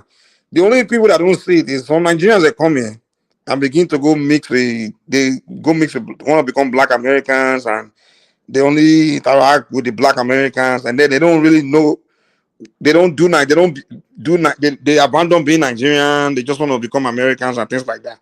Those are the ones that don't see these things. But you and I, they actually we do Nigeria, you understand? We put Nigeria community, we see ourselves as Nigerians. We don't try to become other people. We know what's going on among but ourselves. Gassama was saying that look, we don't have a Nigerian community like exactly like the Chinatown. That's his problem. Listen. I don't care what Mike says. He can continue eating his diabetic Nigerian jollof rice and dancing to his piece of shit whiz kid and wearing his stupid African clothes with the colors on it that match. Nobody gives a fuck about that. We're talking about real community and group economics. So, you But guys that's what can I just deceive yourself. described now. And even It's not Nigerians, no, we sir, mainly eat it's not group Nigerian food. economics. Like we come to even Sir, the every keep the diabetic Nigerian food. I'm talking real group economics. It's not there, sir. well, it's where I am. I mean, I do business in Nigeria. We interact, so I don't You're know. a Maybe liar. you don't You see it, just but I said, see it. okay, sir, you're a You liar. can't You just said say you're lying where he's a you can't liar. disprove it. No, You can't I don't disprove know how it. you can prove that I'm lying. This gentleman just said 3 shows ago that majority of the people he does business with are white boys. Now he's saying he does business in Nigeria. Every freaking week, I Mike do comes business with on Nigerians, but the kind of industry I'm in, the every industry week. I'm in is Listen, mainly is we dominated know by you work whites. for the So government. Listen, we know you work for the government. Look, at the end of the day, I know you're a contractor for the CIA, one of them Fed government. We know what business you're in. You're a contractor, one of them Fed people. My point is this: Every week, this guy comes on here and tells you he only does business with whites, the largest people he does. Now because to prove his point, he switches it and says, "Oh, I do business with Nigerians." Pick one, Mike. Do you do business with white boys or do you do business with Nigerians? I do business with white boys more because they're better in business than most black people. That's why, not because I'm running. Not right? Including Nigerians. Yeah, I would say that. Yeah. Oh, good. But when it comes to my community, hold on now. See, So here's the this is the deal. guy you follow. Somebody that will not do business with you. He's letting you know he will never do. No, this is where business works. If you understand business, you do business. When it's time, hold on now. When it's time to strike, hold on. Connect with you. When Ola was on this platform and tried to connect with you, you refused the connection with him because you don't give a damn about Nigeria. So don't come on here and preach this fake. We are one BS. Well, it's not about me. It's we're responding to what you're saying. Whether Nigerians deal with each other. Lead by example, okay, sir. Lead by example. Stop bullshitting people. Okay, okay, fine. Stay in your Fed job, working for the federal government, working for the feds in the U.S. Okay, that's fine. That's fine. Prince Daddy, let me ask you a question. The Chinatown that you mentioned, right? Now, if you have a business proposal, Prince Daddy, you're walking through the Chinatown, right? And you present a business deal to a Chinese guy within Chinatown that's more juicy than even his own Chinese people in that Chinatown are presenting. Will the Chinatown reject you, Prince Daddy? Will they reject the business, the money? In Chinatown. No, I'm saying you as a black person, you walk into the Chinatown. Maybe maybe there's some business you want to do, and you find a Chinese guy that lives in Chinatown that you can team up with on that business, that particular business, right? And you went to him to present the business to him, and he sees that the deal is very juicy for him, you know. And then will he say, "Oh, because you're not from Chinatown, he's not going to do business with you"? That's a fact. No, I don't think so. I can tell you not even if you go to Chinatown to buy goods from them, will they chase you away? They'll take your money. So he's telling me that because I do business with white men, it means I don't care about Nigerians. I know you're not a business. You're not a real business person. You're a fronter. You see, look, listen. No one is going to deny that they won't take your money. But how many of them will allow you to take their money? You see, you type of Nigerians, you guys are just confused people. You think because you give white boys your money and Chinese your money that you are doing business with them. They're just taking your money because you're the coon of the month. You're the flavor of the month. I think you missed the point. I think you missed the point. It's not about me. In business, it's not about people taking money. It's the give and take. You didn't even hold on. In business, it's not like you're working and just donating money. In business, give and take. Ola was here trying to connect with you. You refused to connect with him. This is a fellow Nigerian. Don't come on here and BS people. Well, maybe. I don't have to. Can I say something? But anyway, let's hear from other people who gas them up, please. Gas them up. You know what? Can I bring a perspective that's maybe not American? Okay, I think that's what this is. So, I think gas them up is a Kwame Nkrumah kind of Pan-Africanist. So I think that's why he's speaking like this. I can relate to what gas them up is saying. There were some elections for the European Union seats and some local elections across Europe. Yes, last few days. And it made me realize that as a community that we're lagging behind compared to some of the other big migrant communities, notably the Indians and whatnot. And I can relate to what Gaston is saying. Now, Mike brought up the community in Houston. I've actually heard very good things about the Nigerian community in Houston. I don't know the extent of it. I've never really been to Houston, Texas. I have some family there, I have friends there. I've heard good things. I've seen, they do seem to have like community kind of like engagements and whatnot. And I've seen their online activities that would seem to suggest that they've been doing some things over an extensive period of time, not just 1 or 2 years, over a decade, and there's quite a lot of Nigerian professionals, business people, serious people there. So I think it's a good look. I mean, you can look at that and say, okay, that's a good start. But I think socio-politically, I think we are lagging behind. I've spoken to some professionals in some Fortune 500. I work for major players well in the tech industry, and I'll speak to a friend of mine. He's a big player globally for big financial institution, and he works in their kind of like their high end future technologies section. And it brought me to the realization that unlike the Chinese and the Indian communities, we've not been able to use individual influence to build like we're not really we're doing very badly. Trust me, we're far behind. I attended university with some Chinese students that came from China, and they spent 1 year with us, so they could brush up on their English and whatnot before they went off to do their masters in America and whatnot. And you can see the projection they build for the future, and it's not just about about money. It's about power, soft power,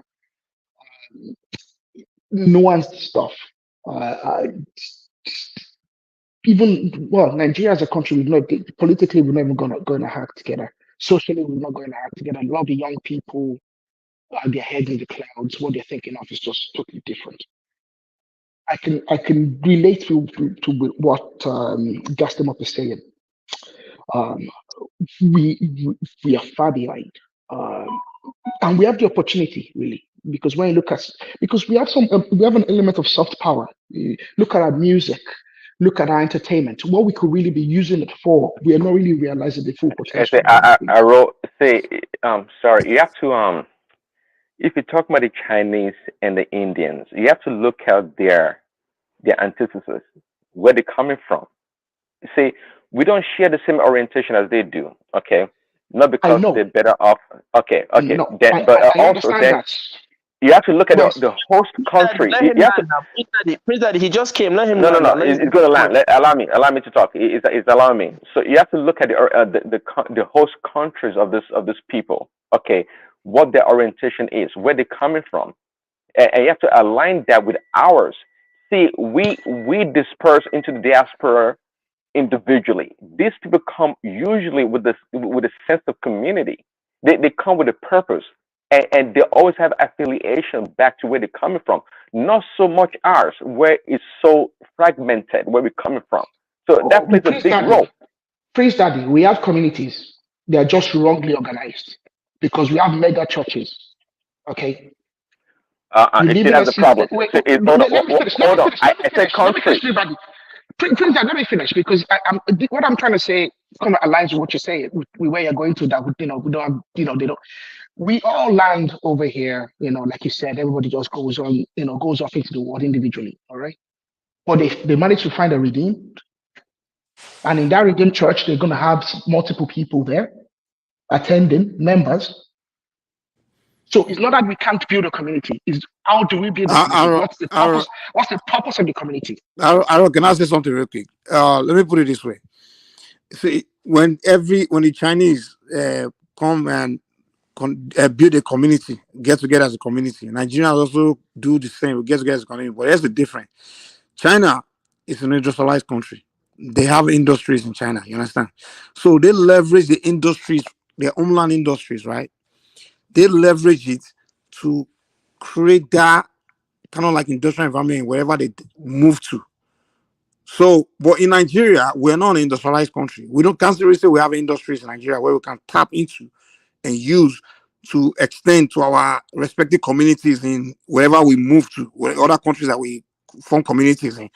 Like if we come together now in one place in a country, city or state in America, we can't say there's something in Nigeria. We can start importing there, which we do. The Nigerian food, of course, if we go to Nigerian restaurant, we import our food. We import our food to the community. Exactly. And we open Nigeria. So we are doing it, but we can't do it on the same scale as the Chinese, where in their homeland they have huge manufacturing.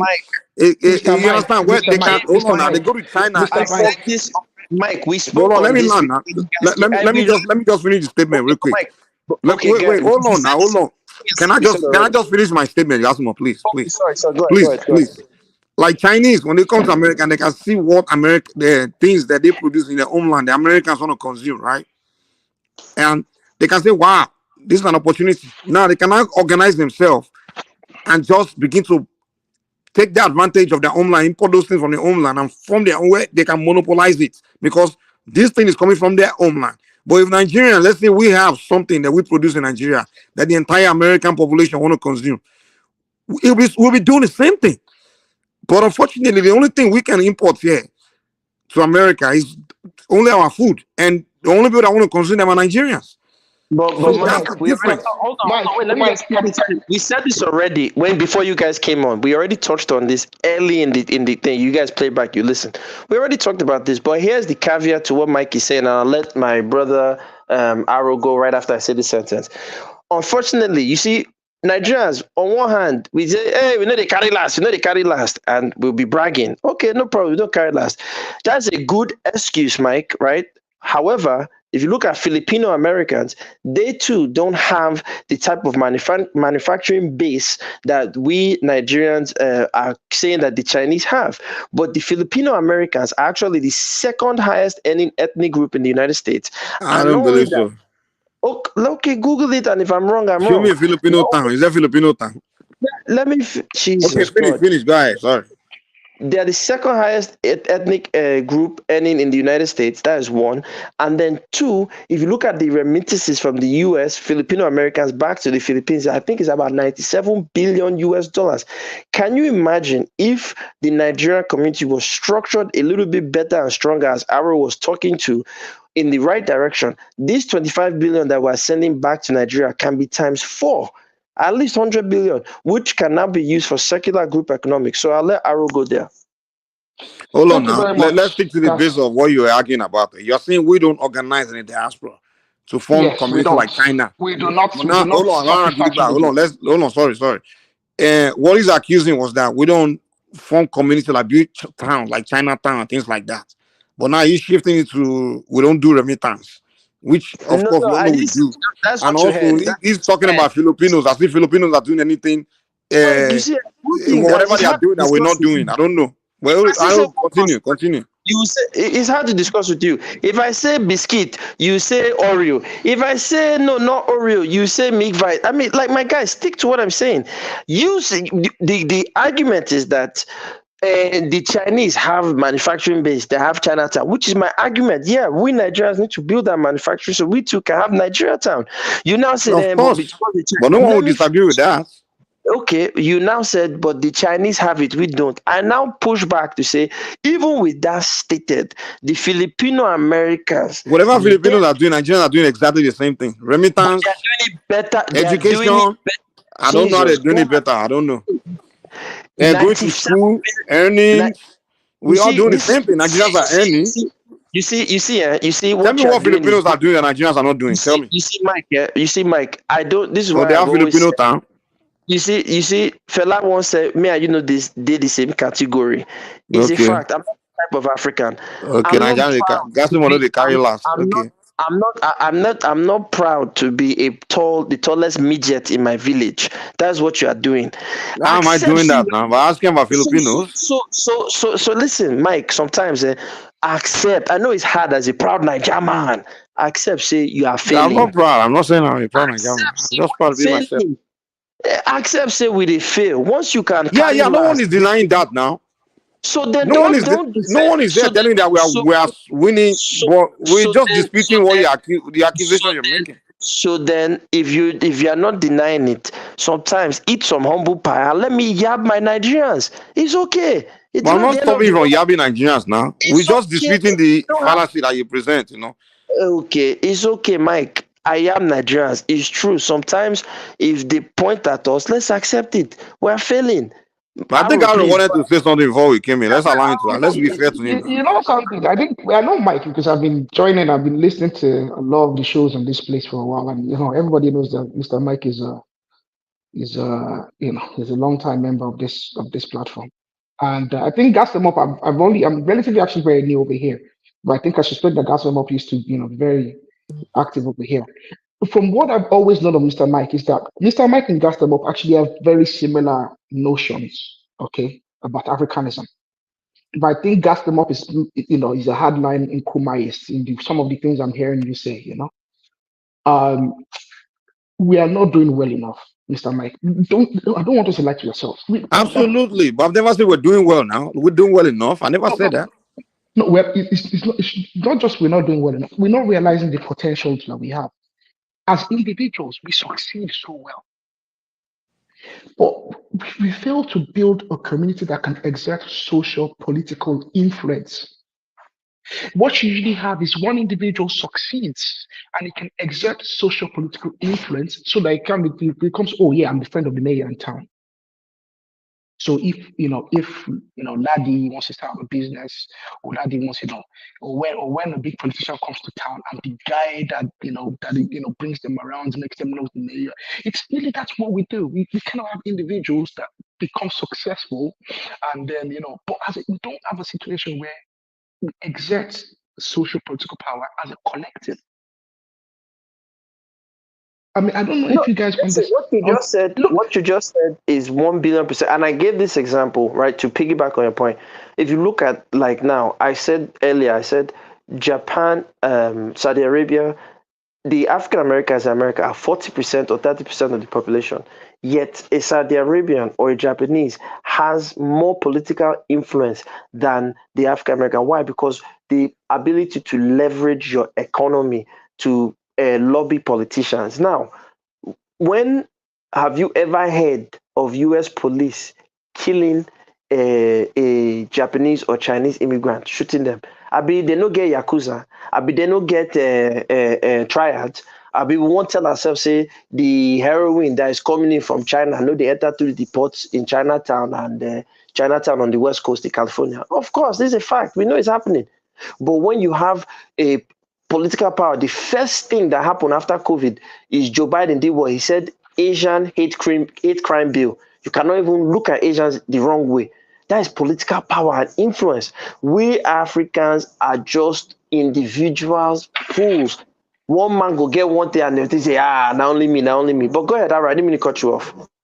I really agree with you because this is starting to worry me. Okay, we bought a house into a new estate recently. Can I say something really quick there? If a Chinese immigrant or a Japanese immigrant get aggressive with the police, he's going to get shot.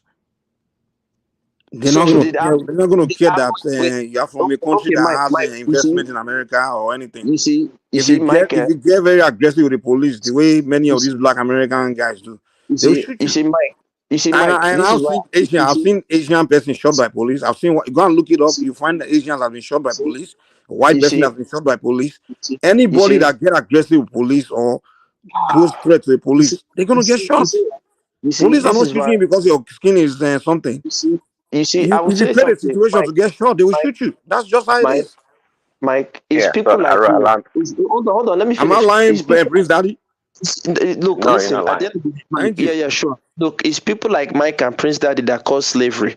You two are guilty. You have blood on your hands. You think that cause slavery. You can learn. Prince Daddy is a prince now. People is your type of people that caused slavery during the Oyo Empire when Arochukus were selling themselves as slaves. How we go from here to slavery? You people, it's funny to you. It's the sick mentality that you have. You just said the biggest foolish thing ever was Amadou Diallo being rough with the police when they shot him 40-something times. When they shot him 40-something times. That happens every day. But the guy was reaching for wallet. The guy was running from the police. He was running like a criminal. He did. You see, you sound stupid. He did not run from the police. He didn't follow instruction. He was trying to. They say hands up. He went into his pocket to pull out the wallet. That's not what happened. No. Okay. Why did they shoot him? What did they say they shoot him for? They thought he was a gang member. He showed them his ID in his wallet. And come on now. He was pulled. They say they was pulling his wallet. That's why they shot him because they thought it was a gun. No, that is why they moved. They thought he was pulling out a gun. And when they told him to put his hands on, he just follow instruction. When they say put your hands on, you go for your pocket to pull something out. And it didn't look like a gun. They're gonna shoot you. Mike, you're a coon in But another we state. You're also not from agree New York. that hey, Mike, but hold on. But we also agree that the police do no, this. No. Mike. See, Okay, go ahead, gas finish. them up. Listen, You can't be calling. You cannot be. Listen, we can disagree with you. Absolutely, you can't call names. Nobody's coon here. I mean, that's what Hold it on now. does, man. You Hold on don't now. resort to insult, man. You Nobody's can't win coon here. arguments. No, nobody's stupid here. Let's be respectful. Let's be respectful. Nobody's coon I stupid. need to mind your business. Okay, we can disagree. Prince Daddy, please mind your business. Mike has insulted me many times on this platform, so let me. Whenever I ever insult you, Gasimo, give me one example. You told me the other day that am I paying child support? Do I see my children? You opened your mouth and said it was a joke. Okay, so if you can dish it out, you can take it. Don't come to his defense. Anybody. He insulted me and I laughed with it. You said I said you were seeing your children. Now you're lying. When did I say that? You told me go and play it back. It was you said. I said, are you paying child? I said, have you paid your child support? That's what I said. And that's what I In my own defense, so to speak, Diallo, for example. Prince Daddy, let me finish. Diallo, for example. Hold on. I'm talking to Mike. I'm talking to Mike. Thank you. Well, you don't have to talk to me. Just let's get to the conversation. Don't make it about me and you, man. Let's just get a conversation. Listen, you guys are not from New York City. You didn't grow up in the city. You don't know nothing about the city. I don't know nothing about New York City. I'm probably know about New York City than you. Well, anyway, listen, you didn't grow up in the city. If you didn't, you grew up there. Listen, if you didn't go to a PS or an MS, if you didn't go to a city school and eat school lunch in the 5 boroughs of New York, please mind your business and visit your auntie and uncle and eat your jollof rice when you visit. Don't ever say nothing about this city. You're not a New Yorker. There's really nothing about New York you want to tell me that I don't know, man. Like I said, you're not a New Yorker. If you didn't grow up in New York, don't Americanize this thing. I know, that's the problem. He's become Americanized. The thing is, he's one of those people, and he's telling us about Nigeria. So you are an American, you are a New Yorker, but now you want to educate us about Nigeria. So let me finish. Thank you. My point is very simple. You can't, on one hand, when I gave the example, I said, how many times have we seen, right? I'm not saying it has never happened. It's how many times have we seen where the police will kill a Saudi Arabian American or kill a Japanese or Chinese American. And then the next thing he says is, oh, well, if you get rough with the police, they will shoot you. And then I said, was Amadou Diallo rough with the police? Was the other gentleman who was selling CDs rough with the police? Was Khalif Browder, a Jamaican American immigrant, rough with the police when they ran into his house and shot him in the bathroom and killed him with no weapon? No. So stop talking things you don't know. But the fact of the matter is, you can never point at Saudi Arabia gang in America or Japanese gangsters in America and Japanese neighborhood where drugs is infested or Saudi Arabian community where there's so many. So these things, of course, when you have a community where there's so much violence and dysfunction going on, you're going to have more police. Okay, I think it'd be nice to chip in now. Can I chip in now? Mike is just saying, look, okay, go ahead. Can I interject? Okay. We need to understand that as a people, that we are subject to profiling. We are subject to misconceptions that we've encouraged ourselves, subconsciously, and we're subject to mischaracterizations. Okay. Like the Nigerian police too, right? Yeah, I'm speaking of us as a people. I can't speak. I'm not speaking of Nigeria now. Okay? I don't know who's this us. Is it just Nigeria or are you talking about black race? Yes, as extensively the black people. Okay, because most times you're walking down the street, you're just a black guy. Nobody, until you open your mouth, they might not know if you're Nigerian or if you're from Congo or Jamaica or God knows where you're from. You just look black. Okay, but generally, we've been mischaracterized. There's a tendency to believe that we are all gangbangers or this or that. I'm sorry. Let me correct you 1 second, please. You see, I just gave an example of Houston, Texas. Right? So let me tell you what the Houston, Texas is like. The most populated Nigerian community outside of Mr. Mike. Hold on. Please. I don't want you to land. I won't let you land. Let me just say something. Okay, go ahead. Finish. Why won't you let the guy land? Okay, finish. It was a very important point I was trying to inject about when you put all black people in the same box. I was trying to tell him that in that place, the black Americans and the Nigerian, the police know the difference, and they will tell you. The police will tell you. But go ahead. Sorry. You're speaking of this in Texas. Yes, the Americans in Texas know the difference between the Nigerians and the black Americans because our population is bigger than their population. Because Is you it- Nigerians, because you do they Nigerians, do because do you they do the Nigerians, same? your Is that diabetic the jollof rice and your guy. One at a time. I can't hear both of you. That's more. Because Well, you that's not Nigerians refuse. That's why. that's Say it not the again. same situation. That's not the same situation in London. That's not the same Yeah, situation in I was just France. trying to let you know that some places they know. Well, Some England and places. US is a little different. Know But go the ahead, go ahead. difference because you Well, that's Nigerians what I'm come there saying. and That's kiss white ass. But the That's main it. point I'm trying to make is the reputation you give yourself is the reason why you get that pushback The from only whatever. But reason why do you know, you do Mr. that Mike? is You know, because I you said beat white something. boys and kiss their ass. That's it. Mr. Mike, I said something, okay? I said that the mischaracterization is not just as a consequence of, it's it's part of what we've done to ourselves as well. Our behaviors, our tendencies, things that we do over, and it's not just new. It's it's just different things that are built up. As a people, we need to really get our hearts together. Um, um, I don't want to use as a people because there's differences as well. Like you said yourself, it's Nigerians, there's African Americans, there's people from the Caribbeans. The realities of their lives are different. Um, some of us enjoy a privilege that others don't. But I'm just speaking as a race now, as a kind of like a collective race. I think we suffer prejudice, and it negatively affects us in ways that sometimes we don't even understand.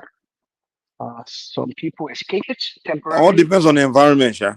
Yes. Some people that's where I'm coming to. Some people escape it temporarily. Some people escape it for the most of their lives, and some people never do. But as an ethnic group in the different communities that we are failing to exert an equal measure of social political influence. That and in particular, I just see the Indian community doing very well in a lot of countries across the world. If you come to US, if you come to that place I told you, Texas, the Nigerian community are doing exactly like really very well. I'm telling you, like everybody, it's like an envy. People, everybody will tell you, like even the whites will tell you how good their Nigerians are doing. The Spanish will tell you, the black, everybody will tell you that a community that's doing very great are the Nigerians. And that's what I mean by it depends which where you go. Nigerians, literally here, if you are in Nigeria, you are more like a celebrity. The respect they give Nigerians. Mike, where in America do you stay? Because I know you work for the feds. Where in America do you stay? Who the contractors that you work for? I work in the White House now. Okay, sure. I'm probably sure. Yeah, I work for President Biden. Yeah. Yeah, you're probably in DC. Yeah, no, listen, he might work for Secret Service or one of those. He's with the feds. My point is this: I just think people need to move before around. you make your point, I got them up. About the Filipinos, it's not true. They send $90 billion a year to the country. How much do they send? It's barely over what Nigerians send, and they are larger in population than Nigerians. That's why it's good to fact check. Prince Daddy, thank you for fact checking. No, you see, Prince Daddy's a liar. What's the number? Well, you said it's 98 billion. Don't call me a liar. What's the number? How can you say it's a liar? Like, the guy pull out the facts and you call everybody a liar tonight. What's going on? Mike, don't let me insult both of you. What's the number before I start getting insult? Because you see, I don't like liars. You just said it's not 97 billion. What's the number? Well, let me. I just googled it. Let me look for. The population. Hold on. The population is 39.1, and the remittance is about 35 billion. But let me get you exactly for 2023. That's what I saw. Okay. And what source are you? What source did you get this from? What's the source? Guys, you must send out your own source. Now put it in private chat so we can see your source. Let's look at both of your sources. What's Nigeria remittance? Nigeria's about 25 billion US. And what's the population? What's the population of individuals doing that activity? Well, I don't know the exact population, but I know global. So that there's probably more Filipinos than Nigerians because they tend to come here. They've been coming here way before we started. That would include UK, US, and all of Europe and the entire diaspora. So what's the source, Prince Daddy? Nigeria what website? Outside do. Nigeria people plenty outside do. I don't know. We just begin the Wakana. 36.1 billion, and the website is Statista. But anyways, and I see averagely across other websites also to be around there. So I knew it was wrong anyways. Almost $100 billion. Yeah, right. But anyways, and they have a larger population by what? Yeah, about 2 million more Nigerians. But anyway, the point here is that as you always paint this like we're victims, just great being picture about Prince Daddy. Nigerians, how they doing, and Prince I'd Daddy. like to say also, who's that? Yeah, who's that? Prince Daddy, please. I'm on break. Let me just, if I can just chip in, then I can. Let me just chip in, please. Good morning, afternoon, evening, wherever you may be listening from. Jewel of Nashville, one man show. Mike on the steering. I think what's his name? Is it he's not a is it Goosebumps? It's gas or what? them up, sir. Gas them up. You Okay. know my name. You know my name. You know my name. Okay, Jude. You know my name. Say my name. Okay, gas them up. Sorry, Thank you, sir. I was being Yeah. I was being honest. I was being honest when I said that. I wasn't trying to make a mockery of Okay, well, I wouldn't Yeah. mess up your name. You can say my name. Thank you. Alrighty. Mr. Gas them up, you are right in your assertion about Nigerians. I have thought about this. I've been in this country roughly 10 years. And when I came into this country, I was looking for like a gathering. I think what happened, a gathering of Nigerians, when I came in here. Now, I know that in some big cities, like probably your city in New York, I think you say you studied in New York, in Houston, where they have large Nigerian populations. I think around the Philadelphia area, I know we have a large population of Nigerians around that Maryland, Washington, the DMV axis, even in Atlanta as well. So I think that we normally have these groups, but most of the time they are divided into tribal lines. Now, this is talking about Nigerians. So we do things within our own tribe. What we just do, what we're able to accomplish from what I've seen, is just an elevated social interaction amongst Nigeria within our small cocoon groups. We've not been able to integrate us to be able to, veer for political positions or even influence policies. And I think that is where Gas Them Up is coming from. Look, we cannot just dance our way around it. As Nigerians politically here, we are not doing good. Look, in the last 2-3 presidential campaign, I have seen the Indians on both sides. If they're not Indians, they have, they have maybe a lineage, or they have. You can trace their bloodline to India, just like Kamala Harris, right? You can see Vivek on the Republican side. Okay, then when you go further, you can even see them as the super PACs, like the ones that invited Trump to San Diego. You see them in those kind of positions. There is something that we are not doing right. The Indians. Well, Joel, what about the Nigerians in Biden's cabinet? Are you saying there are no Nigerians there? They are individual. See, So they have to be a group. Hold on. See, this is what I'm saying, right? If that Nigerian got into Biden's cabinet, he got there based on individual efforts. Are you saying Kamala Harris was a Indian effort that put Kamala Harris as vice president? It's the Indian Prime Minister Modi that put Kamala Harris in the White House, right? See, it's a what? Answer the question. Answer the question, Joel. No. This is what I'm saying, right? This is what I'm saying. This is what I'm saying. You guys What I'm love trying to to say just is be this, silly. right? What I'm trying to say is this, right? with someone like Kamala Harris, there are people right now that are that when people see them, they just assume that they are smart, that they know what they're doing, and they push out their best. If you what is your understanding? If they say this person is an Indian and he's in your class, right? They say that about us too. But have we been able to push that? I do not think that the Indians are far more intelligent than us. However, they've been able to organize themselves as a group, right? And now, no matter where they are, even if they're in a state or wherever state they are, they try to organize themselves. If they have the numbers, they go for political office. They use their number as a negotiation. Can you for tell me how Indians for organize themselves as a group politically in America? You say? Can you explain to me how Indians are organizing themselves as a political as a group for what's the word? A political group in America? You see, this is how Local elections, they definitely do that. this is one way they did it. This is one way they did it, right? They started organizing themselves in groups and started funding politicians. Like who? Give me an example who they funded. Who Indian Look. It's a Chris whole lot of them. Christie in Most New of these like Jersey. this Chris blue cheese Christie in New companies, Jersey.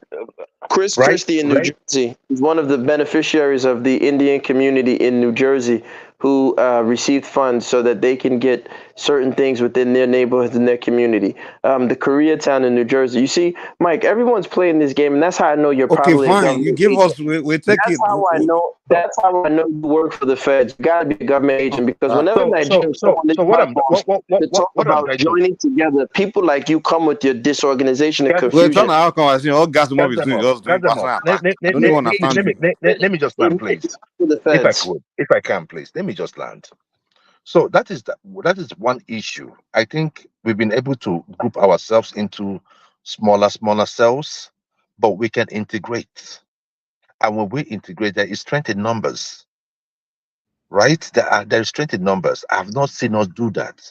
We've not been able to even push our best. We are too individualistic. Let us state it the way it is. Someone said that the Chinese do it. They have the Chinatown because of what they do produce. I mean, we can still make the same case for us too, even though we are not producing that much. But we can still make a case. We still produce some of those clothes in Nigeria that we put on, and we put made in Italy brand. Good. When you go to Nigerian dominated neighborhood, are you telling me you don't see Nigerian women, especially Yoruba women, selling Nigerian clothes? When they open stores, selling Nigerian Ankara and everything. I mean, come on now. Go to Houston, Texas, and just go to the Southwest. You will see where everything you buy in Nigeria, you can buy it there. I know. This is Nigerians import it. They all organize, and among themselves, they network. They sell. They do it. Mike. Okay, Joe, I know you gotta go. Joe, hold on, Joe. Mike, this is the thing. This is hold on now. They import Nigerian food. They open Nigerian store. Everybody go there to shop for Nigerian food. We buy gari. We buy listen, this is why I don't like coming on this panel. Everything. They sell it. Wait, let me say this. This is why. Wait, hold on. So, wait, I just want to clear the air. This is why I don't like coming on these panels when Mike is here. One, everybody else will talk. You'll notice Mike will never hit his mute button. When one man is on the show, he gives everybody their 6 minutes with limited interruption. Mike can never control himself. He must interject, derail the conversation. Dude, mute your mic when somebody else is talking. Give them their 5 minutes and then ask questions, man. Stop pushing your narrative and your agenda. Thank you. So, Mike, you had him. Please shut up. So yes. So all I'm just saying is this, right? I do not think that we're doing so badly. We're not. We're not doing so badly as a group. But all I'm just saying is that we need to integrate ourselves more, right? Instead of all these groups, we know we already have those small cells. Yoruba group, Yoruba meeting, Igbo meeting. Let us coordinate, push out our best. Talking about companies that we own, we do not own enough to employ us. I mean, I don't think any ethnic group does.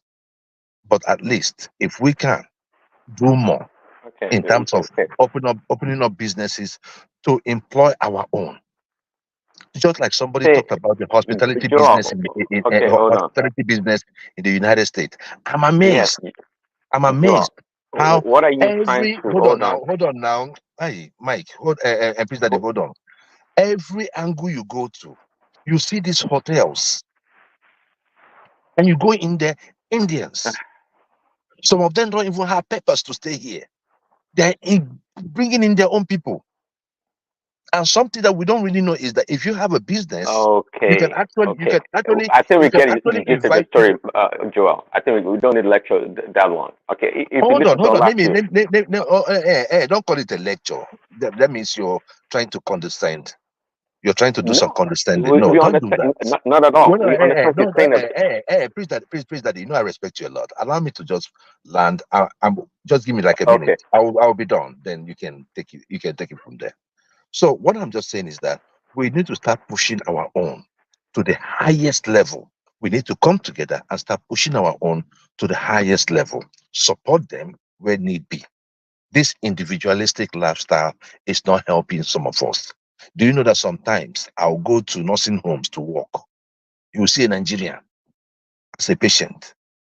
You'll be asking, where are you from? He doesn't know. He has stroke. He does not know. Some Nigerians just come, and some of them will have this attitude of, oh, he's a Nigerian. No, I don't like to think about Nigeria. No, I don't like it.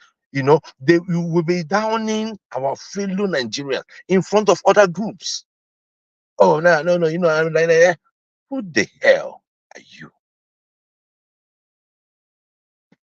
Make yourself count. You know, embrace your people. It does not mean that you will club with them every night.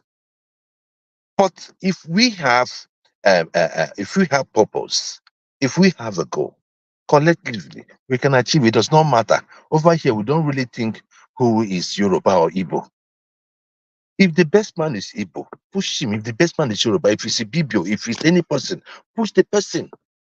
But let us, you know, be, you know, behind the person, and you know, help, you know, move our group up there, just like the Indians are doing, just like the Chinese. I was surprised when Biden signed that bill about the Chinese. I was surprised. So, lastly, gas them up. I do not really think that most of our problem here is about racism. I do not think so. I think that our problem in the Black community today is the absence of taking responsibility, personal responsibility. And one other thing that hampers our growth here is the same problem we have in Africa: lack of leadership. Unfortunately, here, when a Black man goes to the top, like, you know, they are on MSNBC or CBS, everything they talk about is racism. A white woman slaps a Black man. Instead of saying a woman slapped a guy, or some people got involved in a physical They say altercation, they slap black people. they say a white woman slapped a Black man. No, they say why do you want to slap black people? A white woman slapped a Black man. A police kills a guy. Instead of, you know, saying, okay, investigate what made this police to kill this guy, or if the police is wrong or right. If the police is wrong, you jail the policeman. No. If you want to report it, you say a white police cop kills a Black man, or anything that has to do with the fact he's thrown in the bin. Look, lastly, I work in the healthcare.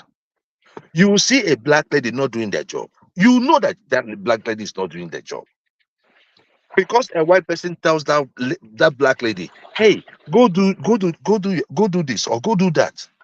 You see her, she'll stand up. Immediately she stand up, she'll start pointing at her skin, like, you know, these white people, you know, because I'm Black and all that. We do not take personal responsibility, and it kills us. If we start taking personal responsibility, I think we will do much better. Those people that are up there, that have gotten there by a very hard work, the likes of Obama, stop telling those down there that the reason why you're down there is because of racism. Tell them that if you work hard, you're going to go up. Provide them with the with the choices. Don't make them feel like it's going to be easy. It's never going to be easy. This is life. Thank you. Okay, good. I'm sure I think Gasmo will agree with you, Joe, on that one. I'm no, very, very sure. Joe, you talk about the hotels that the Indians dominate in this country. Do you know the antecedent of that? Do you know the history of that?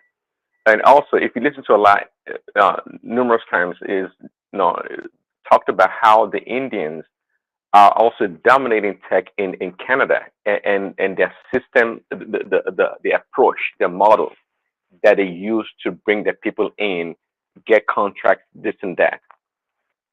So from the bottom, from the top, they attack.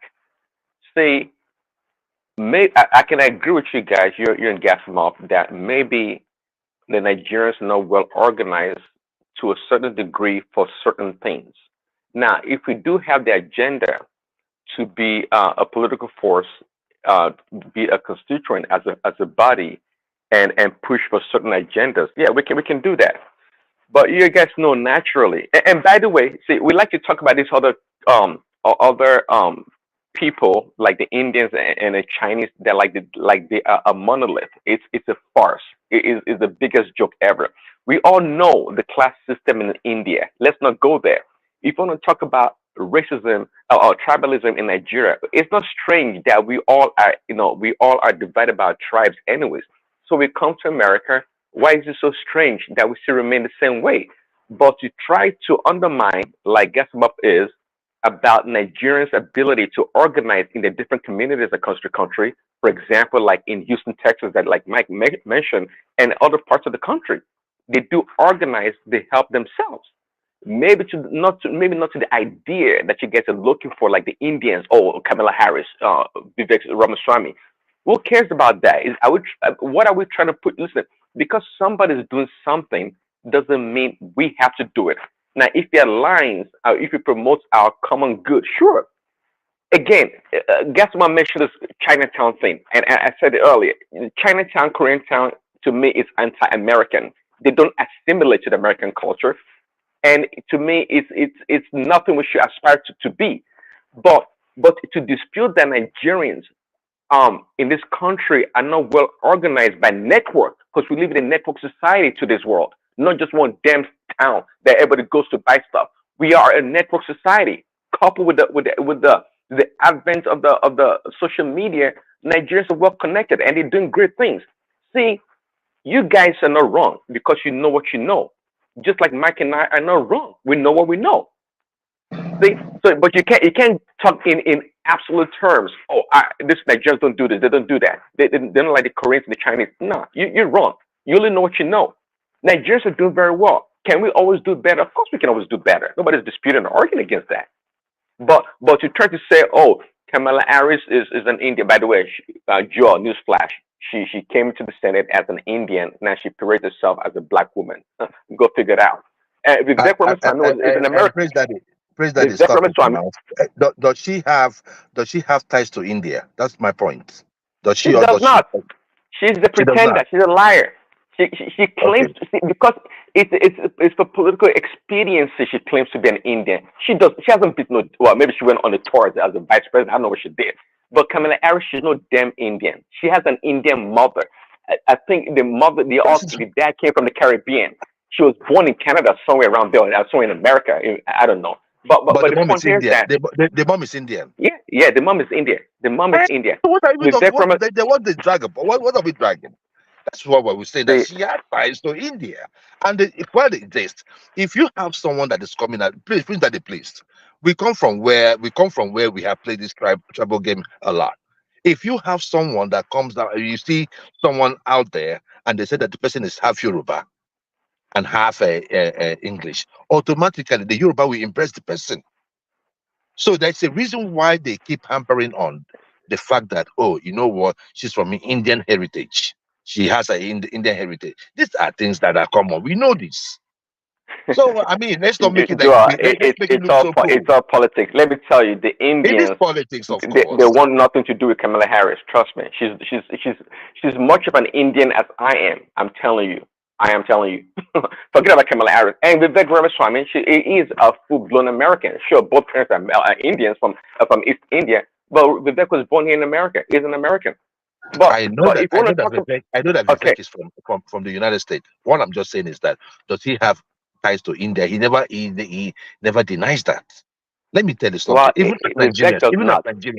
come. Let me tell you something. Even as Nigerians, we most proud Nigerians that I know. If you have a stock that you are proud of, right? You don't. I don't. Someone will be like, "Where are you from?" I'm a Nigerian. Why am I saying that? I am proud of what Nigerians have been able to accomplish here in the United But States. guess what we say is a New Yorker. The guy will deny Nigeria for you straight up. You understand what I'm saying? So I'll tell you where I'm from because the thing there is this. Look at it this way. If I tell you I'm African American, the African American will deny me. They've done that a lot. It's not once, not twice, not thrice, not fourth.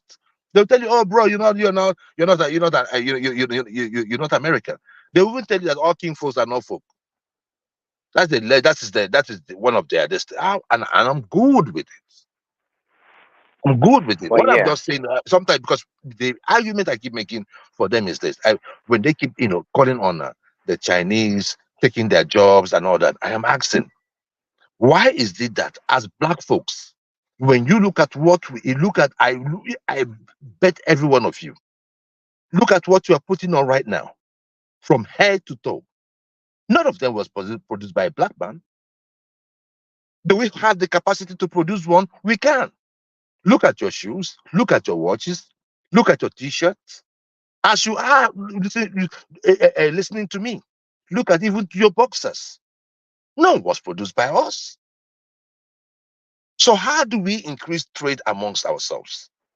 These people, what they have done, successfully done, even with the Mexicans, the Latinos, what they've successfully done is, trade amongst themselves.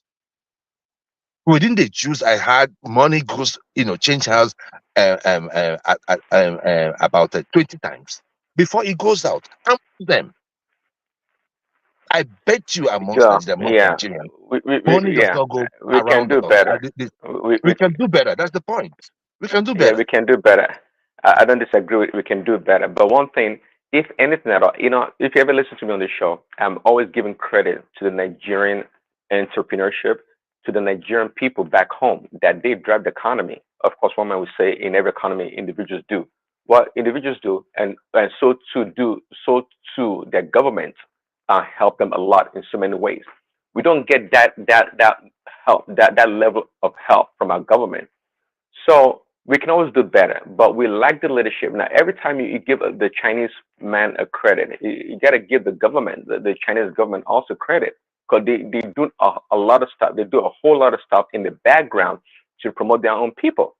They do. So too do the Koreans. Okay, and but overall, overall, I would say Nigerians are not doing bad at all in the West, in America, for example. Maybe we can be organized in a different way that promotes, our unity. Sure, but easier said than done. We are naturally divided as a people coming from Nigeria by tribe. We all know that. But I gave an example earlier that look, but if you go to some certain corporations, Nigerians, they tend to overlook the tribal lines actually and embrace one another as Exactly. Nigerians to help promote themselves. Say it works like that. Um, we're trying. Again, we can always do better. But I disagree with Gasimov about its I would say condescending really you know um view of Nigerians, making fun about diabetic jollof rice and Owambe and this and that. Well, it's part of our culture. We can't deny it's part of our culture. But to deny that Nigerians are doing great exploits in this country is a lie. He doesn't know. It's not like he is. He doesn't know better. That's what I'm going to say. There's so many Nigerians doing great things in this country. They are. He doesn't know. I don't think Houston, that's Texas. what mix with the Nigerian. There's some Nigerians that come here. The moment they come to America, they just want to become American, Black American. They start hanging with Black Americans. They just ignore their Nigerian people. They because they think we are less. So they don't get to know what's going on with the Nigerian community. They don't know much. They know more about the Black American community. Like Gaston, Yeah. for example, you know more about the Black American struggles and all these things and what's going on with them. How police is gunning them, how it's about skin color. You know all those things. But you wouldn't see things from a Nigerian American angle because he doesn't really associate more with the Nigerian community, you know. So that's why he's saying things like that. He's projecting the Black American ways on the on the Nigerians. Like, oh, you know, this way black thing, this way black, or maybe the Nigerians that hang around, those ones that have become Black Americans But too. Mr. So Mike, yeah, that guy is Nkrumahist. There's a lot of them in America, you know. no, he's no, I he's cannot be, doing like I cannot Hotep, be, the woke I Black know it's American, condescending. Yeah, Pan yeah, yeah. African, Pan It's a, Africanism of the Black American, you know that. he follows that Toure. You know that there's a guy called Toure. He's one of those civil rights guys that was running with. I mean, I don't even mind Pan Africanism, but when you start becoming racist with it, the Black American way, where They they just hate, condescending. Yeah. yeah, they just condescending, insulting white man and insulting But any he's not. African He's that. just he's passionate. He's not dangerously off the chart. You know. I think I probably Well, follow it can be more dangerous. what It can be dangerous, Yeah, actually. It can be dangerous. when you start, I mean, that's not going to even be putting Nigerian image out there. When you start doing this Yeah, anti-white yeah, yeah. Man, That victim you mood stuff know, is not really. It's not a game. You know, we don't really do when that stuff. you start doing anti-white man, and you know, the white people are going to push back. You understand? So that's not a way to do things because now if the Nigerian people are known to be these racist anti-white people. I mean, white Yeah. people start treating us the way they see Black Yeah, Americans. yeah, yeah, yeah. I don't even follow that. I don't follow that line of thought. You know, I don't believe that anybody, white, black, or can overwhelmingly influence my life beyond Uh, what I can, beyond the resistance I can put up. You know, that's you know, people are always gonna try and mess you up for And whatever those that reason. think that way, why do you think so? I don't know. I don't care. I can only To care me, for to me, those that think for that, I what mean, I this want is to what do. it is, Prince Daddy. Like a lot of these, like they're just envious of when how white people are just advancing, you know, and they look at their own race of people that okay, my own race of people are Let me not say advancing. something, Mr. Mike. So Let hold me on, push back on that. let me land this. Let me land this. So, though Africans don't really do that, but the Black Americans they have this issue with the white America. Like they see the white as people that just the white Americans very people progressing, like advancing, and they don't like it. So they, you know, it's more like to me it's an envy. So they've used that as a reason why you know they have to be depressed and see, you know, and then they start, you know, seeing Africans as, you know, they hold that against the Africans, you know, like, oh wow, you know. So to me, hey, it's just time for people to advance. Well, maybe one day we too begin to advance. There's no reason to be jealous and be jealous and be hateful of the people because they're advancing. Mr. You Mike, understand? I'm not from America. I was there actually last year, and I have to say my experience of the African American life over there, I felt it was pitiful. I'm sorry to say this, and I was only around the East Coast, New Jersey, Philly area, yeah, and I was in downtown Philadelphia, with an hotel, lovely hotel down there. We enjoyed it. It was nice. And I must say, I felt the African Americans had a pitiful life. Most of them that I saw were panhandling. I think that's what you guys call it. They were panhandling, literally outside stores. I'm sure there are African Americans that are doing great. We all see them on Yeah, TV, there the are many musicians, doing the great, man. basketballers. But the experience I had of the average ones that I saw out and about was that they had a pitiful life and that they were in a situation of they couldn't escape poverty.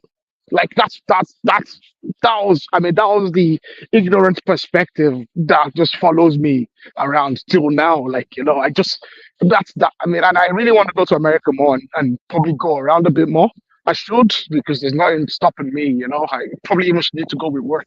Probably work would give me a chance to do that more in the coming years. But my perspective of the African American is that they're in a pitiful state of perpetual poverty, generational poverty. And I mean, I was like, how did these people get out of it? I mean, they will give. I don't know. I mean, I'm sure all the individuals I came across, thousands of them. Like I said, I'm ignorant, and I'm probably Yeah, judges. yeah, I it's don't know. I dangerous to don't know form their a story. perception from Yeah, outside like that. I don't know their story, but it just couldn't escape me. Everywhere I went to, it just like, it's just all I saw. It's just these people in a pitiful state. I just couldn't, you know what I mean?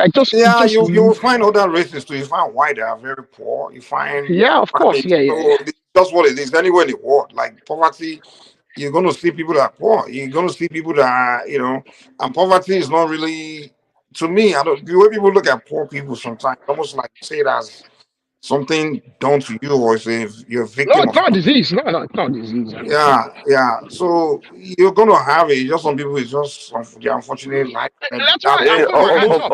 me, overall, I don't like the bad rap that African Americans have. African exactly. There are a lot Americans of them that are doing get. great. They are making good decisions Yeah, and doing things. wonderful, doing They're doing wonderfully. wonderful. Exactly. So I don't, And that's why I put my hands and up it and is said I'm please, ignorant. Daddy, and that's the thing where we describe ourselves as Black people in general.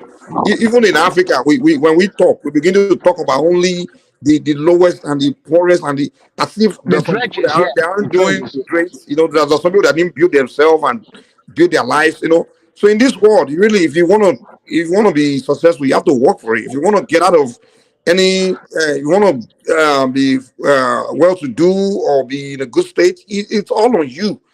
So if a lot of people are not making that good decision, whether you're white or black, if you don't make the rational decision to make your life good, you're gonna be poor. You're gonna be in poverty. No one is going to do it for you. No one is going to make your.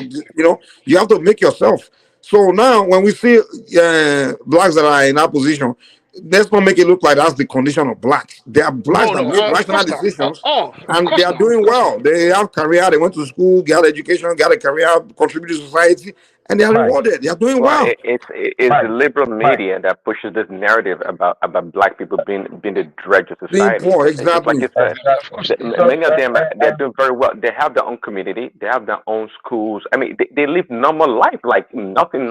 It's just fine. It's the same thing in Africa now. The way they look paint Africa, as if everybody in Africa is just flies in their nose, and everybody is that's the story of Africa. As if there are no human beings that are living normal life, like making money, doing business, doing good. Like, people don't think Thank that's God we what they don't have to think watch about no Africans UNICEF too. videos anymore. Yeah, those days, I think no one in Africa is living normal life. Like everyone is in misery, like living miserable life. Like Kwashiorkor everybody's kids just and all. hungry. I mean, come on, man. Yeah, being chased by the lion and climbing trees. That is the realization that comes with the African, that comes with the black, with the major media, right? I mean, when I came into this country, I saw people, people were asking me, how did I come here, right? And I'm like, I was like, are you guys joking? Like you want to ask me how I came to the United States? Like some people still talk that I came through a ship. In fact, some people even threaten me. Oh, well, if you talk to me, I'm going to make sure they send me back to Africa, where you go live with lions and Well, elephants. they touch you across the border. They touch you across the border. So sometimes I look at it, I'm like, does these people, like, they ask me, how did you come? So at the time, I was like, you know what? I'm just going to tell them what they want to hear. And when I tell them that, they'll start asking me, oh my God, so how do you see it here? I know you're okay. Like they're going to pity me, like, So, but at the time I was like, I felt bad because I was getting a barrage of questions like this. So I decided, like, let me know where these people get their information from. I went to the major media. What I see them talk about Africa is about the wars. If there's any war, maybe they shoot up a mall in Kenya, or maybe there was a Boko Haram attack and all that. That is what they show. They cannot tell The them way that they will say in Africa. Now they start to say the specific country now. But before, back in the days, they will just say in Africa today. They will not say. Now they're getting backlash. Now they're getting backlash even from African enlightened African Americans, telling them, no, we now know that it's not all Africa. We're in Africa, right? But these are the things. So they ask you see adverts like, donate $1, it will feed 6 kids, in 30 days, stuff like that. So you see these things, or they're going to send you a picture of people you're helping and all that. So you see them, always. They will say donate $1 and feed the kids in Africa. They will say which country. Yeah, for 30, that $2 will feed their kids in Africa for 30 days. They don't have water. They will not play one song that will start making you to cry. They don't have water. It's all They nonsense. describe. They're actually taking advantage of us. There's a book, Bad Samaritans. I don't know if anyone's read it. It's I can't remember the name of the author now. It's actually like a award-winning book, bestseller, Bad Samaritans. All this stuff is really just taking advantage of the African people and taking advantage of the taxpayers as well, in whatever country the money is coming from. No, they're duping their own people. They're also duping their own people. Yeah, The vulnerable, like led by misinformation. tax reliefs Yeah. and then duping the Africans as well through AIDS exchanges and AIDS is No, but with social terrible. media, I think the younger generations are doing a great job with that. Like I've seen some ads that will come out and be like, "Oh, I am from Nigeria and we live on trees," and she's walking out from a mansion. "Oh, I'm Nigerian. I came in a ship," and she's coming out from an aeroplane. So people are now looking at it like with social media really opened us up because when it was just the major media, they kept the people, where they wanted them to be. But with social media, they've been able to like open up and be like, "Oh, is that what it is?" Now you see most of them now going to Africa. We have not been able to maximize the opportunity that comes with African fabrics, even sewing our own clothes. Yeah. You see them asking for African fabrics, and when they had that shiki, when that shiki was everywhere, everybody was talking about that shiki, that shiki, that shiki. Who were the greatest or the biggest beneficiaries? Chinese. Yeah, The yeah, yeah. Chinese went to China and started mass producing it, and everybody was putting on dashiki made in China. Even Adire Made in now, apparently China. Adire has been imported to Nigeria now. Can you believe it? How You ridiculous. understand what I'm saying? So, what have we done in Africa, in Nigeria, for instance, even to clothe us here? Do you know that I went to Nigeria 2 years ago? Let me just tell you guys this, and I'll just carry on. I went to Nigeria 2 years ago, and I met, my brother took me to some tailors. They measured my clothes, and they took my measurement and all that. I bought some clothes and everything for them to sew. As I speak to you today, my brother, I have not received that clothes. I've not received those clothes. I did some for for myself, for my kids and all that. I have not gotten it till date. This is how long now? This is over close to 1.5 years since the time I went to Nigeria. That is the point. That is the point. Can I continue? You say? So that is the issue. We cannot when we're talking about like the China file, right? Their government ensures that those that are producing over there to make those production, they make sure that it is here, it is being transported to the United States. After the transportation to the United States, they can now distribute it to all these their Chinatown or individual places they have in different communities.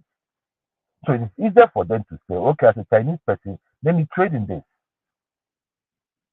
But as Nigerians, even if we cannot even clothe ourselves, even if we say, okay, let us have a Nigerian town where we can only import clothes, we cannot do it. We cannot do it. Is it African Americans that you will tell them, oh, okay, I'm going to sew clothes for you, and they're waiting for like 3 months? They're going to turn the whole place around. They'll blow the place. So the issue there is that the opportunity is what we call the long-hanging fruit. Which sometimes when I look at the government that we have in Nigeria, I look at them and I'm like, what the fuck? They cannot think about these things because it does not, directly impact their own pocket. They do not see it as an opportunity for the country to get more foreign exchange. Because if a Nigerian is doing good here, the next thing the Nigerian person is thinking is, how do I help my brother back home? How do I help my cousin back home? How do those money get back home? That's actually, even though when it goes back to Nigeria, it goes into the informal sector. There is no coordination, even between the government and those in diaspora. They see us as enemies. They only want our money. They don't want us to come back and give them problem because they believe that we know a lot. So we need to talk to each other. We need to be sincere with each other so that we can go from the level that we are right now, to the next level. We are not even exploiting the black culture here, the opportunities that come with the black culture in the United States. We are not doing that. They are even most of them are eager to know. Oh, okay. For instance, you say innocent. Let's take innocent. If there is a very good promotion for innocent cars, and an average American knows that this is a black-made car, it does not matter if they got it assembled, but for the fact that it's being made by a black man, you will find that they will start saying, "Oh, buy black." Are they not doing buy black today? They're doing it. But what do we have to offer? Nothing. We need to recalibrate, and there's no. We need to recalibrate.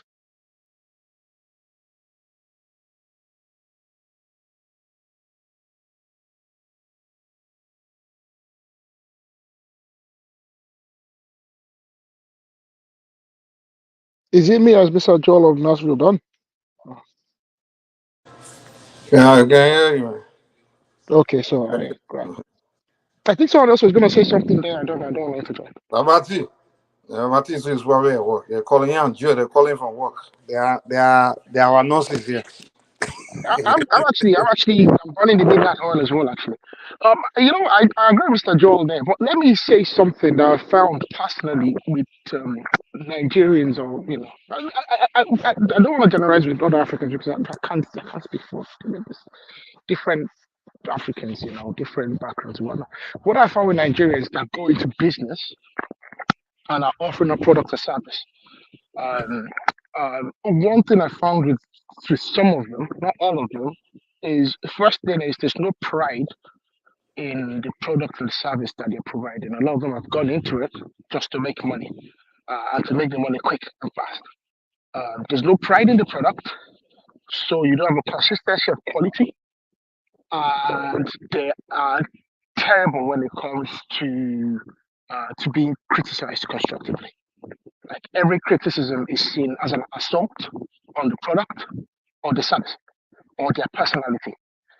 They're not able to take their own personality, their own individuality as the individuals, brought this product to market as the, for whatever reason, and detach it from the product and service that they're providing. You know, me speaking about the product or the service is me assaulting their personality, which might not be sometimes be the case. I do know that there's people there out there that are malicious, and when they do criticize, they do in a malicious way. But it doesn't mean that everyone's like that. And I find that sometimes it affects the situation where buy black, or if you use that word rationale, buy black and whatnot. You see it every so often, every few years. This whole buy black, support black business comes up, and then it runs for about maybe 1 or 2 months, and then it just dies. It just dies away because the people bringing the services and the products to market, they cannot sustain the quality, and they're not able to keep a customer base and not have a situation where you have a deteriorating relationship with the customer base. And that's one problem I have when it comes to. And I have friends that have businesses, they run businesses, they bring services to the public, and they do fantastically well. But one thing I see with those people is they don't limit themselves to selling a product or bringing a product or targeting the black, or the African, or wherever, the Nigerian communities, where they have the services and products available to the public. They just put it out there. They're proud to be African. They're proud to be Nigerian. And they do go out their way to advertise to the Nigerian communities, let them know that they're available, they're offering the service over here. But they don't limit themselves, and they don't overdo it, because they wouldn't break their back for it, because what they've seen in the past is even the community as well sometimes just don't, there's no consistent effort.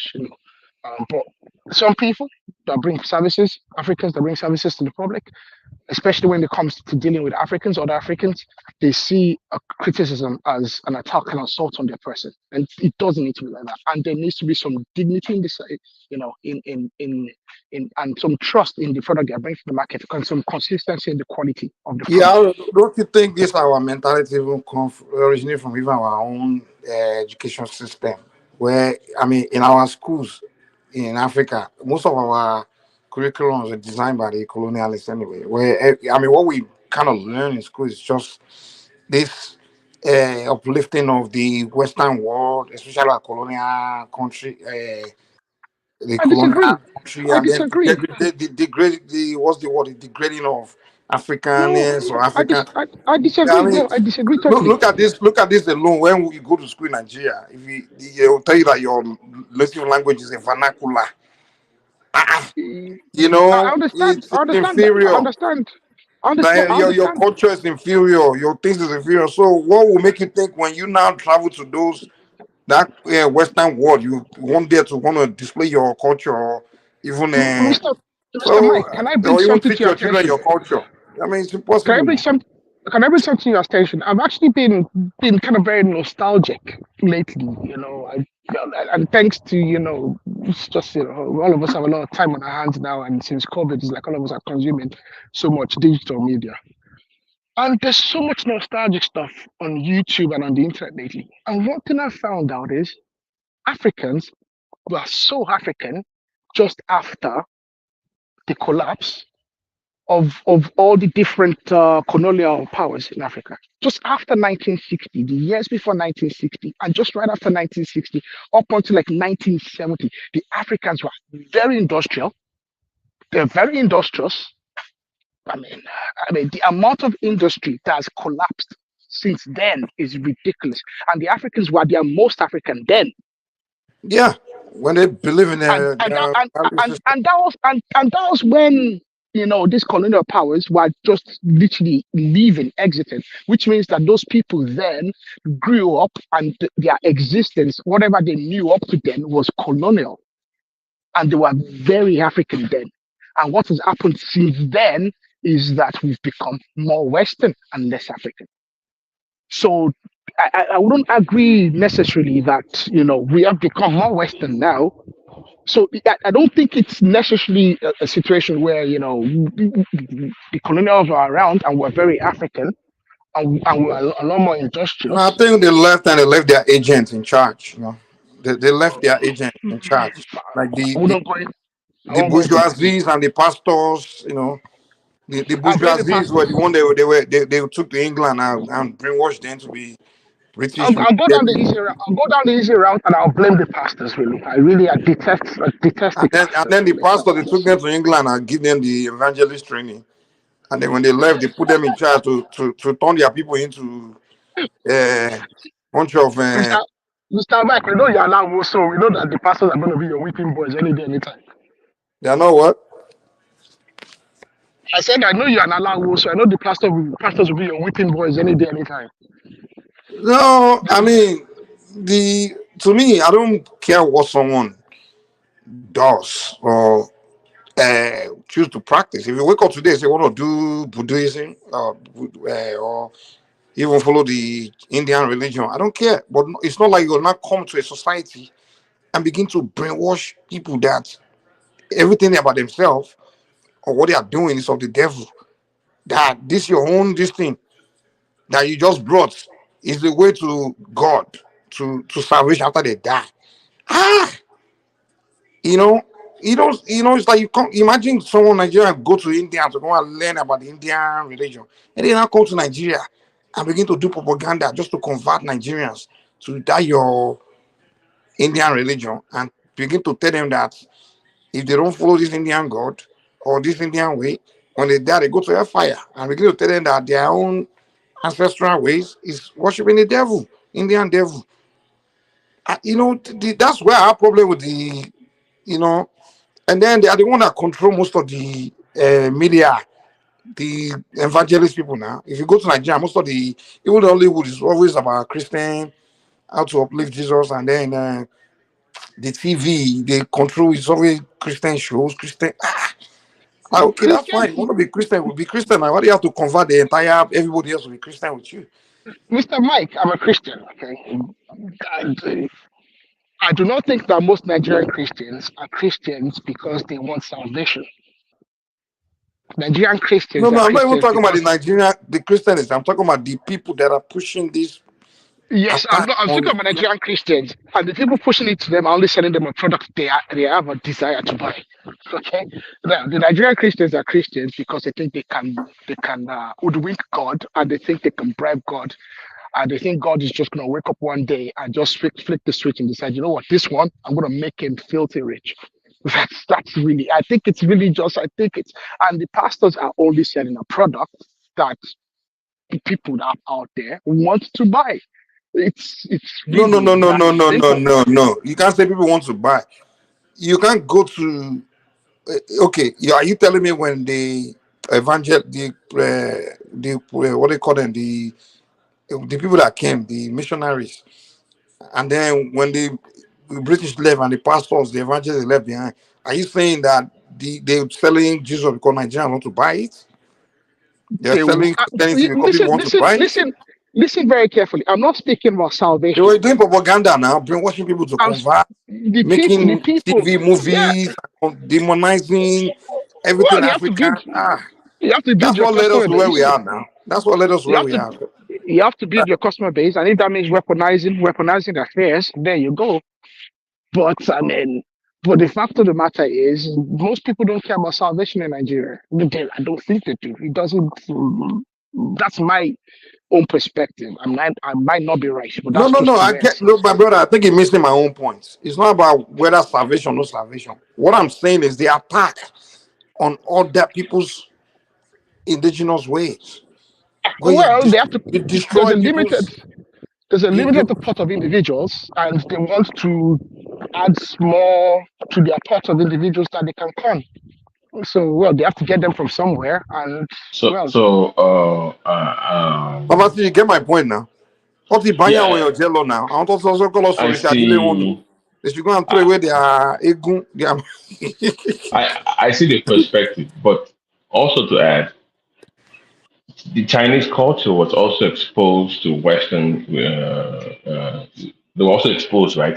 But how come the Indians, the Chinese, the Japanese were able to at least retain most of their own culture, while taking the best out of the Western culture to incorporate it to what they had? So what we did was instead of finding a way to at least adapt some of what we've learned from the Western culture, we just pretty much abandoned ours and just took on their own religion, culture, and everything else. So the idea, what I think they did was they sort of, like Mike said, they demonized your own faith, your own belief system. So where you were left to be subservient to them, because nobody can be more. If you're not Yoruba person, for instance, even if you profess to be Yoruba, you can never be as Yoruba as like I am. You will always be second class if you are from. Let's say somebody comes from Scandinavia and buy into the Yoruba narrative and wants to be Yoruba. Yeah, they can do all that, but we all know they will never really be Yoruba like 100%. There will always be this gap between those considered real Yoruba and those that were naturalized into it, that what they said he said.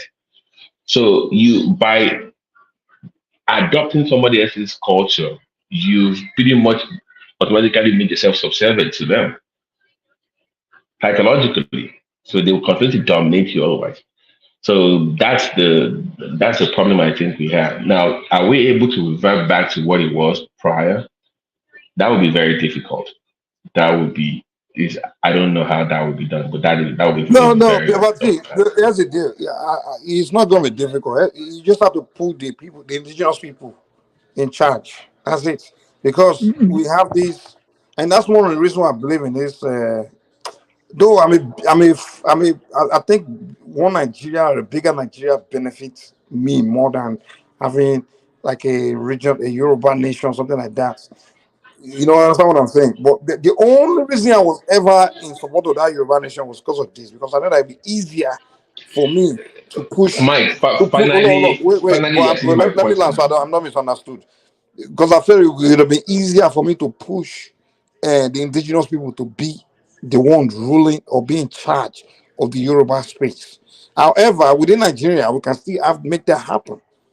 All we need is just allow local ways, local culture, local beliefs to be the dominant belief in every locality or the governance and all those things. That's the only way. But if we just say, okay, the way of every Nigeria is the way of the Western world, like, okay, yeah, our governance to take a hold, it's got to be either Bible or Quran or the prayer, the official prayer of the government is in Christian and Muslim only.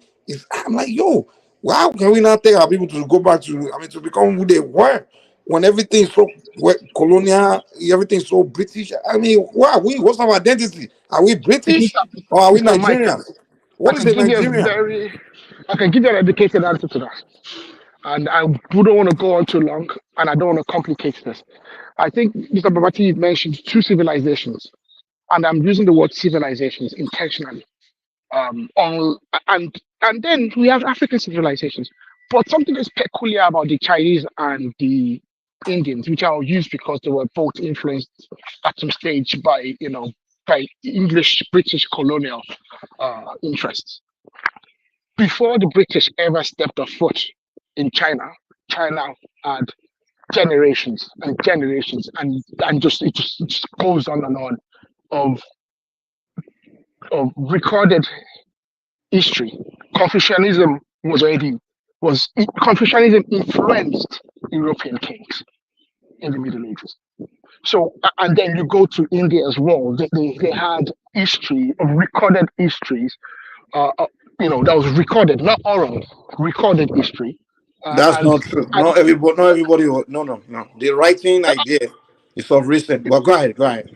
I'm not speaking about writing. I'm speaking about a situation where they developed a civilization and they've structured themselves, the education, it is the culture. They've developed an advanced culture. Okay. Okay. They've developed, and China and India are very peculiar Are you saying civilizations. Yorubas we didn't have developed culture, Now, like organized history, Yorubas, we have an structure, right? organized. Structure. Huh? We had organized religions. We had organized structure. We had organized cultures as well. However, a lot of our culture was oral. And even when you look at the Everyone else was discovery, oral now. Everybody yes, else is oral. no, I think we need to accept that the Chinese they were No. That's not true. Even the Yoruba were even more Aaron. organized, more structured than the Chinese. And I'm not talking about our knowledge. organization. I'm not talking about organization. I'm talking about I'm talking about Yes, education. Yes. I'm talking about the structure and the integration of the culture into our like they already had their education system was built into their civilization. We had education And system too. we had the same. We had the same. But let me finish. Let me finish. I don't want to be confused. Let me finish Okay, let me because finish, I don't want to That's allowing. be. I don't want to. I know. I think it looks like I'm trying to devalue us. But what I'm trying to say is this: what happened when the English came? They convinced a lot of our children, okay, that they need to go to school. And when they went to school, who are the people that were teaching them in school? They were the missionaries. I think that was one aspect. And then what happened is religion and education were married together. So it became a situation where westernization equaled enlightenment. But you could never, the English could never have sold that rationale to the Chinese or the Indians because the Indians and Chinese already had a notion that they were, even the Indians and Chinese would tell you that their civilizations were superior to the English in terms of civilization, in terms of civility, in terms of, they will tell you that.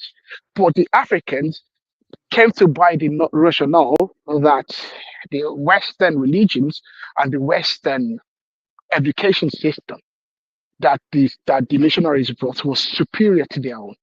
I don't think so. I'm sorry. I tend to disagree. I think you need Well, to, I well. mean, Let me tell you what. Let me tell you what. where we are seems to Oh, support let me explain. Let me that. explain what happened. I think one thing you guys are not aware of is exactly how when they came, the interaction between them and our people. That's what you guys get wrong, and a lot of people you just tend to maybe learn from the colonial side of this story. Now, let me tell you, when they came, our fathers didn't just accept their way or their whatever they're bringing as superior. They did not. They planned this. They waited for at least 2 generations. What they did was target their children. But So that's it what I was from said. hold on, They but let said me tell you, no, it wasn't the kids were the ones. our wait now. Let me get across. Let me get across. When they came, whatever they would brought, their ways, their so-called knowledge, fathers. I mean, I'm not talking about everywhere, but I will speak of Yoruba land. Didn't see what they were bringing to teach as something superior to their own indigenous knowledge and beliefs.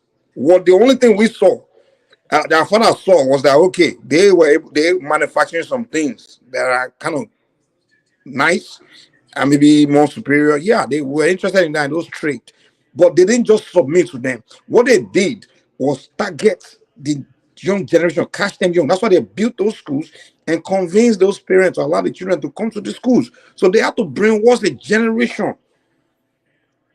You understand? They brainwashed the kids. So by the time the children grew up, they started turning against their own parents. I can my own family story, for example, my great grandfather. By the time he sent the children he sent to the schools, by the time they grew up, they started turning against. They were abandoning his ways, his things, and he regretted it that he ever sent them to those schools. They abandoned it halfway, but not completely, because at home they're learning their ways, but they go to school, they learn other ways, and then what they learned in school was conflicting with what they learned at home. Because my grandfather was the head of Awo, you understand? And the kids is sent to the colonial school, go there to learn that hey, your deity issue is Satan. And the parents were not aware of what the kids are learning in school. They were not aware of it. So that's why they couldn't know how to maybe work the minds of the kids or on educate them about the wrong thing they learn in school, because you are not in school with your children now. You send your children to school, you don't know what they are teaching them.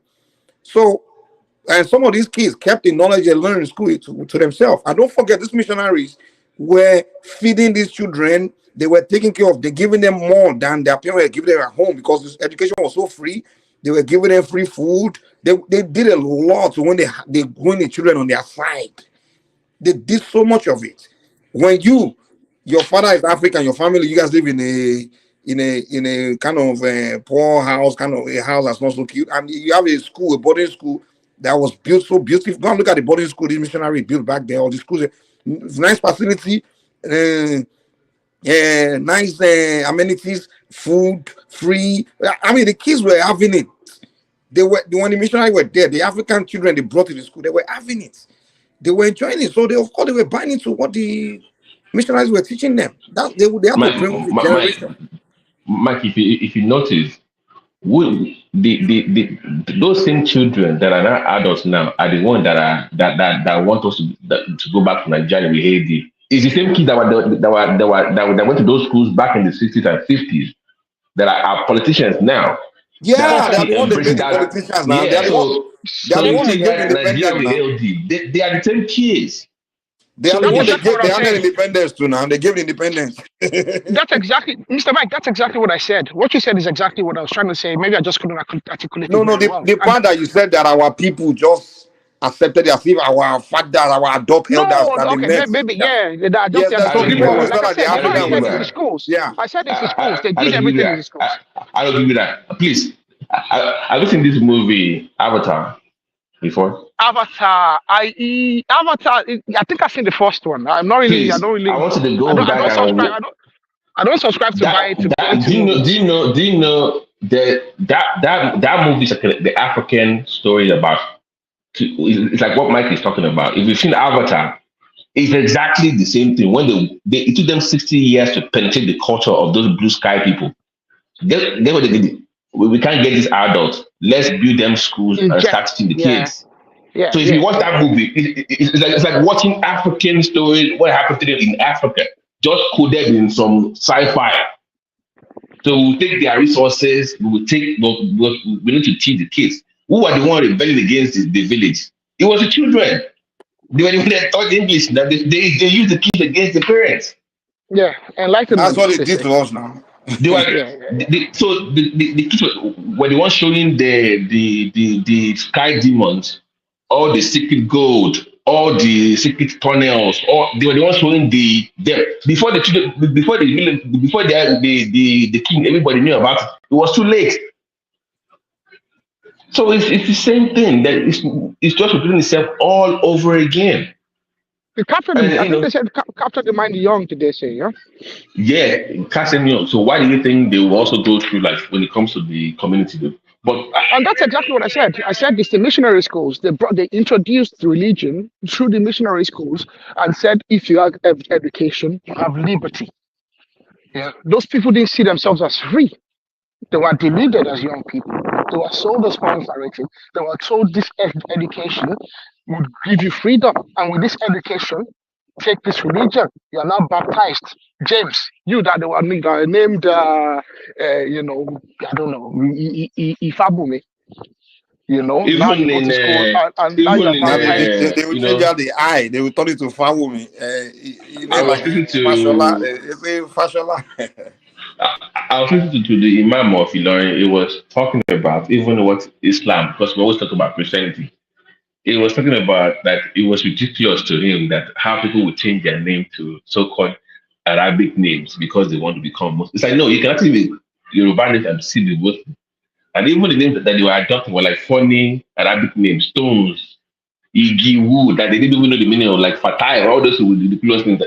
Not even, nobody bear this kind of names in the Arabic world, but we kind of adapt up because we want to be like them. And it's part of the brainwashing part that we've come to adopt. So, like you said, you made a point earlier that they made us believe that for us to be civilized, we have to be westernized. And that is the clear difference between what happened to the Indians and the Chinese.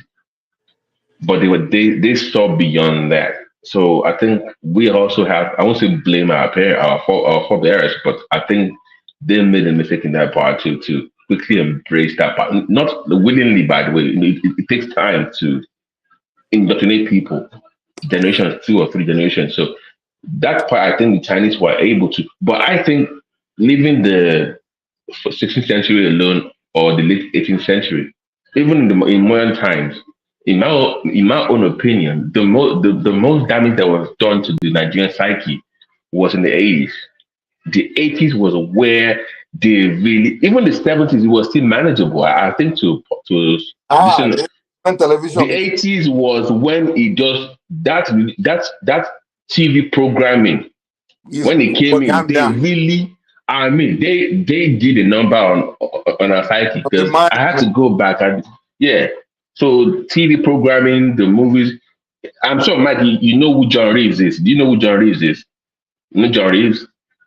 Maybe I don't get it, but I know who John Reeves is. Is that not the cowboy guy? Is the actor the cowboy guy? I fly away, oh, you know that guy, John Reeves. Man, they did a number on our parents, man. I'm telling you, these guys knew what they were doing. It was funded. This thing was funded by this. Oh yeah, mass media is a tool of it's a very powerful tool. So I'm glad that unfortunately the film board in Nigeria, they want to censor like Nigerian movies, stop showing all this traditional whatever.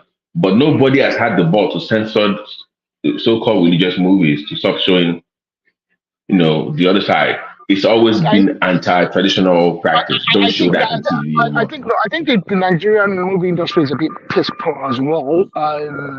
They failed to tell the Nigerian story. I know there's a few people telling the Nigerian story in a peculiar way now, but some of them have failed to tell the Nigerian story. No. Let me correct. No, please. Let me correct this. This is very important. If you notice lately, Arogidigba, there's been a push to go back to what you would call your traditional Yoruba movie set, right? Yes. If you notice lately. But this time around, I like them. no, it's bad. No, stay with me. it is not to tell the African story to the African lens.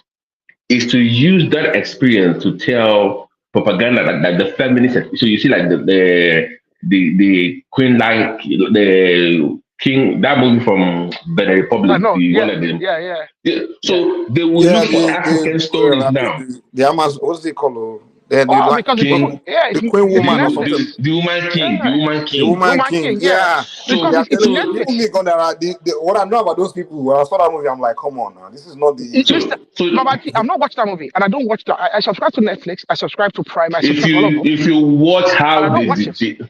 if you watch how they depicted the your king in Noabia, you will be angry that the women were strong. So they are using them for propaganda now.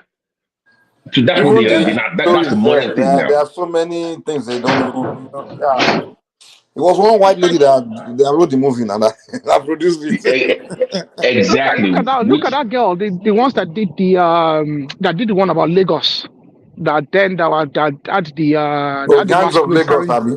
Yeah, I mean, to be frank, I don't watch those things. Actually, I've actually never seen all those movies. I have The thing is, Netflix. you Anytime I have want to watch it, I ignorant can watch people it. just making movie I about do not. for I don't. I they don't don't watch know. it because who's paying them? Amazon, Netflix. I mean, those people have their own rhetorics as well. They have But they have what. the point I'm making is that they are being funded. They're getting fun. So look at this now. Traditional Yoruba movies, we never have. There's no exposure of the female. You don't see nudity. It's not the Nigerian Yoruba culture too. But now you see nudity in Yoruba movies on Now they're Netflix. all That's doing it not. now. Yeah, They've turned our next That's generation not. to. yeah, Baba T, because now you know what's so funny? When you go to Nigeria, like Africa, Nigeria today, I'm like, dude, what happened to when I was growing up? The value, the Yoruba value, all those things, old book that you love. Yeah. So don't celebrate to don't Let me celebrate tell you now. a good back. Baba T, when I first came to the US now, when I met the Black Americans, I was like, only they are this thing now, they were completely liberalized, they are so losing their, freeness, and I'm like, damn, one more thing is like there's no sense of back then, though, but today when I go to Nigeria, they've become that even worse. Like, So Nigeria's lost. they have every version now. So you see them doing the real heart of Lagos. They have their Reals own of Lagos, they want them all those related, the nonsense Black that Americans. usually we don't take part of. We can watch it, but we don't actually do it. Now they are now being funded. They are even being funded, they are promoted. It's They like are promoting it. the young generation, they become like they are Nigeria is Western. lost. Nigeria is lost. It's not just Western; they are corrupted. Okay, being Western is And even they bad. became even worse Being than absolutely Western because at least corrupted the is Western are worse. the original. When you Yeah, are fake, you are and they worse have their than the original. limitations. They know the How do stories. you think, Aro? How do you think Bobrisky was walking up and down? You think it's because no, people are funding him now. It's behind the scenes funding to promote that kind of lifestyle. To some of it's like you do it over time. You start seeing all those people coming up and down. So that's why I was asking earlier that do we have hope? Can we revert back to what it was before? I think it's too late. I think it's too late, in my opinion. Mike has a different opinion, but The problem I don't see it. So it's too late in as much as the individuals yeah, it's a bit. Yeah, it's yeah. It's an uphill struggle. It's an uphill struggle. Let me tell you why I think it's too late. Look at what they have turned the Obaseki into. Yeah. Just look at it now. That will tell you Don't what's even talk going on about now. that. I don't like talking about the ownership because it's very close to home. So I And actually for don't me like too talking about now. it. For me too, it's personal. I know, trust me, it's personal. But look, but that should give you a clear indication of where we are as a people. Baba T, the Oyinbo people when they want to do something, they are very patient. I think they had the 100-year plan. Exactly. That's what it was. It started from what we were That's talking. why. When the That's why I missionaries couldn't. came, they're like, and when I read about this European, they say they've been trying to invade Africa for a long time. So by the time they finally step foot in, they had a plan, like, okay, this plan is going to take 100 years or something, or whatever many amount of years. And they will start from stage one, we create a new generation of people that think the way we want them to think, and that people will put them in charge, and gradually those people will just do all the work for us. And that's exactly what it is. The people, the politicians of them, they are that colonial generation now. People, the people in charge of Nigeria, the bourgeoisie, all of them. They are they are all connected. Fanikayo, if you go and study their history, they are the Ojukus, Fanikayo, all those people you see there, those Nigerian elites. We always think the president is the main guy. No, that's not the main guy. The people in charge of all the industries. They are Oh the children yes. of those people they sent to the missionaries came to flip their mind and took them to England, give them and make them Western. And they are the one in charge. You know, they are in charge. They control what and they influence the mind of the next generation, the how we become, and they promote Western value, Western ways. There are the people that are opposing just to speak Yoruba language in your To house reverse it, at the Mr. state Mike, we level. have to be intentional. In one way, just to speak your own language in your own house of assembly, Odiwala, once a week, they were the ones opposing it. So you don't really want to speak your own language You know one in thing I parliament. discovered on like Nigeria. I don't know.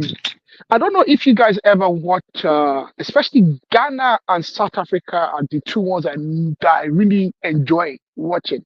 Their politicians and their public figures.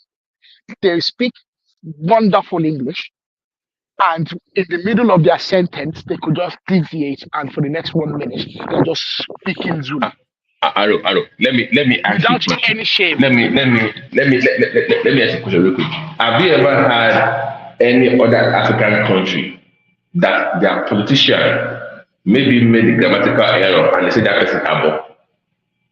Because they want now. So when they speak, but in Nigeria, If you can't you even make speak it. English, they don't think you're smart in Nigeria.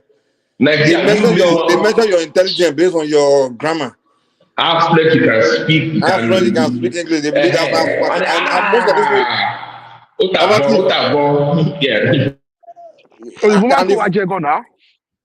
and the funny thing is, you know what's even funny about it? Like when I go, like for example, go to the rural parts, go to where those people that haven't been exposed to this Western thing, the level of wait time where you come by the time they are 6, especially I'm sure you are exposed to those children.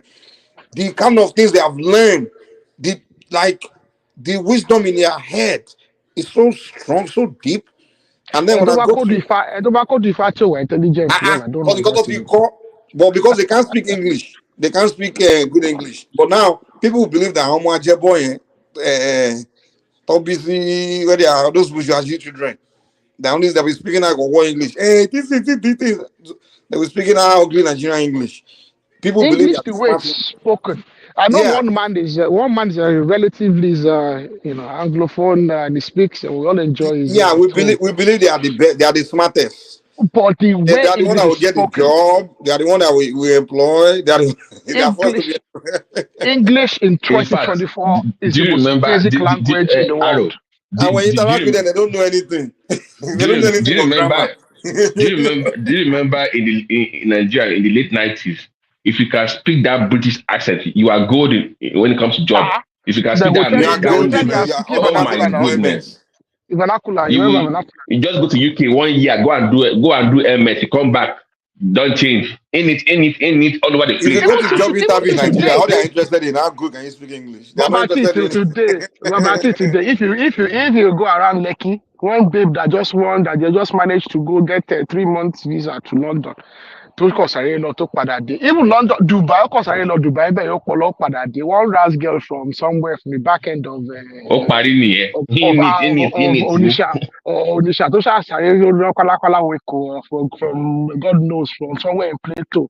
Ó ṣáà lọ kálákálá wo Èkó. Ó ṣáà someone sponsor that to Dubai. Ó máa padà dé. You go dey see the babe dey look for there like say something. You look at it. Auntie, how far now? I don't know why people think like English the way it's spoken in most places. In England, I mean, I don't go to England and look at an English person and say to myself, "Oh, what a wonderful control of the English language." It's piss poor. Let me give you an example. Piss poor. We were doing the drum festival in my hometown. I was in Nigeria, so during the drum festival. So it's a collaboration between. I think that year we brought the county from Dallas. They came to our hometown. So Wale Soyinka was there, right? He was one of our guest speakers. So he came up to speak, right? You know, people never seen him speak Yoruba before, right? So he comes, it's like, wow, bow. People are so uncomfortable, like really, no, don't speak Yoruba, just speak to English. They didn't even feel comfortable with him speaking Yoruba. In Abeokuta, of all places. No. Guys speaking English. Okay, my worry. My change. So they don't, because for to them is supposed to be, this Nobel laureate, right? So therefore, when it communicates, it's supposed to be, you know what I mean, right? It's supposed to sound in a particular way. But he's a Yoruba man now. Yeah, he's a Yoruba man. Even in his profession, okay.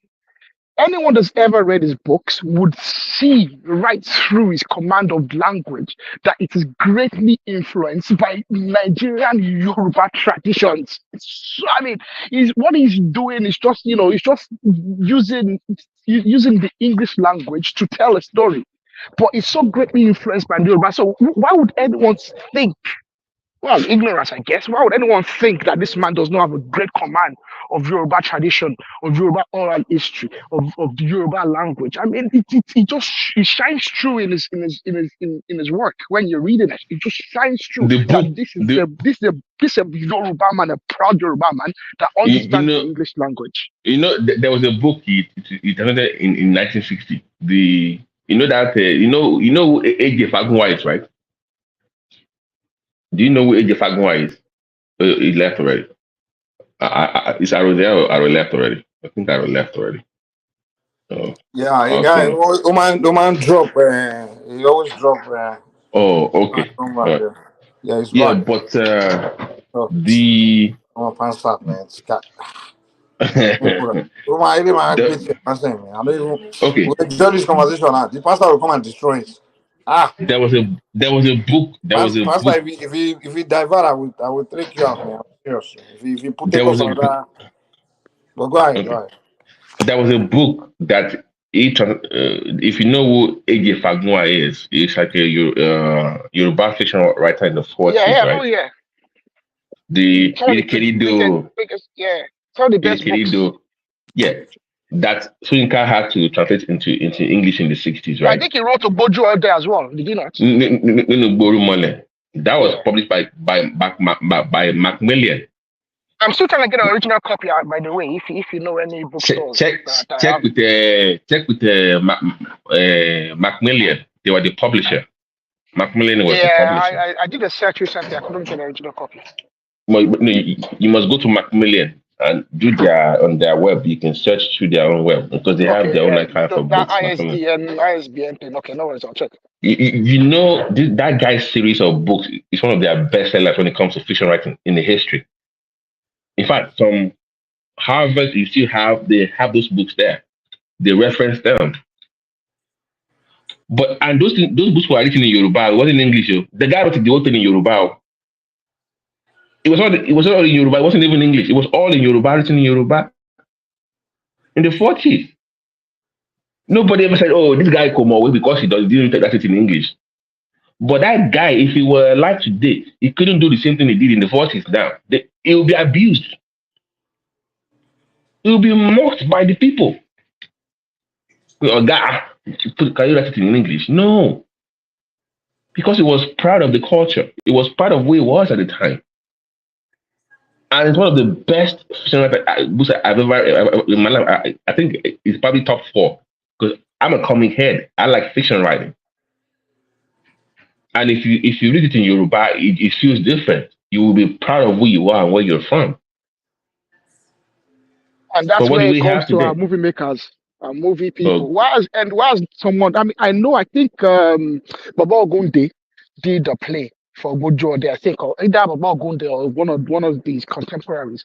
But what's happening with the all these filmmakers? The story is a compelling story. There was this bidding for the Irikerido and Obojoade that they wanted to make an American, like Hollywood version, that where you will go, you will see something like a Hunter in the Evil Forest kind of a fiction movie, but it will be more produced by like by Hollywood rather than. And in that forum years ago, I did raise a concern. It was I just because they were asking about opinions, like what do we think can direct like that kind of movie, and people like name came up like so, but my own thing was that I said listen, the African story has to be told through the African lens. So Exactly. that level of fiction writing in African history should not be told by a white guy. I think that would be a disservice to the culture. But guess what? They will be the one funding it, and you know Or how not to even by westernized Nigeria, African. right. It has to Because be in Nigeria you that know, knows a the westernized culture. Nigeria is more of a guy that grew up mainly on a Western They're even more culture. They didn't really, dangerous. you understand what I'm saying? Oh, they They are don't. more dangerous because they panda, you know. Yeah, That's yeah. even So worse. it's almost like they are white men in black skin, or like So a my British man in a Yoruba man's skin. That's who they yeah. are to me. You So know. I was concerned that we might have like the next Woman King. They might, where you would think they're making an African movie, but it's like a propaganda to promote some family, some kind of BS somewhere. So I'm like, that's my concern. I don't want them to use this kind of fiction writing to promote whatever they want to promote. You know the one that always take me off. Like a lot of people that those Yorubas, they are westernized. They grew up in England. They didn't grow up in Europe. They don't know anything about it. But they start writing they are writing about Ifa, writing about these things. And when I read it, I'm like, oh my god! As somebody that practices tradition, I can see all the rubbish they wrote, like wrong information they are putting in their books because they don't practice tradition. They don't know anything about it. It's just they're just writing their They will own. just quote one part of it that favors. Remember we were discussing the Oshumare, the LGBT god. That one, that part of Yoruba deity, right? They will just pick that one. They will not say, the whole thing is. So they just want to use it to promote their own agenda, which I don't like. I don't like when people do And that. it's I called don't like Western it. agenda. Do you? Let me shock you. I've never seen any of the Black Panther movies. Never, and I can watch it within the next within the next 5 minutes. I watch it. You know when the Black horrible. Panther came out, the way the Black Americans and some of these diaspora, the way they And were just celebrating like that's the first thing. I mean, black superhero they never know in I their life. I'm refuse like, to do watch this you movie. talk about the African Coming, deities? Have you heard coming to about America, Shango? I've not watched it. I don't watch that nonsense. It's tripe, and the reason I don't watch it because it's tripe. It's nonsense. I'm privileged that I was able to read a lot of the Black Panther comics, the Superman comics, some of those editions that people are trying to keep these days. I was able to read them when I was younger. I had access to them. We go to London, you come back, or buy all these things. And the Black Panther comic is not new. I like comic. I like anime. I like all this stuff. And I read it as a young person, and I never was intrigued to say I want to go Yeah, and watch even that me go when I went to nonsense. see the way people were talking about it, I'm like, what's so I went to see the movie, I'm like, okay, is this it? What is this? I mean, like, what is so special about this? I mean, it's just then people when they talk, they say, "Oh, the first black superhero." I'm like, It's so do you know that? I'm condescending. like, okay, this is a fiction. This is a fiction. Fiction. Do you know we actually have deities that are actual superheroes that are Exactly. Like our you own don't, you gods? don't. Have you heard about Shango? Have you heard about you know? We're so great at people that we shouldn't be reduced to being, We are reduced to petty some stuff, fiction, man, like petty superhero stuff. fiction. But the Black Panther Could I be? superhero is not a new superhero. The Black Panther superhero is actually one of the first superheroes that Marvel ever put out. They put them out a long time ago. What, like But the late 50s? I'm also a comic head too. And in the comics, actually, he's the one making all his tech. He's the smart guy. But in the movie, they made his sister look like she was the one controlling the whole thing. Like she was the one in charge. Like she was that. I'm like, that is not true now. Why are you? That's my problem with this kind of thing. They will I twist think things around to fit narratives. people really need to go and watch the go and read the early edition Black Panther comics. Like I'm sure there's probably someone that has a lot of them Trust me. that's I'm on it. digitized them. You know, I mean, could that be it's hard to get recognized? across. It's hard to get your hands on the earlier, you know, the earlier editions, the earlier prints, you know, the earlier issues. But anyone that ever reads he it, was a smart guy. Now I know he was a very smart. Yeah, man. it's so far from the So movie. Like it wasn't according anybody as the making movie. him anything. It was him Oh, doing it it's himself. yeah, and they try to weaponize it and politicize Look it. at I what mean, happened. everything was just Arrow, Don't and watch. Hold on now. Let me Hold on. say something. Pastor, before No, you go, that's okay. please. If you want me to hold on, it's fine. But go ahead. But what I'm saying, I Don't want to watch get it. part 2 of that movie was a travesty. You think one was worse? Part 2, I was almost going to slap because you know Oya is in this comic world, so they will show Oya in Marvel as the Storm, and he was married to Africa, like kind of diving into the African mythology a little bit, right? But even in the first part, the African spirituality, if you want the uncut version of that movie, they cut those those parts out of the final cut, where it shows African spirituality, how those things were shown, but when the director's cut, but it was removed. They didn't put Yeah, it in the what you're final saying cut. right now is, does it really warrant for you not to hear from a new person that came in? Usually, when you're on a platform, I said, somebody let me come in. finish. God damn it, nobody's using speak. Let me finish what I said. When you are talking on a platform, you have a new person come in. It's a good thing. You welcome them in, and you want to add to the conversation. I Right? think let's welcome is the diversity of the conversation. I think Exactly. at least on this block. No, you can speak. I said, let me finish my point. Let me say. But it's going to go divert somewhere else. Baba T, please hold your horses. Let me say hello to you fellas that are talking on the platform. When you're talking about God, be it a fire or whatever you're worshiping, is the strength, right? The power. If you are approaching it from a myopic point of view, small, Yoruba, a section, what kind of God is that? It's a small God. Hey, Mike, let me leave you guys know. I got a balance. Right. If you mo ti fẹ́ yọ kò ní ìgò lọ mo ti fẹ́ sọnù jẹ́ kó sọ̀rọ̀ jẹ́ kí agbọ́n kan tó fẹ́ sọ màá ti fẹ́ yọ go ahead pastor finish. Thank you very much. As I was listening to Baba T, and it's intermingling Africa, and then he'll go all the way to the other side. He's myopic, small, blood, views. That is your own God. You could create your own God that is just personal, your own personal God. Pastor, what is your point?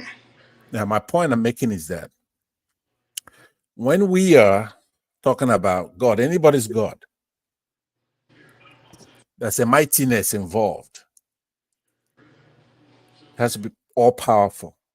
It has to be for everybody. Your God has to be one that made everybody. I don't care what you claim it. According to reason. Just think about it. Do you want a God that has a rival?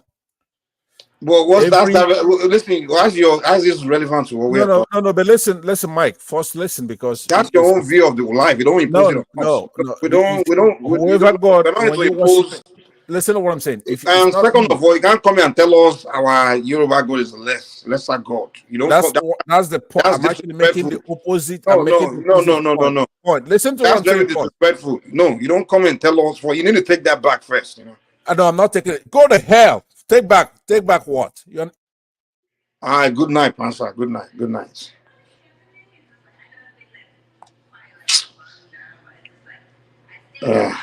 Sorry, this guy out, man. Sorry, Charlie. I don't even want to let him in the first place. I already knew he was coming to kill the conversation. Each of us can come back so we can continue what we're talking about. Sorry about that, Arrow, man. Arrow, you left? Oh, I'm here. I just I don't know where my headphones disconnected. Yeah, Bati's back. I know the guy came in to 2 days. Is it gone? No, he's gone. He's gone. I don't matter. I didn't want to let him in, but I don't know. Something was telling me don't let him in. I was like, let me even see what he wants to say. But I kind of knew this. But the only person that actually I was in the panel, I think a few years ago when he made moved to making, when they have a lion, we were in Clubhouse, so we had an opportunity to ask him questions about his movie. So we were asking him about. I think it's the one that still kind of supposing people the flag flying from that time. He's still trying to. Aro, your mic is kind of muffled. Fix your mic a little bit. Yeah. So we get to like asking questions about the Spectre, the last one he made, the series, and you engage him. And when he speaks about the culture and because his father now was in the movie business back in the 80s, so the 70s. So around your bay, I more appreciate the effort that they are putting into the movies. But the modern ones, it's let's not really celebrate them going back to traditional movies because it's like a hidden agenda, like I was alluding to earlier. So it gives me, I worry about it. But like I said earlier, maybe Mike knows, but I just don't know how we can go back to. I mean, you will even hear some Yoruba on this platform, Aro. They will say we should even scrap the whole Obaship, that we should get rid of it. Yoruba. I'm telling you. Babati, I beg. When we look at what it is not even better to scrap it?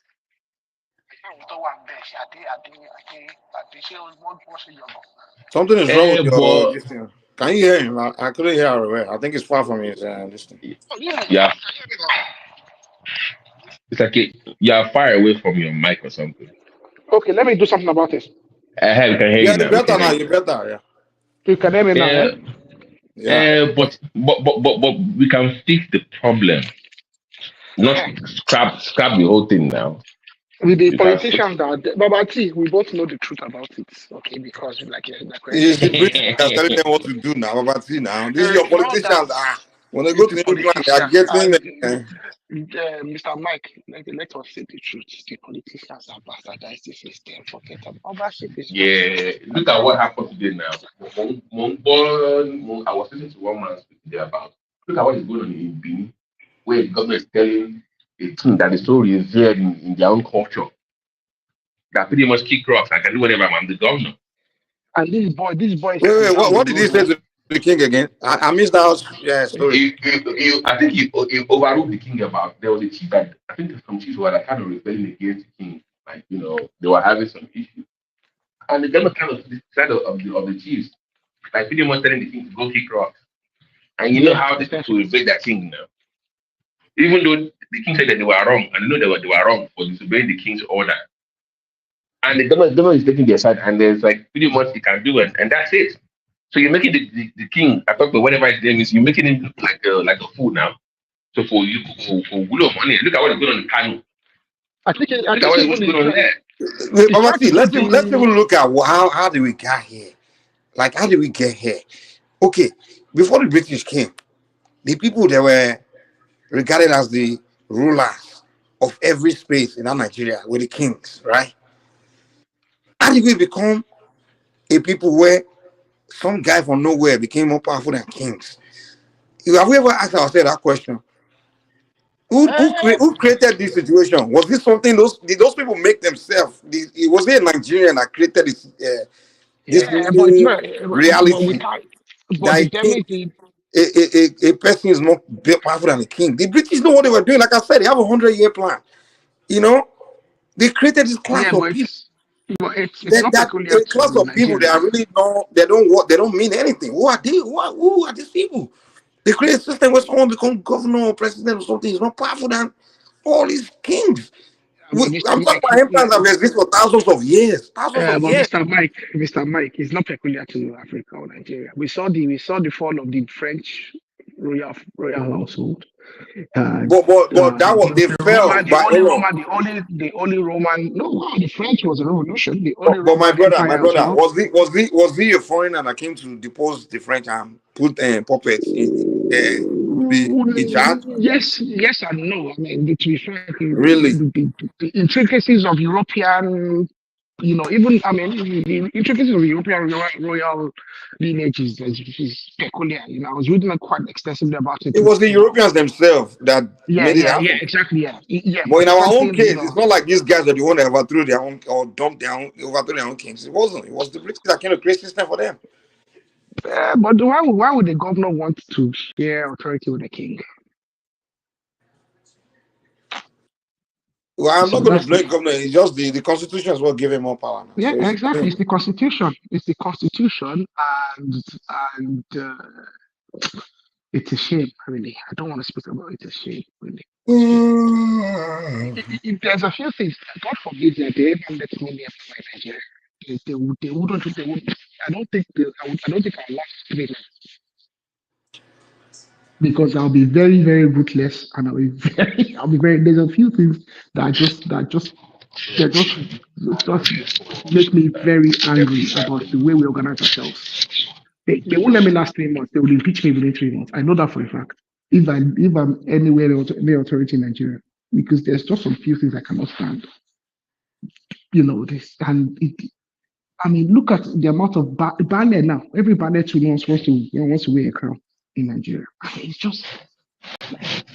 It's not that the ballet is just this small community, less than 5 acres. It's just the value of this community that's less than 5 acres. You go, you come back. They made into a crane. He's wearing a crown. Arrow, look at the Valley of Kings that they made him a king. Mike, ọmọ kábíyèsí tí wọ́n ti mọ̀lé recently yẹn nígbà ọ̀rọ̀ Sunday Igboho. Do you remember that guy? Which family? The kábíyèsí of Kinta, he was a Valley, it was upgraded. But one young ọba tó máa ń flenjọ yẹn nìyẹn. Wọ́n wá ti a whole king mọ́ ìkántà pẹ̀lú shirt lọ́rùn pẹ̀lú singlet lọ́rùn. And the guy, they dealt with him, they put him in prison for that. And when they released him, the guy still had enough to go back to the palace and say, I'm still KBC. Say, what now? That pisses me off is this Royal Majesty. He was sure I did today. They calling him Royal Majesty. Kò sí respect now. Royal Highness, and everybody now, it is Royal Highness. I mean, ọmọ Bani, so you can do that. ọmọ Bani, so I don't. Well. But nígbà tí ọ̀ní náà tó ń káàkiri bí eré tó fọ́sọ́ngi tí ò ná òun gan náà mọ class tó mọ bó ṣe kó ṣe move around. Mo káwọ́ sókè ní ìbáyé sọ yẹn. Láago mélòó nísìn tí appoint yẹn láàfin o after many years nísìn. 2 years nísìn. So oríṣẹ́ gómìnà. No one court. Because you see, it's the governor now. That's the person that the governor appoints a laughing now. Yeah, so the governor tried to appoint someone, and I think the people, the Olomis didn't want to die. The governor will win over any Oyomesi if he wants to. That's what the problem is. But if the governor wants to be true, guy, let me tell you something. The court will always go with the governor. That's the way this work. Yeah, I think it's the Ladibolu's turn at the moment. Yeah?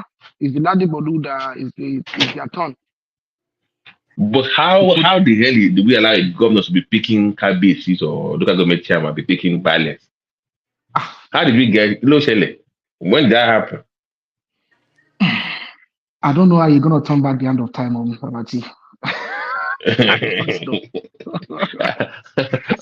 Why the KBC is governor Kolo Bebe? I'm telling you.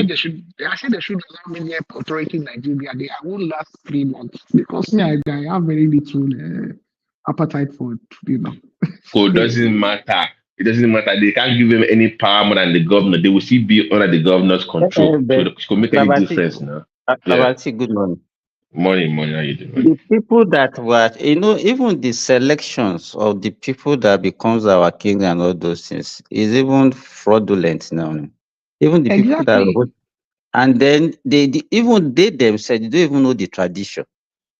You will see somebody living abroad, maybe has been living in US for 30 years. Then just because he has some dollars, they will go and bring it to come and be a king of. Oh, What does it Simba, mean? the Olu of Iwo, they brought him from Canada now. The guy, Exactly. the guy, the first thing the guy said was, he said they should go and put all the Orishas in the museum. I'm like, No, he declared himself. He declared himself as an emir now. He said he's an emir.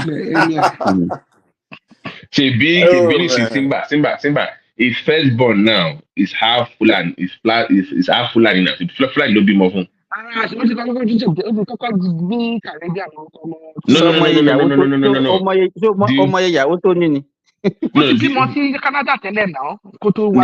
I'm saying your what you say in the future that boy can become your Abi. Technically, yeah. Half more. That person will have, you know how that works in that most people. It will have ideas to his own people now. But Babati, those things, all those things are forbidden before. And you dare try such a thing if you are in that lineage. You understand? Because you don't want any dilution. And people respect that and they maintain it. But everything is just, we are just group of people that doesn't have an identity. We have lost it. I'm just sorry. Muslim way. They come out go fair allow. Ọ̀gbẹ́ni wa the kábíyèsí fi o mọ ẹ gbà yẹn ni. Babati àwọn aláwọ̀ wà ń bẹ̀rẹ̀ lọ́mọ síbẹ̀ most of the things that we see as maybe in a religious way, they're actually a culture. Yes. Do you understand? They are not their culture. Their culture. What I discover here is that most of the things that we see as being is part of Islamic is the Arabian culture. Yes. It's their own culture, but we have not indoctrinated it as if it's a religion. It's not. Ìwọ náà wo iṣẹ́ àkínísì tá a wérí bíi ẹ̀sùn ọ̀nà mẹ́ka everyday. Kí ló ń wérí fún nóòrù yìí? Kí ló ń wérí fún? Ọmọ Múríkì ni tó máa gbé kíní sórí bíi kíní. Ọmọ Múríkì ẹ. Kí ló ń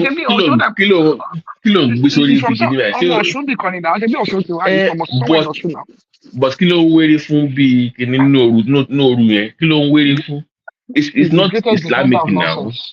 It's the greatest descendant of nonsense. Am I wrong? Am I wrong, Simba?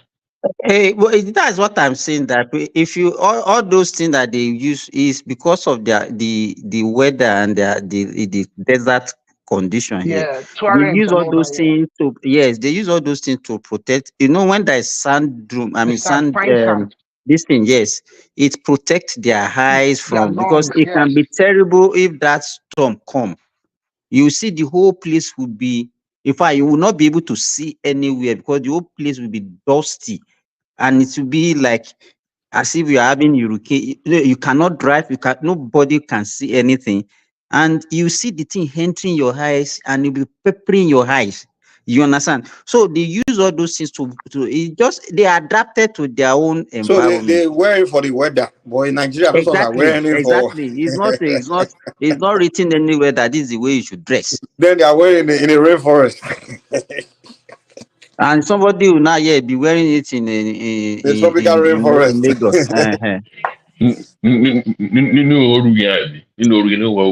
Can I bring a perspective? It has even permeated the way we build our houses. Like, why would we be building still in this? I mean, it's intelligence.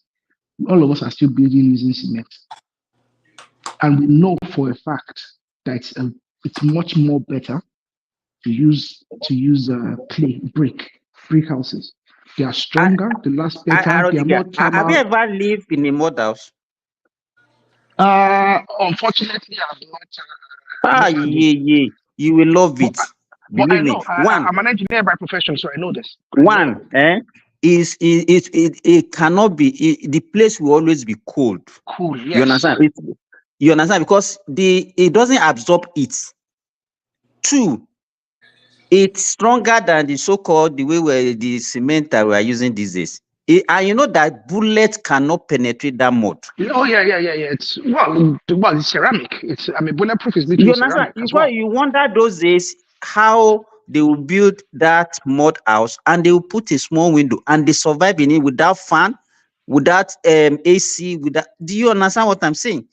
And the same thing goes for the clay pots that we used to store water. You understand? Apart from it will make that water cold, it also have medicinal effects. Yeah, I know this. Yes. Ah. Iron, some And that is ions why would you see that leach from the clay our into the water. people will go, yes, iron, those things that kills microorganisms. Yeah. And It's that's why iron they that will makes go to, clay red. yes, that is iron 3. You understand? So Our forefathers were scientists on their own, in their own Of right. course, okay, But imagine even to tell us that they them. were. You know, I don't know our mentality. We can easily be brainwashed, and this one is not even. It doesn't exclude the so-called educated, though. In fact, they are the worst culprits. They are the They worst call culprits. themselves educated. They don't. Most of them, when I talk to them, they don't have nothing in their head except grammar. Just how to speak grammar. Mike, then Derek, but you know, this past Wednesday, you know, I think the day before, I was having a talk about research with Agbo on this platform, and they were asking, okay, where are the research? Where are the clinical They will dismiss you.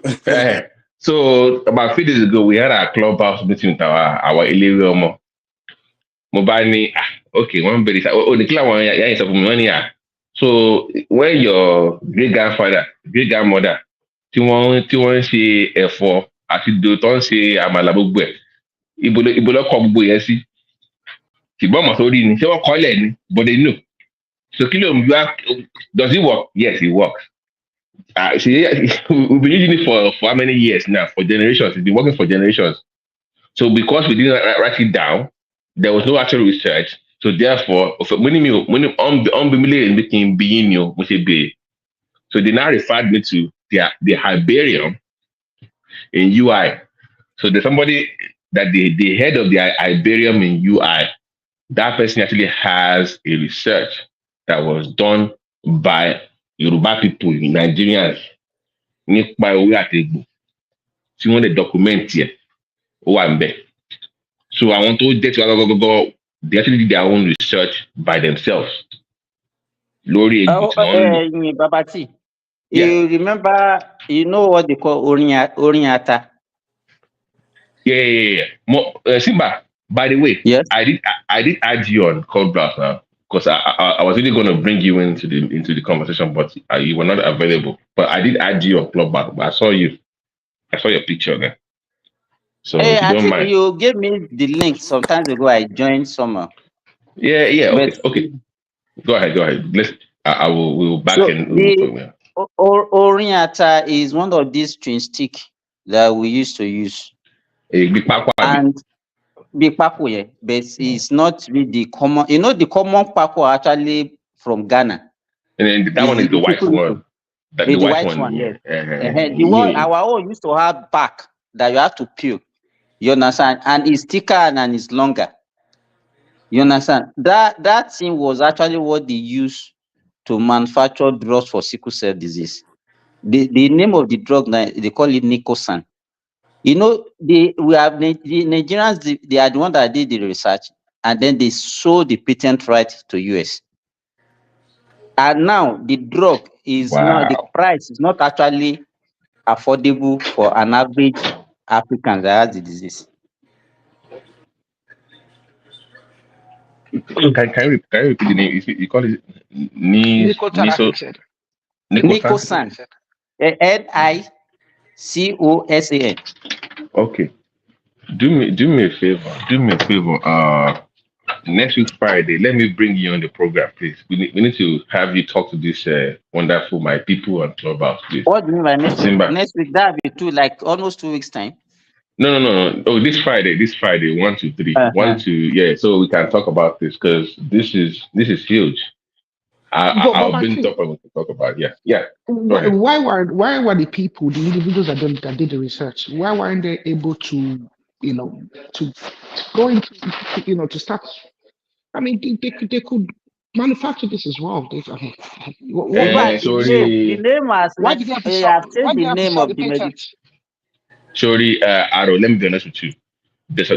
Some of the reasons I can't see on live program. Okay, some of the reasons I can't see on live program. Okay, let me give an instance. MD Anderson, right? One of the biggest cancer research in Houston. So they had a patient, Tony level 3, colon cancer, right? One day she like veggies, right? Or she omi dun. But omi dun yẹn wọ́n ti ṣe iṣẹ́ sí, right? Wọ́n ti, wọ́n fi tẹ greens yẹn. Ó dẹ̀ lu àgbo yẹn. And that thing, stage 3, right? And that thing cleared up. Right? Now, if you say, okay, àgbo A, B, C, and D, whatever. Àwọn kan ó tún nílò àwọn kan extra that Simba might not subscribe to. Right? So some of these agbos is oju agbo just sort of me oju just agbo lọ. Oh yeah me. You get my point. So those ones I will not cafe. But on the ones that Simba was talking about, like those ones, I think what happened was the fear of it's happening anyways. Big business, because àwọn tí wọ́n wá ń lẹ́nu kínní yẹn ní ọ̀dọ̀ àwọn bàbá wa yẹn wọ́n fi inú kan bá wọn ṣe. So you might think pé ọmọ wa ni ó wá láti ìlú òyìnbó, but that person only be agent ni that those big pharma companies will use. In fact, we were even discussing on the group pé so it's so bad that kì í ṣe ìlú mo sọ àwọn tó jẹ́ léwé náà sọ pé àwọn tó mọ ìmọ̀ bó ṣe ń wo diabetes, cancer, gbogbo bẹ́ẹ̀ yẹn, they were actually paying them. Àwọn ìbò yẹn ń pààyàn wọn ni wọ́n fi go into hiding. They even brought up the case of ọkọ olóyún. Tó bá mọ ọkọ olóyún gbà yẹn, do you know who ọkọ olóyún is? Mo mọ̀ tí mo kọ́ náà ni ó wà ní ọ̀nà ṣé ọ̀nà Ìjẹ̀bú. So pé they've had cases pé tó bá ti ń treat anything too advanced bẹ́ẹ̀ tó bá ṣọ́ra they will ṣọ́ra mi yẹn wọ́n á take care. So people are not going into hiding. Wọ́n fẹ́ tó máa ti mọ̀ wọ́n fẹ́ kind of put that out there in public. But does it work? Yes. So the difference is pé oògùn òyìnbó they are doing research to find out pé ṣé oògùn ṣiṣẹ́ àbí kò ṣiṣẹ́. Tiwa is different. Àmọ̀ pé ó ṣiṣẹ́, but how is it working? La fẹ́ mọ̀. Babati, I have a question for you. Sorry to interrupt. Yes, sir. Is it not possible for you guys that are practitioners to come together in a big bond and influence an institution that we will start doing like maybe Nigerian traditional medicine in higher institution so that we can have a database? Because I know that some of these things involve spiritual. Like if you go to some people before they can give you the agbo you are going to use, they have to consult oracle that okay, use this, use that. Because if there is not enough government backing, because I know that our tradition is very medicine is very. She will trust. No, let me ask you. Actually, let me say this real quick. Remy, that means they have to work with policy makers, right? You mentioned the government. Yes, exactly like that. So if all your policy makers they are Redeemed Church members, when you present something like that to them, won't they tell you to they will say you are presenting the devil, the thing of the devil to them? That's the way they reason. So they won't. I mean, they know this. I mean, why haven't they done all this while? I mean, work with the traditional people. It's because most of them, their mentality now. We're discussing earlier. The British know they created this class of people where they flip their mind and they put them in charge. So they are the ones, Mike, I want when you try, they really try. They did their work on us. Future and everything. They just try to. The funniest thing is that their own culture and tradition, they still maintain it to today. They still maintain it today. You can never see anybody play with their king or their monarch. They still have their king. Most of these European countries, they still have their king, and they still give them that respect and the aura and everything they deserve. Nobody. Sorry, omi yẹn.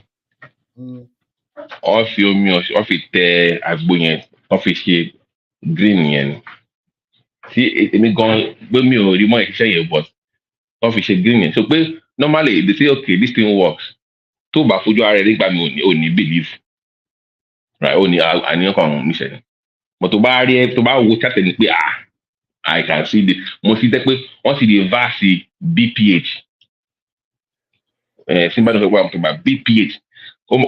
Agbo yẹn á dẹ̀ shrink that processizing to what is deep in the size. Even cancel the process. I've seen agbo being used. But how can I, as a medical provider, say, let's use agbo manipulate? So she didn't even go to school at all. So that's the conundrum. Like, it's very hard for me to even talk about it, like, in public.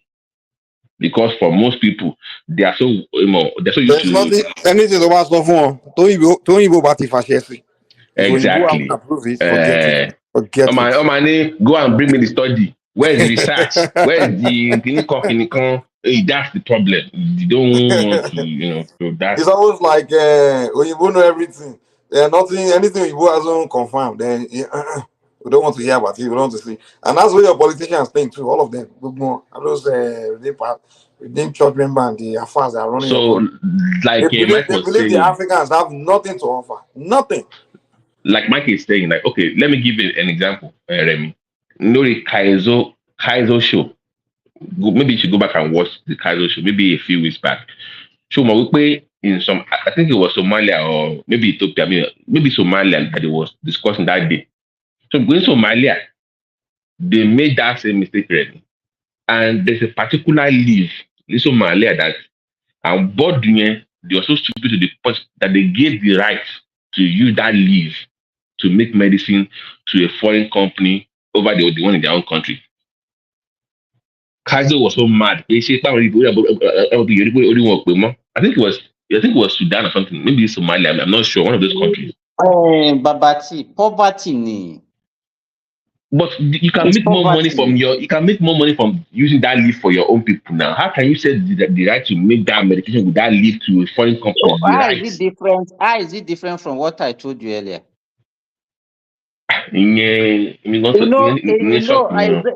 unfortunate that all of us, because of maybe poverty, generational poverty, even poverty of idea, poverty of everything, but we all have a price. Isn't the government official that gave the rights? Are they in poverty? Was it the poverty? Were they the government? It's a poverty of the mind. Oh, poverty of the mind. Okay.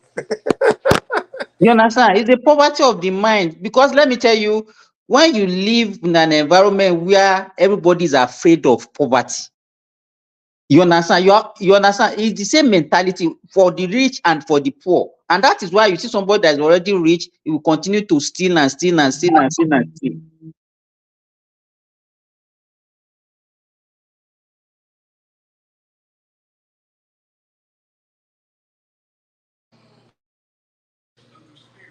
Are you guys there? Or is it me? No, we can hear you. So, Mike, so imagine how many more about 20 that's a bump by. We don't know about the ones in Abi. That means they have sold more to these people that we don't even know about, Abi. They sold more to these people. They will not come back and tell it back to you again. You can imagine. You own something, Abi, Bologna, that's by the way, they will not even charge you for it. And you will buy it from them. Sorry, I want by me. I don't know. Yes.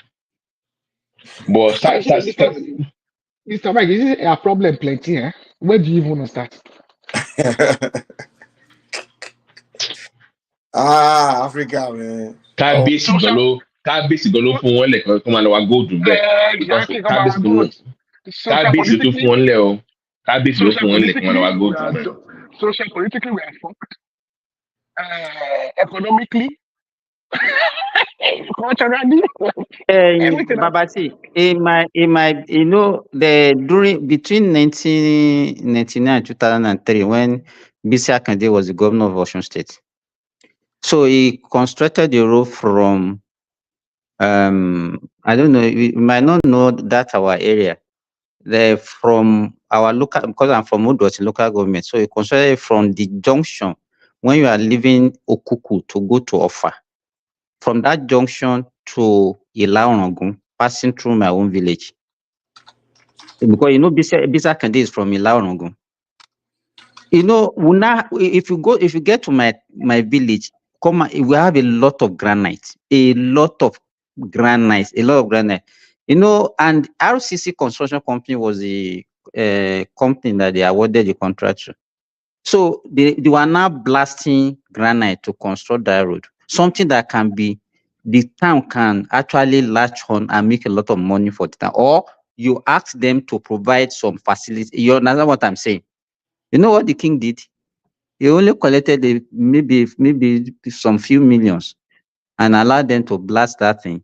And the road where they even used to carry all these their heavy machine was constructed by the local government maybe like a year before. They destroyed that road to go and be picking their granite, and nothing beneficial came to it. And that is how our people, and it's everybody. To me, I cannot be, even the people that are complaining, when they get there, they'll behave the same way. So it's, to me, that poverty thing, I don't know who can actually erase it from our mind. But Simba, this is my thing. That thing that you mentioned earlier, the only attacking and these people selling their patents for medications in African countries. I want to carry line. She already the bigger picture. But okay, we can make more money off of this if we do it ourselves. Or Let me tell you, even the most fraudulent are the so-called professors. I'm very sorry to say. How did they get their professorship? For a fraudulent research that are not even beneficial to the community. Some of them will go and seek for foreign research only to enrich themselves. Oh, why should you be jubilating when you get funding for a research? Because they know that how much they will just give stipends to those people, food soldiers that are going to use for the research and become a millionaire. So Simba, that's why I brought the idea of all these our professors that are academia, lock them inside 1, 3 or 4 star hotel for 1 year or 2 years. Come out with different solution for our problem. At least you are the so-called solution to everything. Not all of them simple things. Strike action in ASO. You see our Obas and the rest, they are greedy and corrupt. I've lived in Asia for more than up to 10 years. Nobody won't be able to as an immigrant or foreigner touch their natural resources. Nobody. So I asked my question, how can a rich raft or low-level Chinese just come to China, Nigeria, and before you see them, because I can see, when I see you like this, I already know where you are from in that country. I already know the province and where you are from.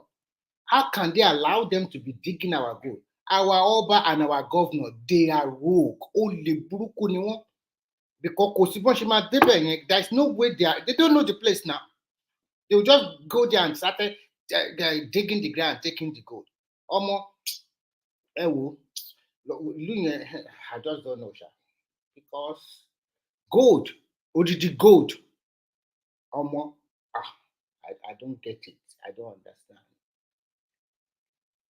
It's our people are so greedy and so corrupt. Any little thing, everything is about money. There's no principle. There's not even not thinking about what are we going to leave for the future generation. While our generation time nísìnyí, we ṣe ń bọ́ àwọn èèyàn káàkiri, insult anybody, talk anyhow, do anyhow. Àwọn yẹn, that's not it's a generation. They are not. We can't classify them as a generation. No? And generation yẹn gbàgbé wọn kẹbẹ láti age 0 to 4 àwọn tó ṣe bí títí wọ 4 years old I wanted to cut their 5 years back, 5 to 20 something. It's just Oh, then so it's too early now. Anybody, let me tell you, anybody from that 1990 date, they are just I can even extend it by 10 years backward from 1980. What did they know? It's just they don't know, and they don't want to know, and they believe they know. If you talk to them about different strata of discipline of life, it's like zero. I just hold my head like this. Oh my God. And I'm spending a lot of money to send these kids to school. But I expect them to grab so many things. Even if I ask them, what is your political ideology? They don't have. How do you plan to do this? You know, Remy, sometimes it baffles me. It baffles me when The only thing people. they care about is boyfriend, girlfriend.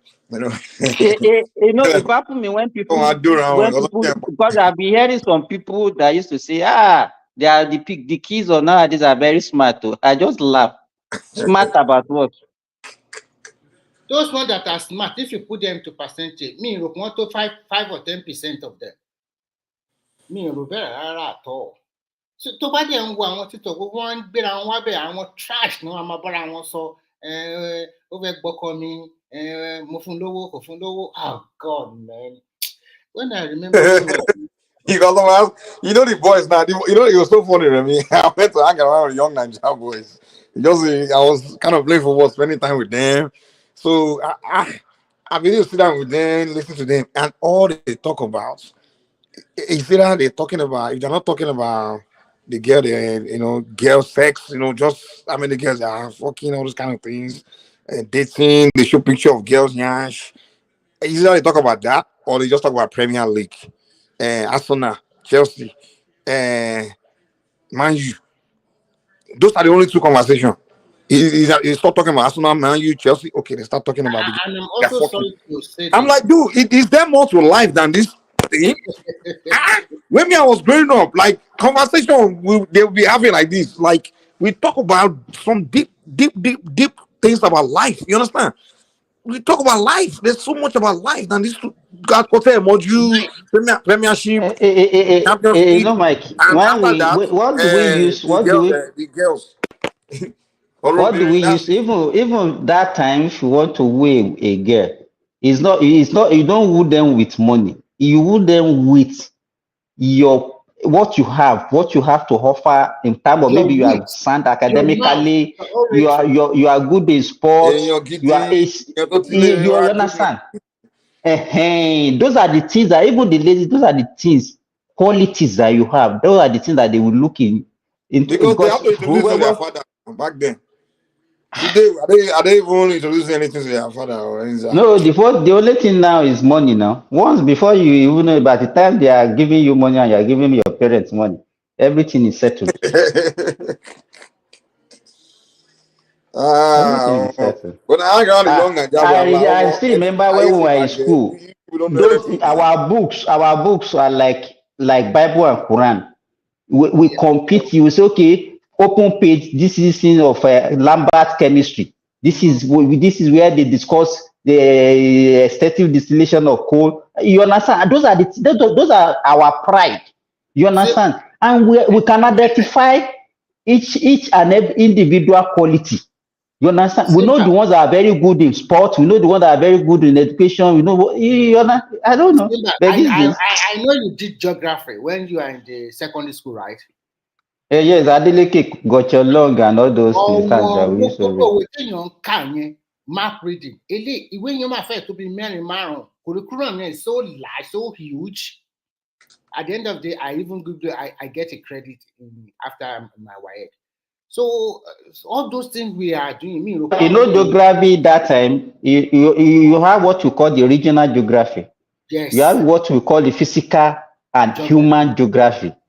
You understand? Yes. Then that regional geography, that is where they will teach you Nigeria, West Africa, and Africa. They will even be asking you questions about Egypt. They will be asking you questions about Zaire. I remember those questions those days. They discuss lumbering in Zaire. Discuss lumbering, no Nile, no Egypt. Discuss. Plane I want the longest Almost river never the movies Cameroon wa kan say. in the world.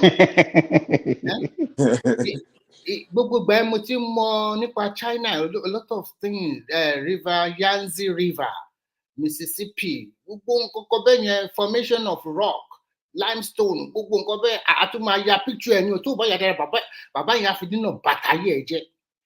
You have to draw it, paint it, color it. It's only, you know how Plateau is formed now. All those tectonic plates, how mountains are formed, how igneous rocks are formed, sedimentary rock, metamorphoses, and all those things. Okay, if we can still remember all those things, go and ask the people that are writing WAEC. They just finished WAEC in Nigeria 2 days ago. Ask them what they wrote maybe 2 weeks ago. They are forgotten. I think sometimes we can go for one mark and go back.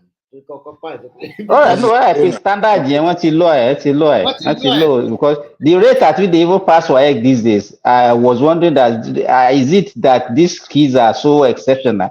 WAEC that time you can't write WAEC once now. No, that's it. Now you see some people writing WAEC time.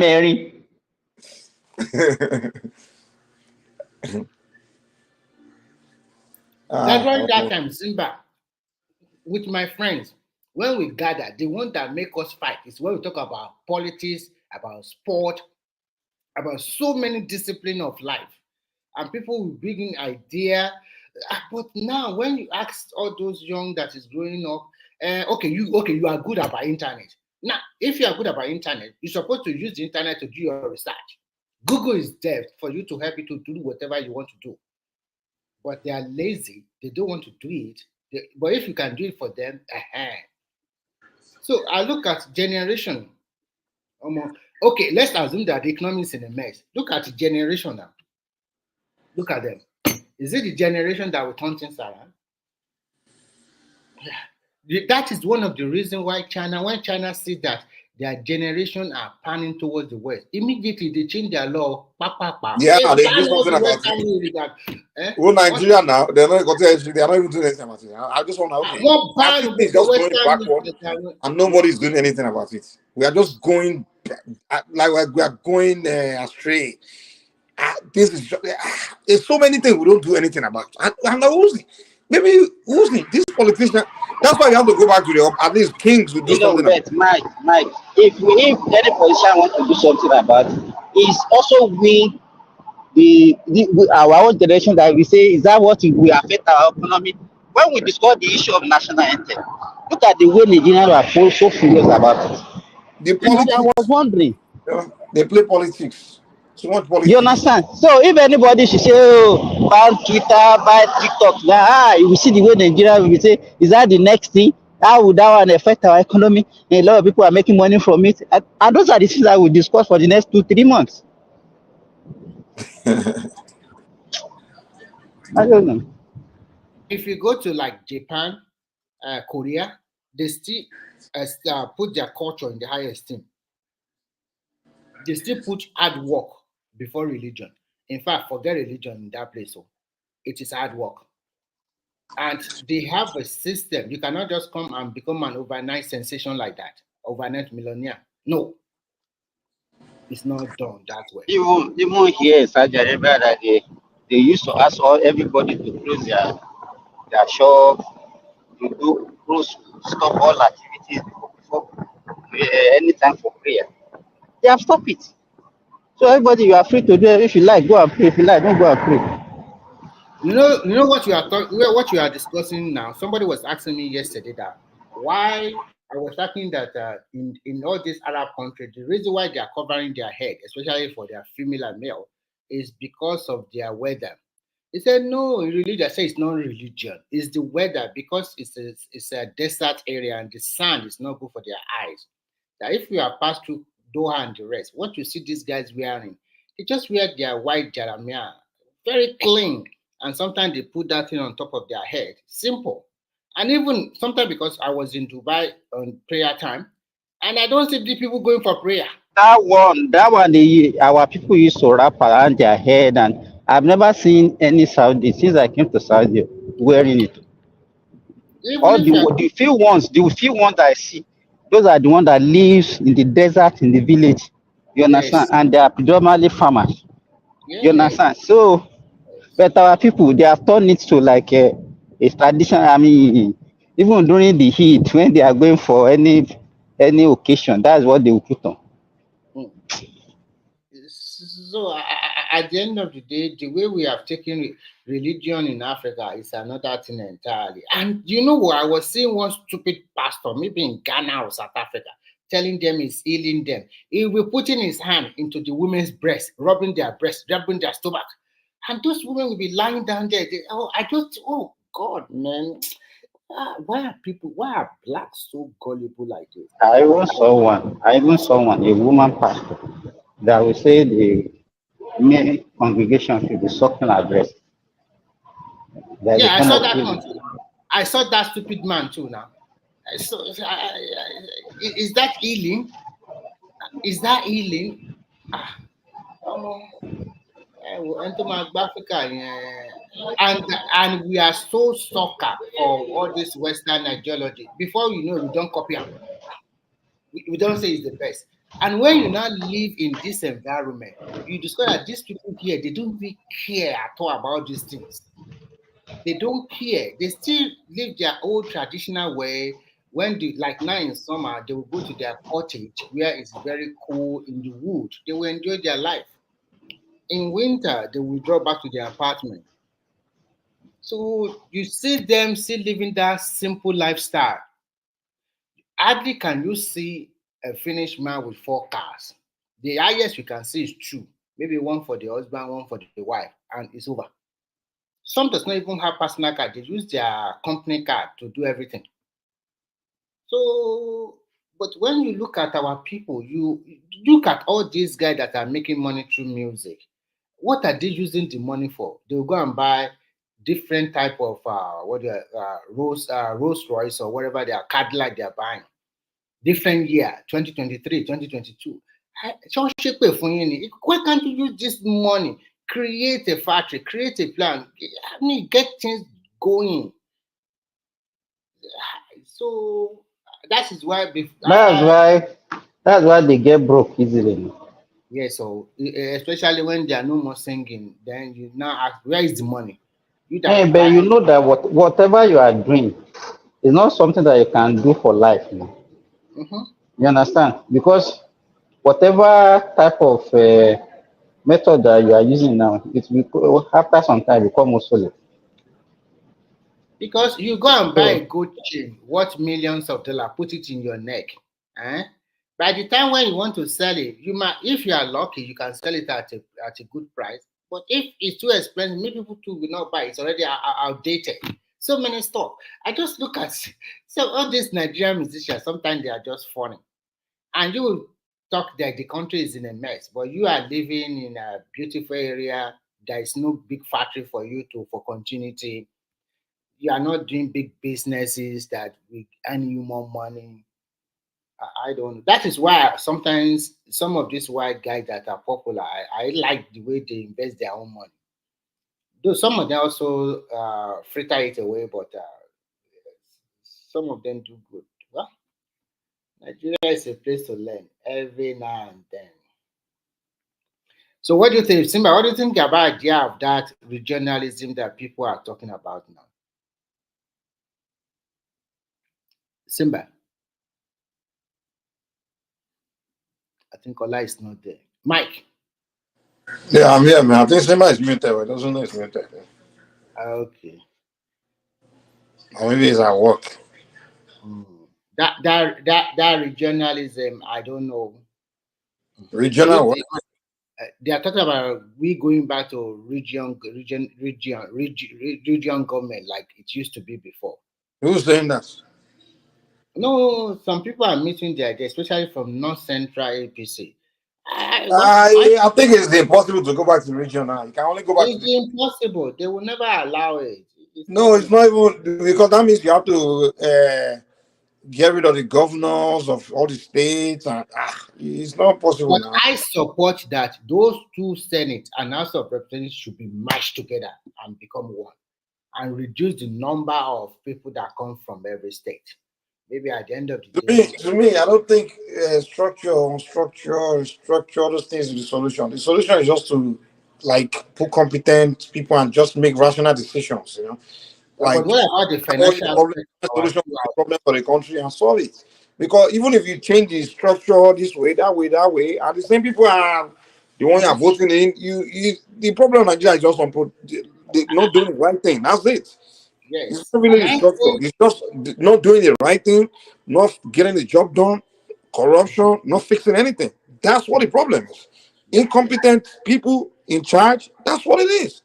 yeah. That's what we need to address. We need to talk about the incompetency of people in place, the unproductivity, the way we are thinking.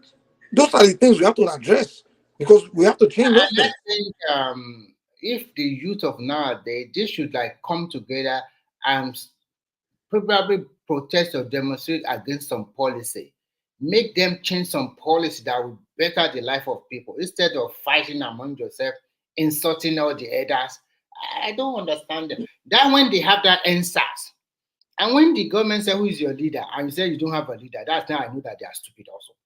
How come with all those protests you don't have leader?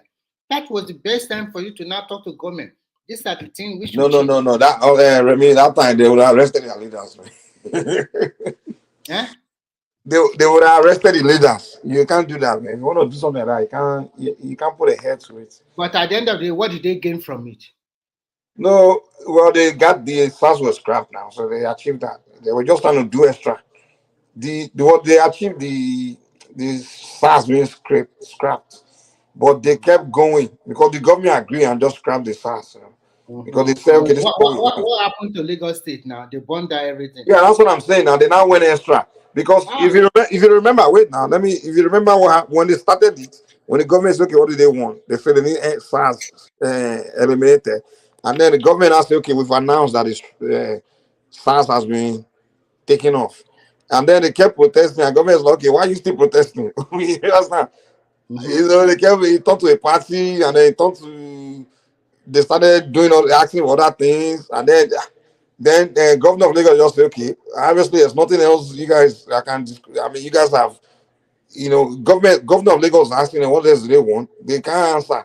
So governor just saying, call the army to go and disperse them. And when the army went there to push them away, and then they created started pushing propaganda online. They shoot them or they kill them or, and then now the kind of those people started telling them to go and burn down Lagos, burn down everything. They just burn everything now. So uh, I think the part where they didn't have leader, I agree with you, is that they didn't maybe they didn't have someone to now tell them to go home. At least whoever told them to come out, they didn't tell them to go home. So the part where I think is actually not having a leader went wrong was when they started burning things down. mhm. Because now people like Nnamdi kind of hijack I won't say he hijacked it because the only people that listened to him about the whole going and burn it down was his own people. Because I don't think other people of other tribe follow his instruction. Yeah, yeah. Because I was just like during that time, I was like, okay, they said people die, and the government said if your people die, family come out. No family come out that people die. They are just lying. They decide they kill people. They have taken their corpse away. Okay, fine. They take their corpse away. And the people that they pass it, they have family. And if you do not see your loved one, why not go to the state government and say, okay, oh, my son or my daughter, I did not see. Nobody came out. They say, they didn't come out because the government will do something today. It's a lie. I know Nigerians. If they lost, if somebody died, they lost a son or daughter. If they cannot go to the government, they will go to the social media and start crying there. People will know. So Do you know nobody. that that day when the army came to push them, when people the next day people started shouting that the army came to shoot, they started posting. Some people started posting propaganda, posting dead body of people. It's some picture they saw on the internet, Photoshop. They Photoshop it, and they started posting it. Like, look at the dead bodies on the floor. There was one place that I showed a bunch of dead bodies on the floor, like on the street, like just people shot. And Actually, on a Photoshop, it was something they put for another, maybe another place on the internet. They just put it together. So this is Lekki. This is in Lekki. Almost, almost that day. I almost fell for that one though. I won't lie. In fact, I thought, hey, oh man, that's what I do for propaganda. Nigerians can do propaganda. Yeah, good. Well, people, after that time, I don't trust Nigerians again. That next day they got me because I'm looking at it. Why would Hammy shoot all these people like this? So all these dead body on the street, laying on the street like this. So it was Nigerian men that shoot all these young people. I say, hey, that's not Lekki, that's on Photoshop video.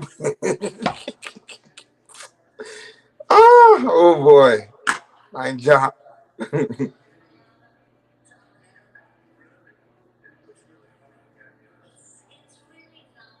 It was so interesting that time, to be frank.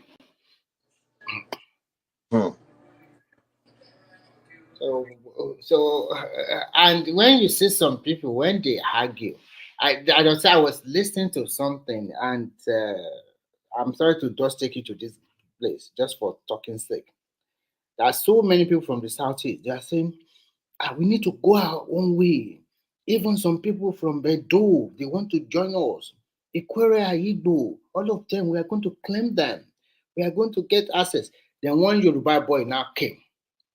That Yoruba man now started telling to them that, look, nobody's going to follow you, say landlord. See the fight they gave that guy. Hey, you cannot talk that way. No, it's not done like that.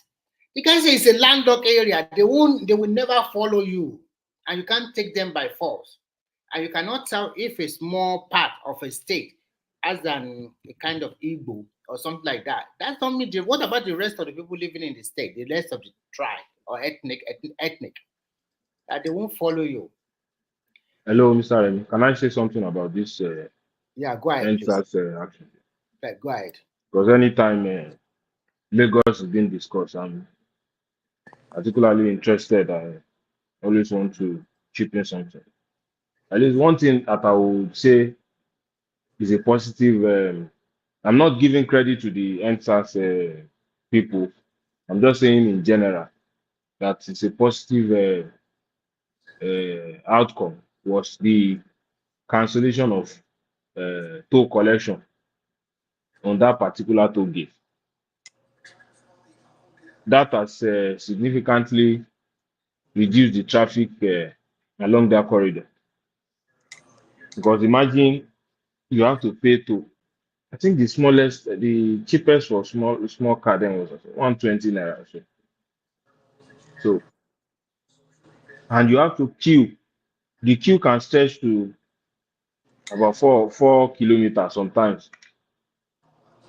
So it was actually contributing.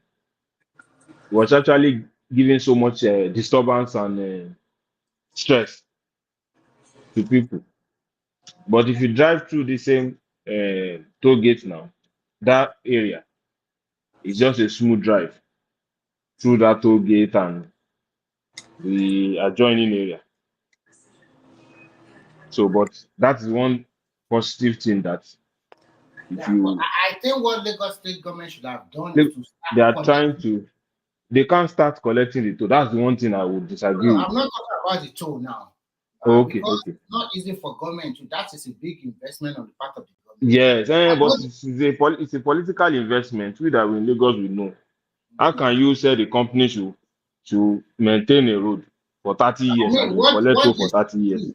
What they should do is that to enforce any Lagos state number to start paying annual road fee. You put it, you collect it, and if you are Lagos number, you must pay that. No, what do we have against them collecting the toll for 30 years? If they will maintain the road. No. What is no? What of the other roads? Are they collecting toll on the other roads? Which other roads? The other roads not being maintained. The other roads which roads is being maintained? Which roads is being maintained in Nigeria?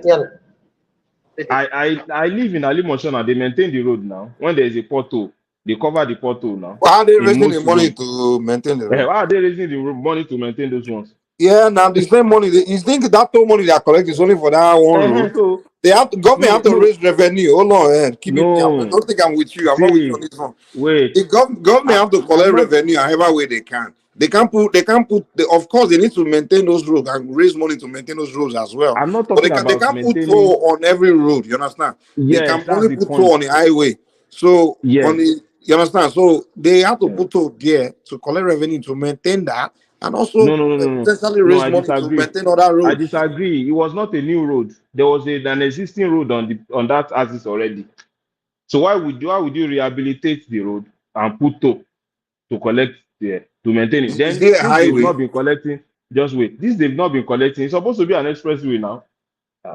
Yeah, expressway. Uh-huh. Yeah, now government got to So collect some. In America, they collect tolls.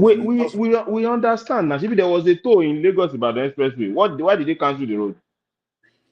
Why they cancel the toll rather? And since they cancel it, that is how that road is dilapidated now. No. Since when did they cancel the toll in Lagos Ibadan? Since when have they been constructing the road? But Kimiki, why do you have problem with toll in the first place? You don't understand. There are several points. Let me give you some of the points I know.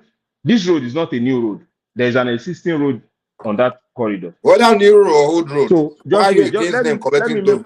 you can always have your point. Now let me make my point also now. You are in support of them collecting toll, JB. But me, I'll tell you, They I'm have not to in raise support money now. because that's what we always say. There is money anywhere. You know how much IGR Lagos State makes? But they still need more. See, That is what they will say. when I look, See, we there's no that live amount of abroad, money that the will way we be look at enough. you guys in Nigeria, you guys are enjoying. I swear to God, See, you are enjoying.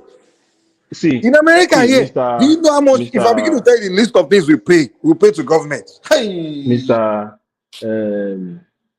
This area is the area that the road traverses is an eyebrow area. You are talking about VI. You are talking about Lekki Phase 1, Lekki Phase 2, Oniru, Elegushi. Those are eyebrow area. So we understand that government is trying to collect money from those people around that area in a way to generate revenue. But that's not what I'm saying. What is the impact of that tolling on the free movement of traffic? I just said now that since they've not been collecting toll, traffic is moving in that area efficiently. okay, I But we can are agree not with you. interested in I that. can agree. If That's you what say I'm that's saying. the That reason why, if you have one an ideal point, if you have one just one view, you cannot fully understand it like we'd apply the road regularly. So I'm giving you the overall situation okay, that since they stopped collecting the toll. if your point is that you want it to end because it clears traffic, I get that. I can agree with that. But if you're saying because you don't want people to pay money, then I disagree. No, it's not. It couldn't be that I don't want people to pay money now. That couldn't have been. But I'm telling you the merits that we are enjoying now, since the at least temporary, since they are not collecting the toll for now, the improvement we see in traffic, even Lagos State government too acknowledges this. So it's not like I'm formulating it. If you have anybody living around that axis, you can even confirm the situation of movement along Lekki Epe Expressway, starting from Osubambadu. This I think military barracks where they deploy those people to come and disperse those people. So if you tell anybody plying that road, this is the same. What I'm telling you is what I'm telling you. If you are tolling a road, that should make the travel along that axis more efficient and interesting. But that is not what was happening on that road. Let Then me ask again, you some question. They yes. told them, do you pay by cash or you pay by card? No, there are two. It's card and cash. So that is why you have a traffic gridlock there because people are absolutely. They should eliminate the cash. Listen, they should eliminate the cash. No, I agree with you. So the volume of vehicles getting there. Listen, yes. It's a free flow of traffic, but at the same time, the government is a consumer. So if the money they generate from the toll there, they can use for maintenance of the road, and they can also use it to go and construct another road somewhere else, okay? Because Yeah. it's not only for that place. I understand you that there's a traffic there. So most Yes. developed countries, what they do is that they don't collect cash. Sometimes they have So a road card. I can't. They have a So that section for road that card too. does But I not can take tell you you more that than just listen. no, I can tell you that section also. No, I'm talking What I'm practically as trying to somebody say that drove on the road. they All should your question, eliminate the cash aspect totally. If they yes. eliminate, everybody is using card. That That area one is not won't stay possible now. there That one anymore. is not possible, you know now. There's no Why way is they it not can possible? eliminate. No. Let me To ask you a eliminate. question. Let me ask you a question. When you want to get on the metro station, a metro line in Lagos, I don't know whether you are still in Lagos. Don't you buy the carry card? Of course now. It's the same thing now. It's carry They card. can Is it the also same say thing the as carry that card. tolling? They can also say the carry card can be used for that kind of purpose too. No, that one is not the same thing as tolling now. The carry card, no, the carry card, no. The carry card is for all integrated I know travel. what I So am if you don't trying use it on to say. train, you can. But What if you want to, What I'm yes, trying to say is very simple. What I'm trying to say is very simple. If you want to do something like that, then maybe towards the right end and left end is just one or two booths for they cash. have like that too. They have two. They have three boats there for card. There's Because still I know traffic the in road that in that point place too. is very wide. I think it's Yeah, about five lanes. it's only wide at the tolling point. Immediately you leave the tolling point, it becomes narrowed again. Do you understand? So they have so many points too for card, but so many people to use that card section so that there's traffic also there. That's number 1 point. The number 2 point is that if you are leaving from the Lekki aspect of the island to the mainland, the only way you can leave is to pay toll. Is that right? If you are not using that Lekki toll gate, there's another toll gate from Lekki phase 1 to Ikoyi. Then from Ikoyi, you link Tomiland Bridge to come to the mainland. So if I'm not using the main toll gate that the military disperses people, the other route that I can use to leave is also tolled. In fact, that one is even much expensive. That one is the tolling in that cable bridge. If you are familiar with Lagos, very well.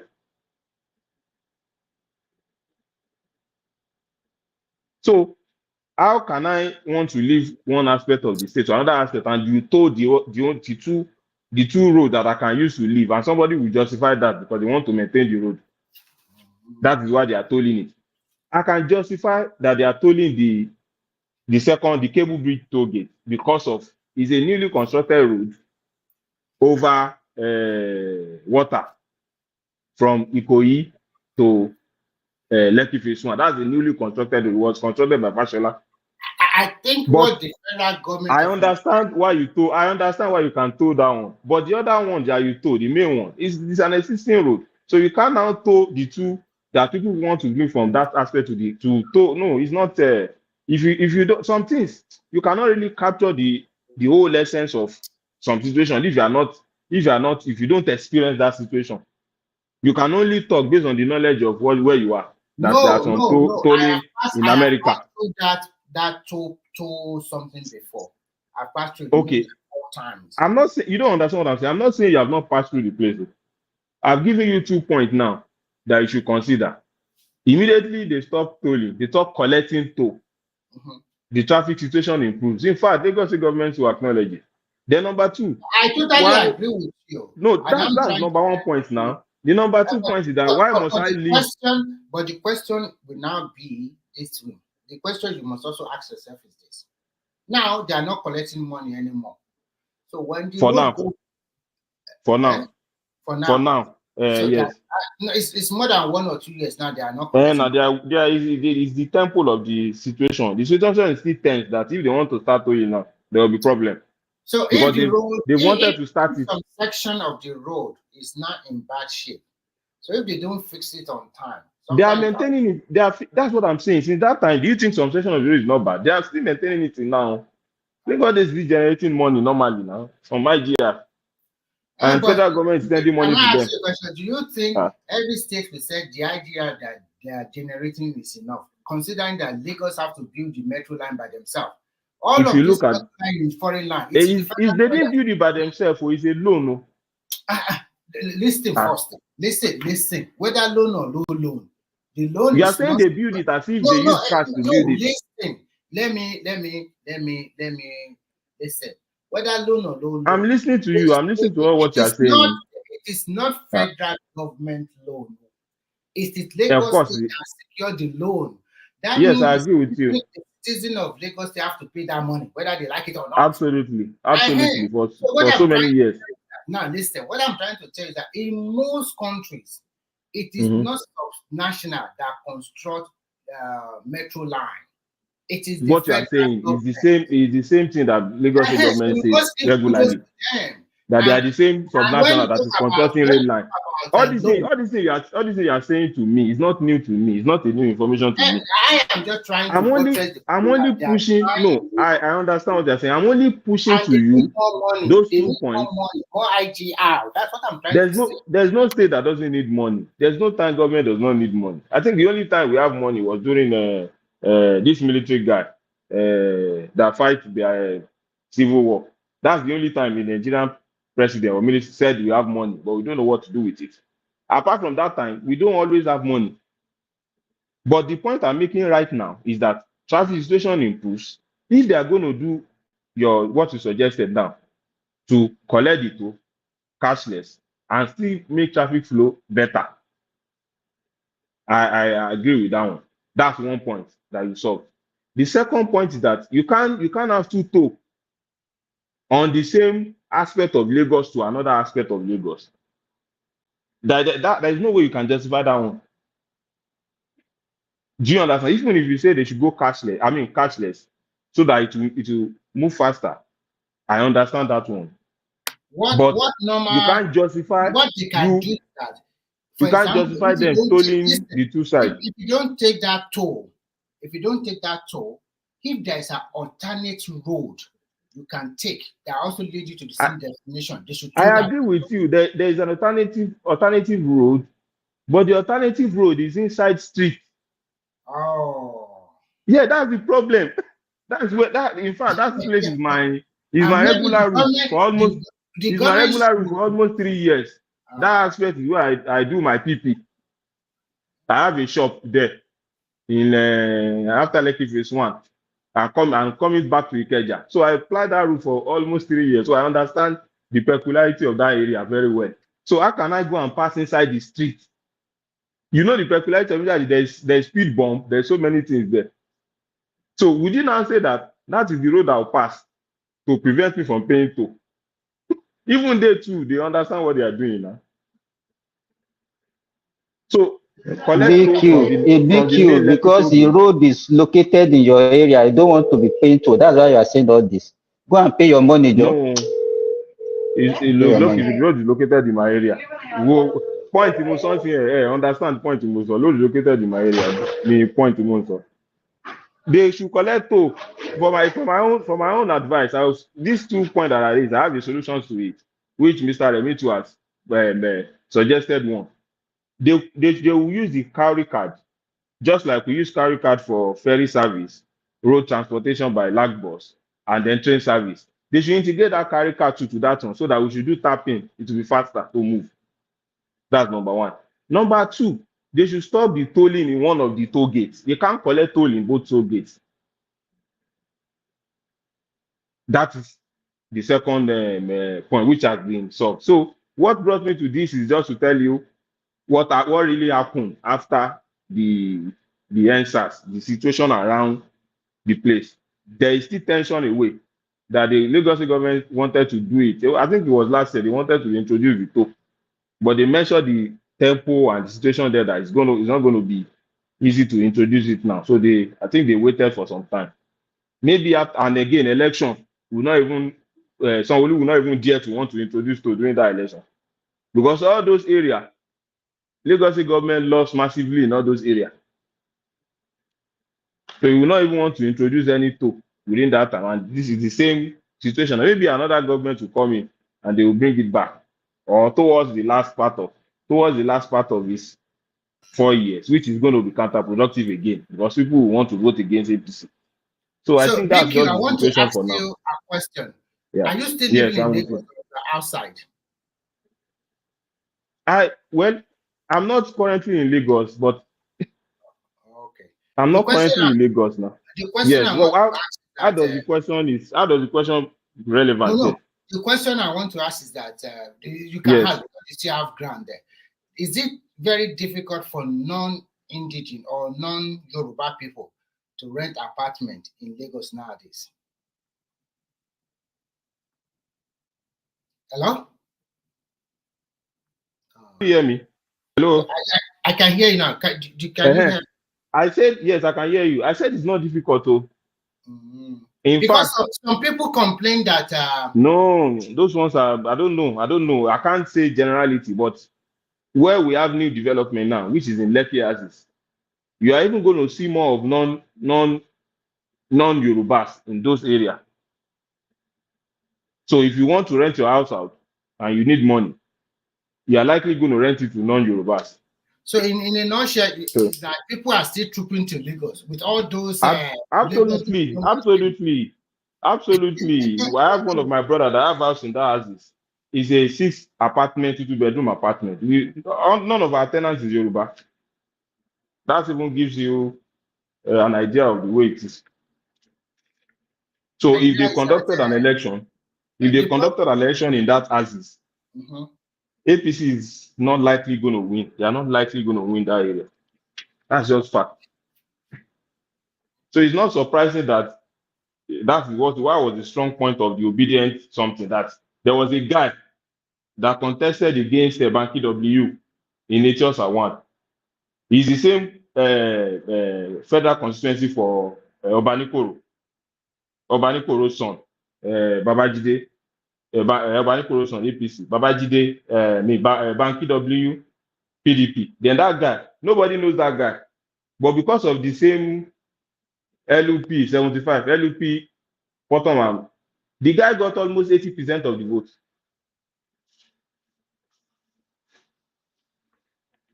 And all this our Yoruba, civilized Yoruba that wants to be different, that they claim they are not tribalistic, they want the best candidate. They live in that area. People like Macaroni, Fast, all those small celebrities that have small change with them. That's where they live. so that those are the factors that contributed to the way the outcome of the election. So you still get the house. So in fact, there is every tendency that the people that pay for prices of houses in Lagos State without complaining are the non-Yorubas. We think that the prices are overpriced. The housing in Lagos is overpriced and expensive. But those guys, they bring the money. Immediately you call it for them like this. I don't know where they get the money from. Do you know what they do here? I don't know. Do you know what they do here? You know, like in Nigeria, if you rent a 2-bedroom apartment, you can bring all the whole family from the village to come and live with you. Here, they measure the water, they measure everything, and it's like there's some spy around. If they see that you are not, you can maybe a 2-bedroom apartment. If the people that are living there, like they are like 4 or 6, each of you pay a fixed rate for the water. Maybe 25 naira, just as for example. Naira or something. Oh, okay. 6.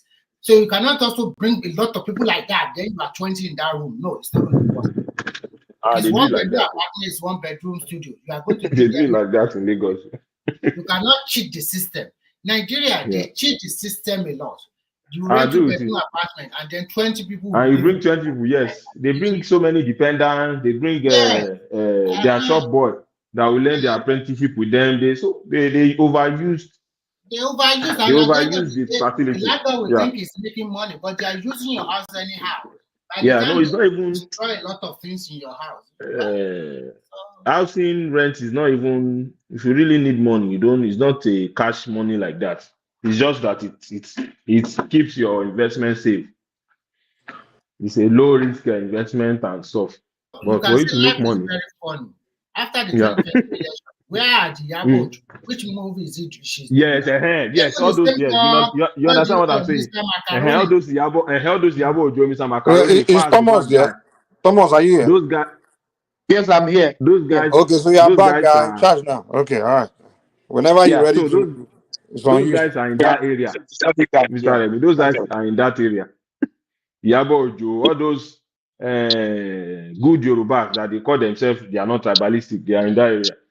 What I'm trying to say is that after the 2023 election, what has she done? Has she make any movie like Akindele? Zero. And the one that calls himself Macaroni, the star is just like time. All those guys. Olosho non ṣe jọ, gbogbo wọn Olosho non ṣe. Which film are they producing? No, I agree with you. Which film are they producing? How many film have you watched? How many CD of Yabo Ojo have you buy? It's not even a top actress like that. It's not like it's a top actress like that. He's not in the class of Akindele. Yes. So you want to attribute that? How is he making? UQB. You can see what Funke Akindele is doing. You can see what she's doing. Everybody she has a movie. She's producing. He's producing film. Yeah. Yes, now. He's a producer. He has his own studio. Yeah. You know, he's doing it. But Yabo Ojo, what is she doing for a living? What? On a podcast. Everybody did that. Finish a podcast.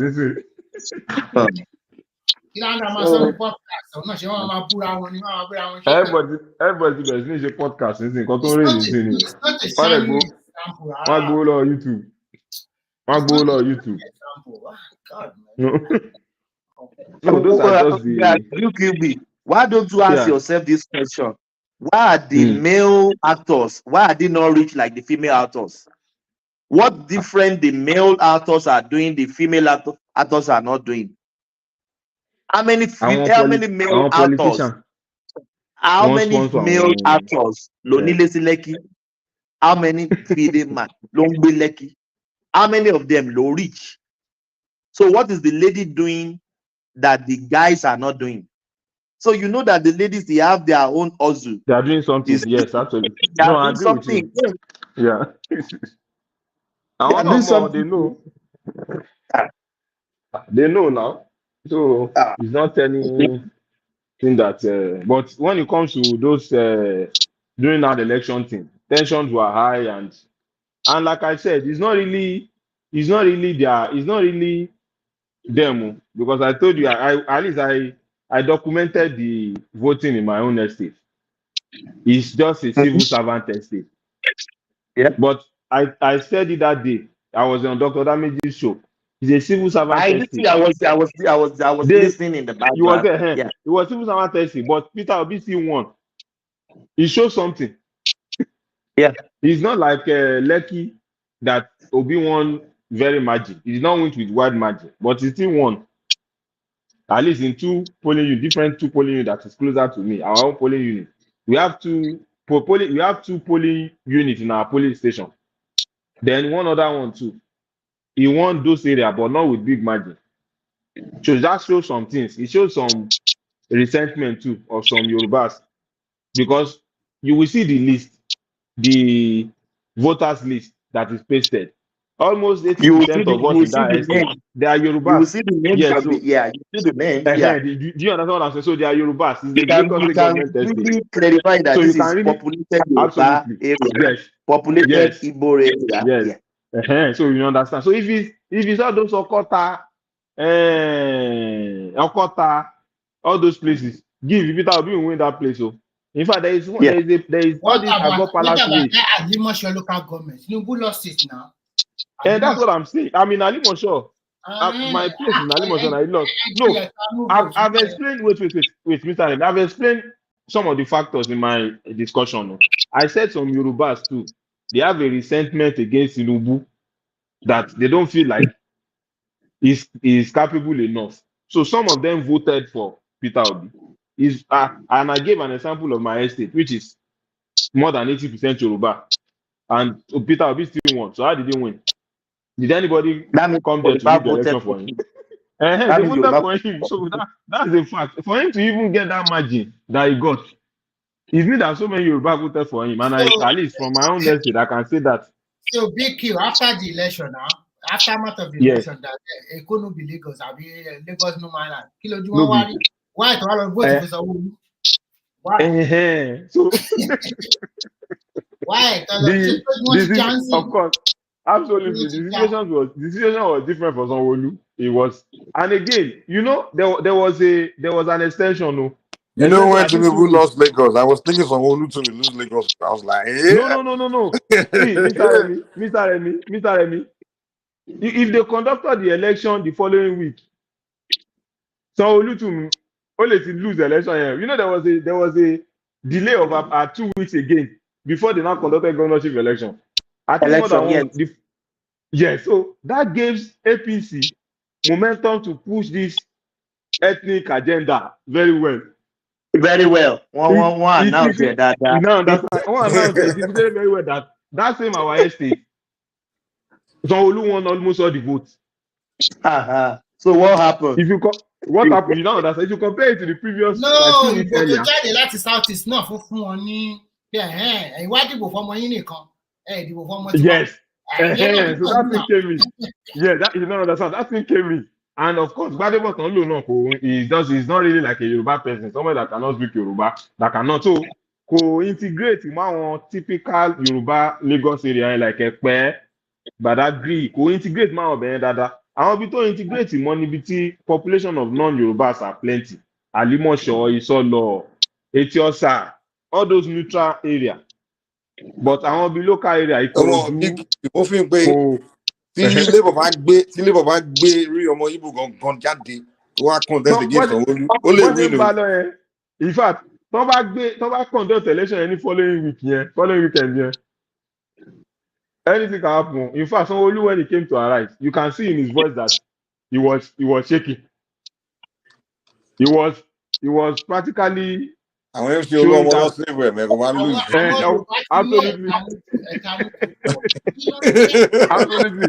Tó bá kọ́ ṣe election any week yẹn. Wàhálà o. Sanwo-Olu sì lè lọ. Tó máa lọ ṣe election ní the same day. Tó máa lọ ṣe governor àti president the same day. Ó ti lọ. Ó ti lọ ní ẹ̀rẹ̀. Gbogbo Èkó ọmọ transfer lọ sí Anambra by now. That's why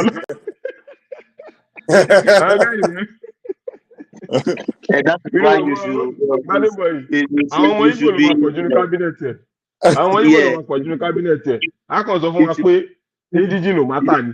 Pé èèyàn tó bá lè deliver service lòun fẹ́. Ó ti máa dethrone Oba of Lagos gọ́sẹ̀.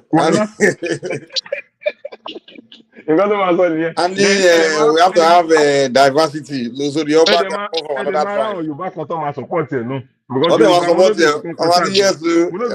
A máa fẹ́ believe pé we are educated, we are liberal. A lè ṣe nǹkan tó wù wá. I need that freedom or that feeling. Àwọn èèyàn kan náà ti máa support ẹ pé ní òun ní. Ọmọ ní àwọn olúwàbí so we have to. This Omoluabi of a stupid thing. No, but really, as somebody present, if you are not around in Nigeria that election, you cannot really enjoy it. I miss that election period. It was just interesting being in Nigeria that period. Emefiele, absolutely. Emefiele not to feel Ajewa. We were using money to buy money. Just before the election, there was no money in the bank, no money in the POS, ATM machine. You can only see money in those guys selling money using POS. And if you want to buy 10,000, so they'll give you 7,000, but you carry them 10,000. We were buying 20,000 for 15,000 naira. They'll give you 15,000. They will withdraw 20,000 from your card. QB, can you imagine my mother was taking credit food? The money is in the bag. Because they couldn't get money. Thomas, even people I was sending money to, they can't even get their money. They will not get it. There's no money in the bank. There was no solution. The only way you can get money is that if you can use your money. On phone. Come up Yes, with lower. And they started giving her because they know that she's not here. So one person no. But most people believe pé election is one in mind most people. So they still want to endure to finish the election. They feel that after the election there will always be After the solution. election, everything will be over. We'll go in.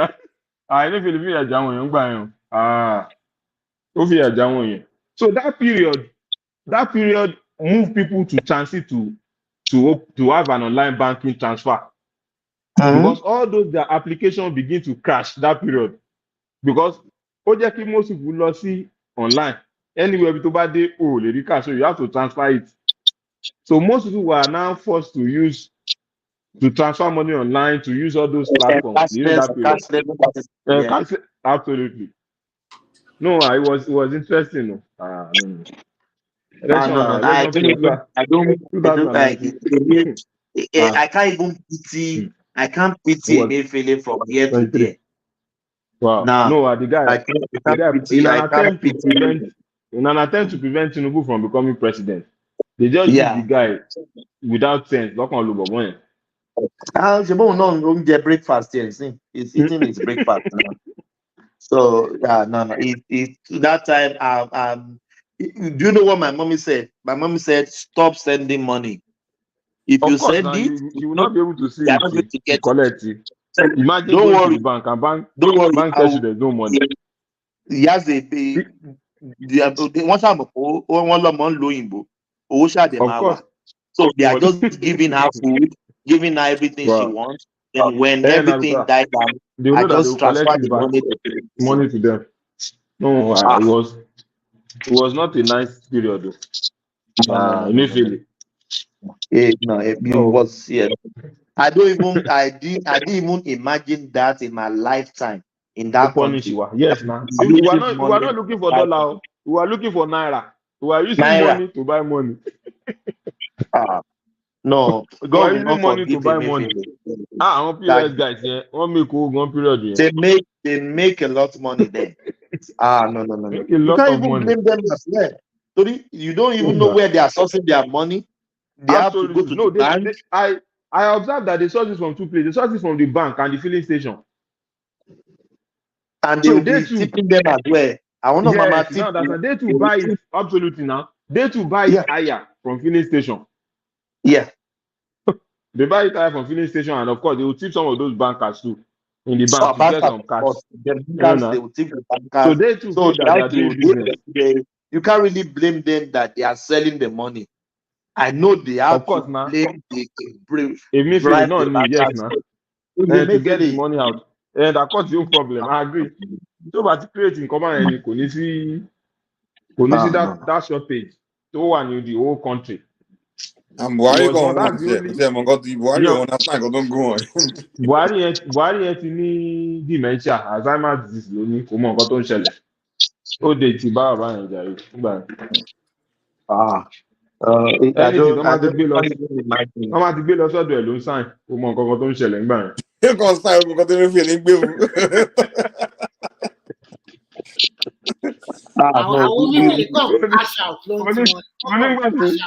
Onígbà tí láti kánú ní kíní kan Sudan lọ gbé wá fún wa ó lè gbé.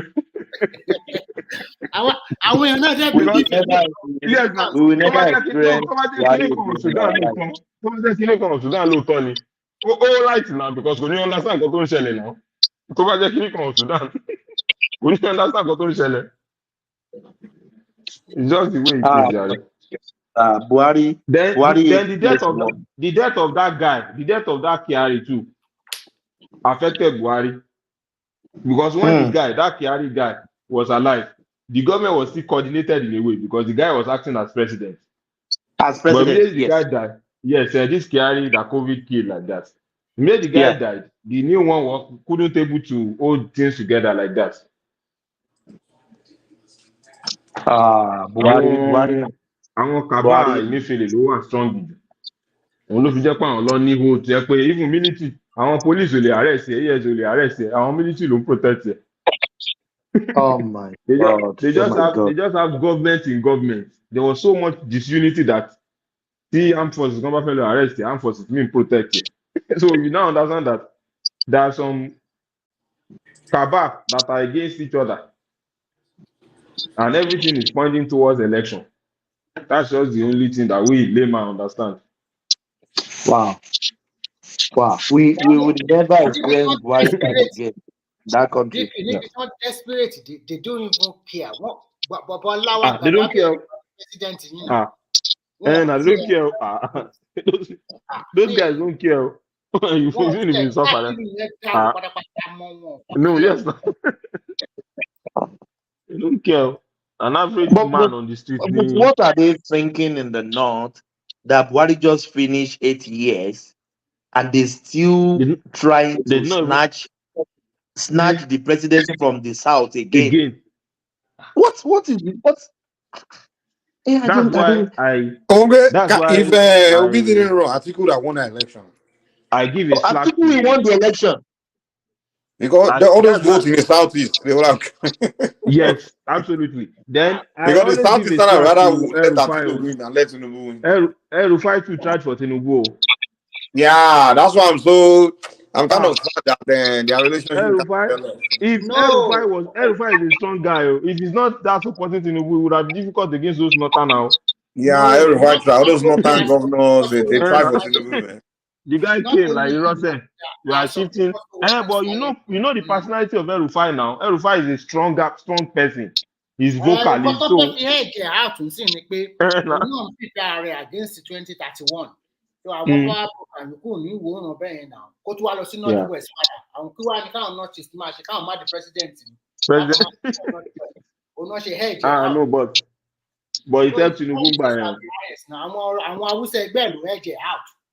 Because tó bá pé tẹ́kọ̀ ministry yẹn sìn, I wà bẹ́ẹ̀ for 8 years. I ní opportunity láti hedge. Wàláì, yes o, kó wà influential. Ọmọ nǹkan tó ń ṣe now because wọn lè máa south to North West. Ẹ̀yin náà ẹ̀ka náà. But if you compare it, this Adelabu,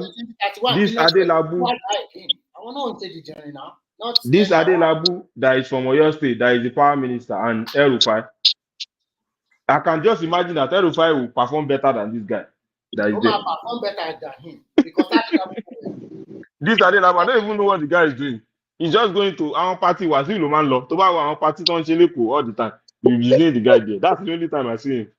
But one year is not a powerful power. Okay. And he's just preparing himself to contest. Governor, yes, is going to mind here. You want to contest governor. Yellow and mind here. He's not even interested in it.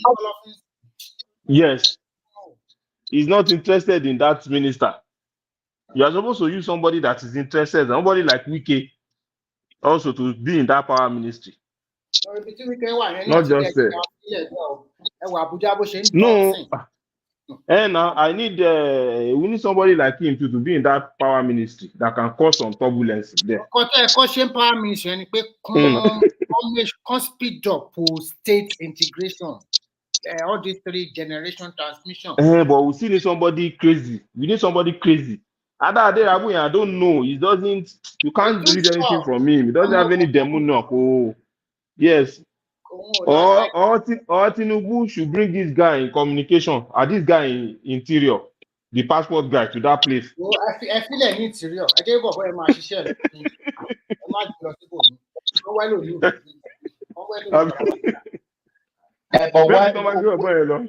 You can do magic there. Is it trying to? The cabinet has to be rearranged of English. Absolutely. Yes, because so many people are not doing anything. Even Bobo spokesman, because you are in still. Adele Alaki Abdina, know the things that contract now. Don't say illegal mining, yellow bull or don't say illegal mining. I don't know what they are doing there. Ibẹ̀ yẹn ò easy láti jẹ́ minister ń bẹ̀ because olùdé ní gbogbo àwọn ìgbé ọba gbogbo wọn sọ. Àwọn náà wò. Dáhùn ló fẹ́ lọ sájà. Wọ́n ti ń rówó tí wọ́n yẹn. Ọba yẹn ti ń rówó tí wọ́n. Yes, nǹkan tó ṣẹlẹ̀ nìyẹn. Initially tó kọ́kọ́ débẹ̀, ó ṣe bí kò ṣe soundbite méjì kan. Àti bí kò máa ṣe nǹkan kan, but nísìnyí everything kàn ti lọlẹ̀ slowly. Nothing was really coming. Nothing was coming from that that axis again. Democracy nígbà míì, ó máa ń slow process down. No, I agree with you. Practice in Africa. Benevolence dictator Billy Kwan Yew la need in Nigeria. All these 4 years thing cannot make progress in Nigeria. Country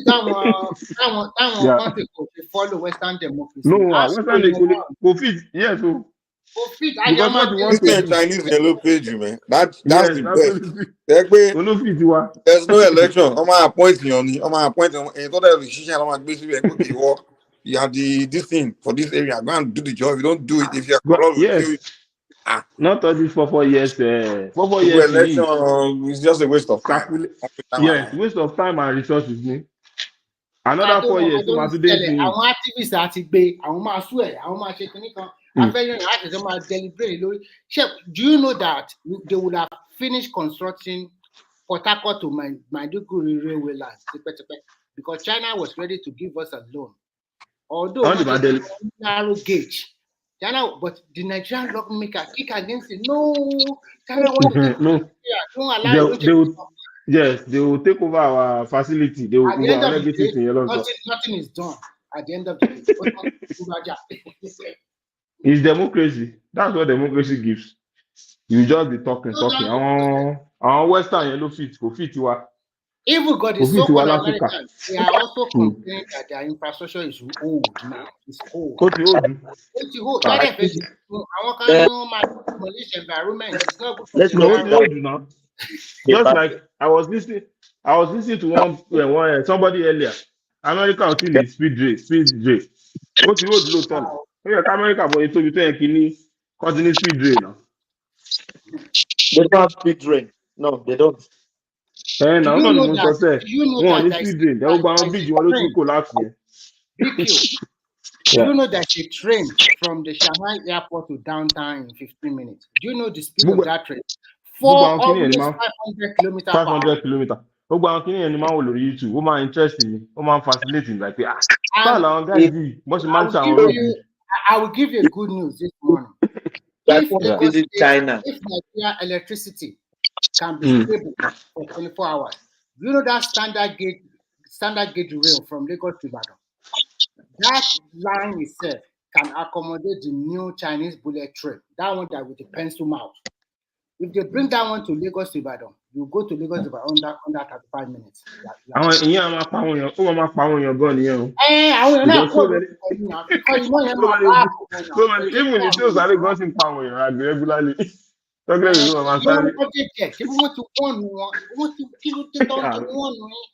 People will still not. But Wale fence people around now. So yeah, let's shut down there. We speak much in the background. Yeah, thank you everybody for coming. Okay, yeah, you guys. Yeah, just we'll speak in the background. Yeah, thank you so much, guys. Thank you so much. God bless. Thank you. Okay.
For better infrastructure, for better life, yeah, my people. For better roads, yeah, for better hospitals and health, yeah. For lights today, for everything to work for us, for Nigeria.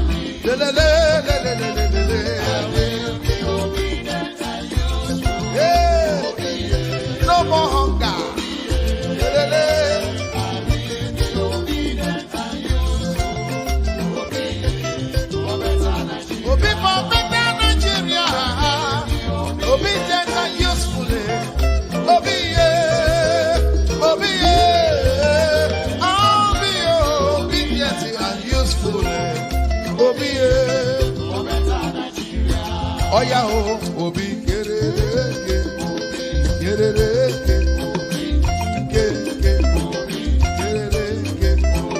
Hausa man, Yoruba man, Igbo man, Middle Belt, Niger Delta. Let us come together for better Nigeria.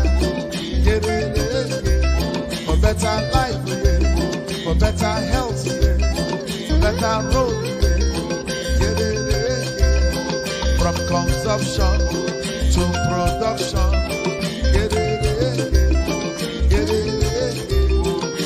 Obi Adema,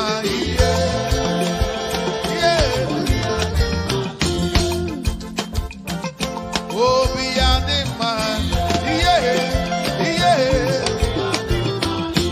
Obi Adema, Obi Akachama, Obi for Nigeria, Obi go to good, Obi follow Obi, Gede, Daga, Obi, Obi Adema.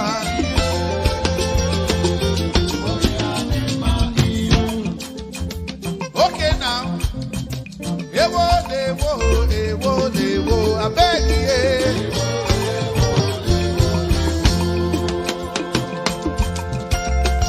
Ewo.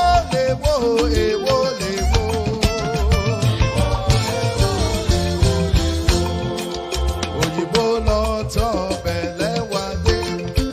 bẹ̀lẹ̀ wá lọ́tọ̀ ìrọ̀nsí lọ́tọ̀ kò wá ní lọ́tọ̀ Mọ̀rítàlá lọ́tọ̀ Ọbásanjọ́ lọ́tọ̀ Ṣàgárí lọ́tọ̀ Buhari lọ́tọ̀ Babangida lọ́tọ̀ Ṣọ̀nẹ́kan lọ́tọ̀ Abacha lọ́tọ̀ Abdulsalam lọ́tọ̀ Ọbásanjọ́ lọ́tọ̀ Yar'Adua lọ́tọ̀ Jonathan lọ́tọ̀ Buhari lọ́tọ̀ Peter Obi. Ewo, I beg you.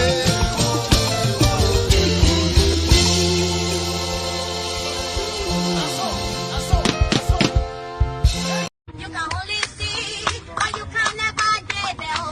You can only see, but you can never get there. You can only see, but you can never get there. You can only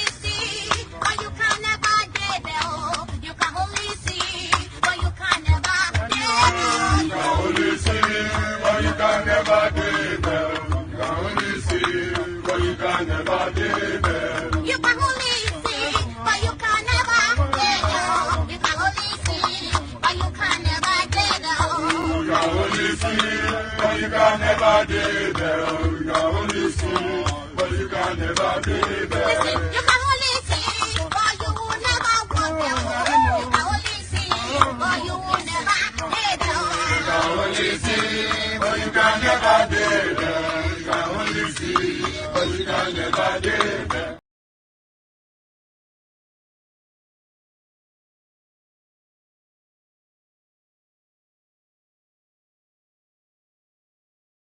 My convoy is 5 vehicles, and you cannot buy fuel unless I'm inside the car. So I will pay them. No more. I know. The governor was paying for petrol himself for his convoy. When they get to the gas station, he will come out and bring out money and pay. In fact, at Oka government house then, when he was governor, forget about drinking champagne, what they are now doing there. Then he gave out old newspapers as substitute for toilet roll. If you are going to the toilet, you just to save money. Yeah. He was going to run somewhere. He said he's going for interview for job. Peter, can't you give him a job? Peter, can't you do this? The boy doesn't even have. I said, none of my children have car. I was the only person who is governor and bank chairman, not to them. Isn't that mesmerizing? But I know that Peter B. I know that he's a smart man. You know? But the governor, that Obi, did he say anything about that 200 million from security vote that he was caught? His convoy was trying to smuggle out of the country. Did he say anything about that? No, he didn't. No, but he talked about that 72 billion he left behind for his handpicked successor. Because when you hear that Peter B left 75 billion, if anybody doubts it, call me. I know where the money is. I kept it. Did he talk about? Yeah, he did. Yeah, he did. I know the man that he's now fighting. You know, remember? Yes, no. I know. Of course. Did he talk about what is it called again? The liabilities he left behind. Did he talk about that? No. Like signed contracts that were not paid for. Did he talk about? No. Like thousands of workers that he hired during the last weeks of his administration without provision for their pay in the budget. Did he talk? No. But definitely he must have talked about the millions and millions he was dashing out to schools, churches, town hall, traditional. Yeah. At the end of the administration, he was just giving out money without appropriation. He talked about that, huh? Of course. Of course. Okay, one last thing. Did P2B finally explain how bodies of Biafran activists ended up floating on Anambra River when he was governor? Did he explain that? No, he didn't? Why? It must be an omission. It must be by capacity and commitment. This is a job that requires physical and mental energy. And we must get it right. And that is what we're asking. The church must be at the forefront. Our children cannot continue like this. There's no offense. They're committed by being Nigerians. Nigerians are the best you can get in the world. And we have the energy to change this world. All we lack is that we have criminals who have hijacked this country, stealing everything away, and we are keeping quiet. Please, the church, wake up. Take back your country. God bless you.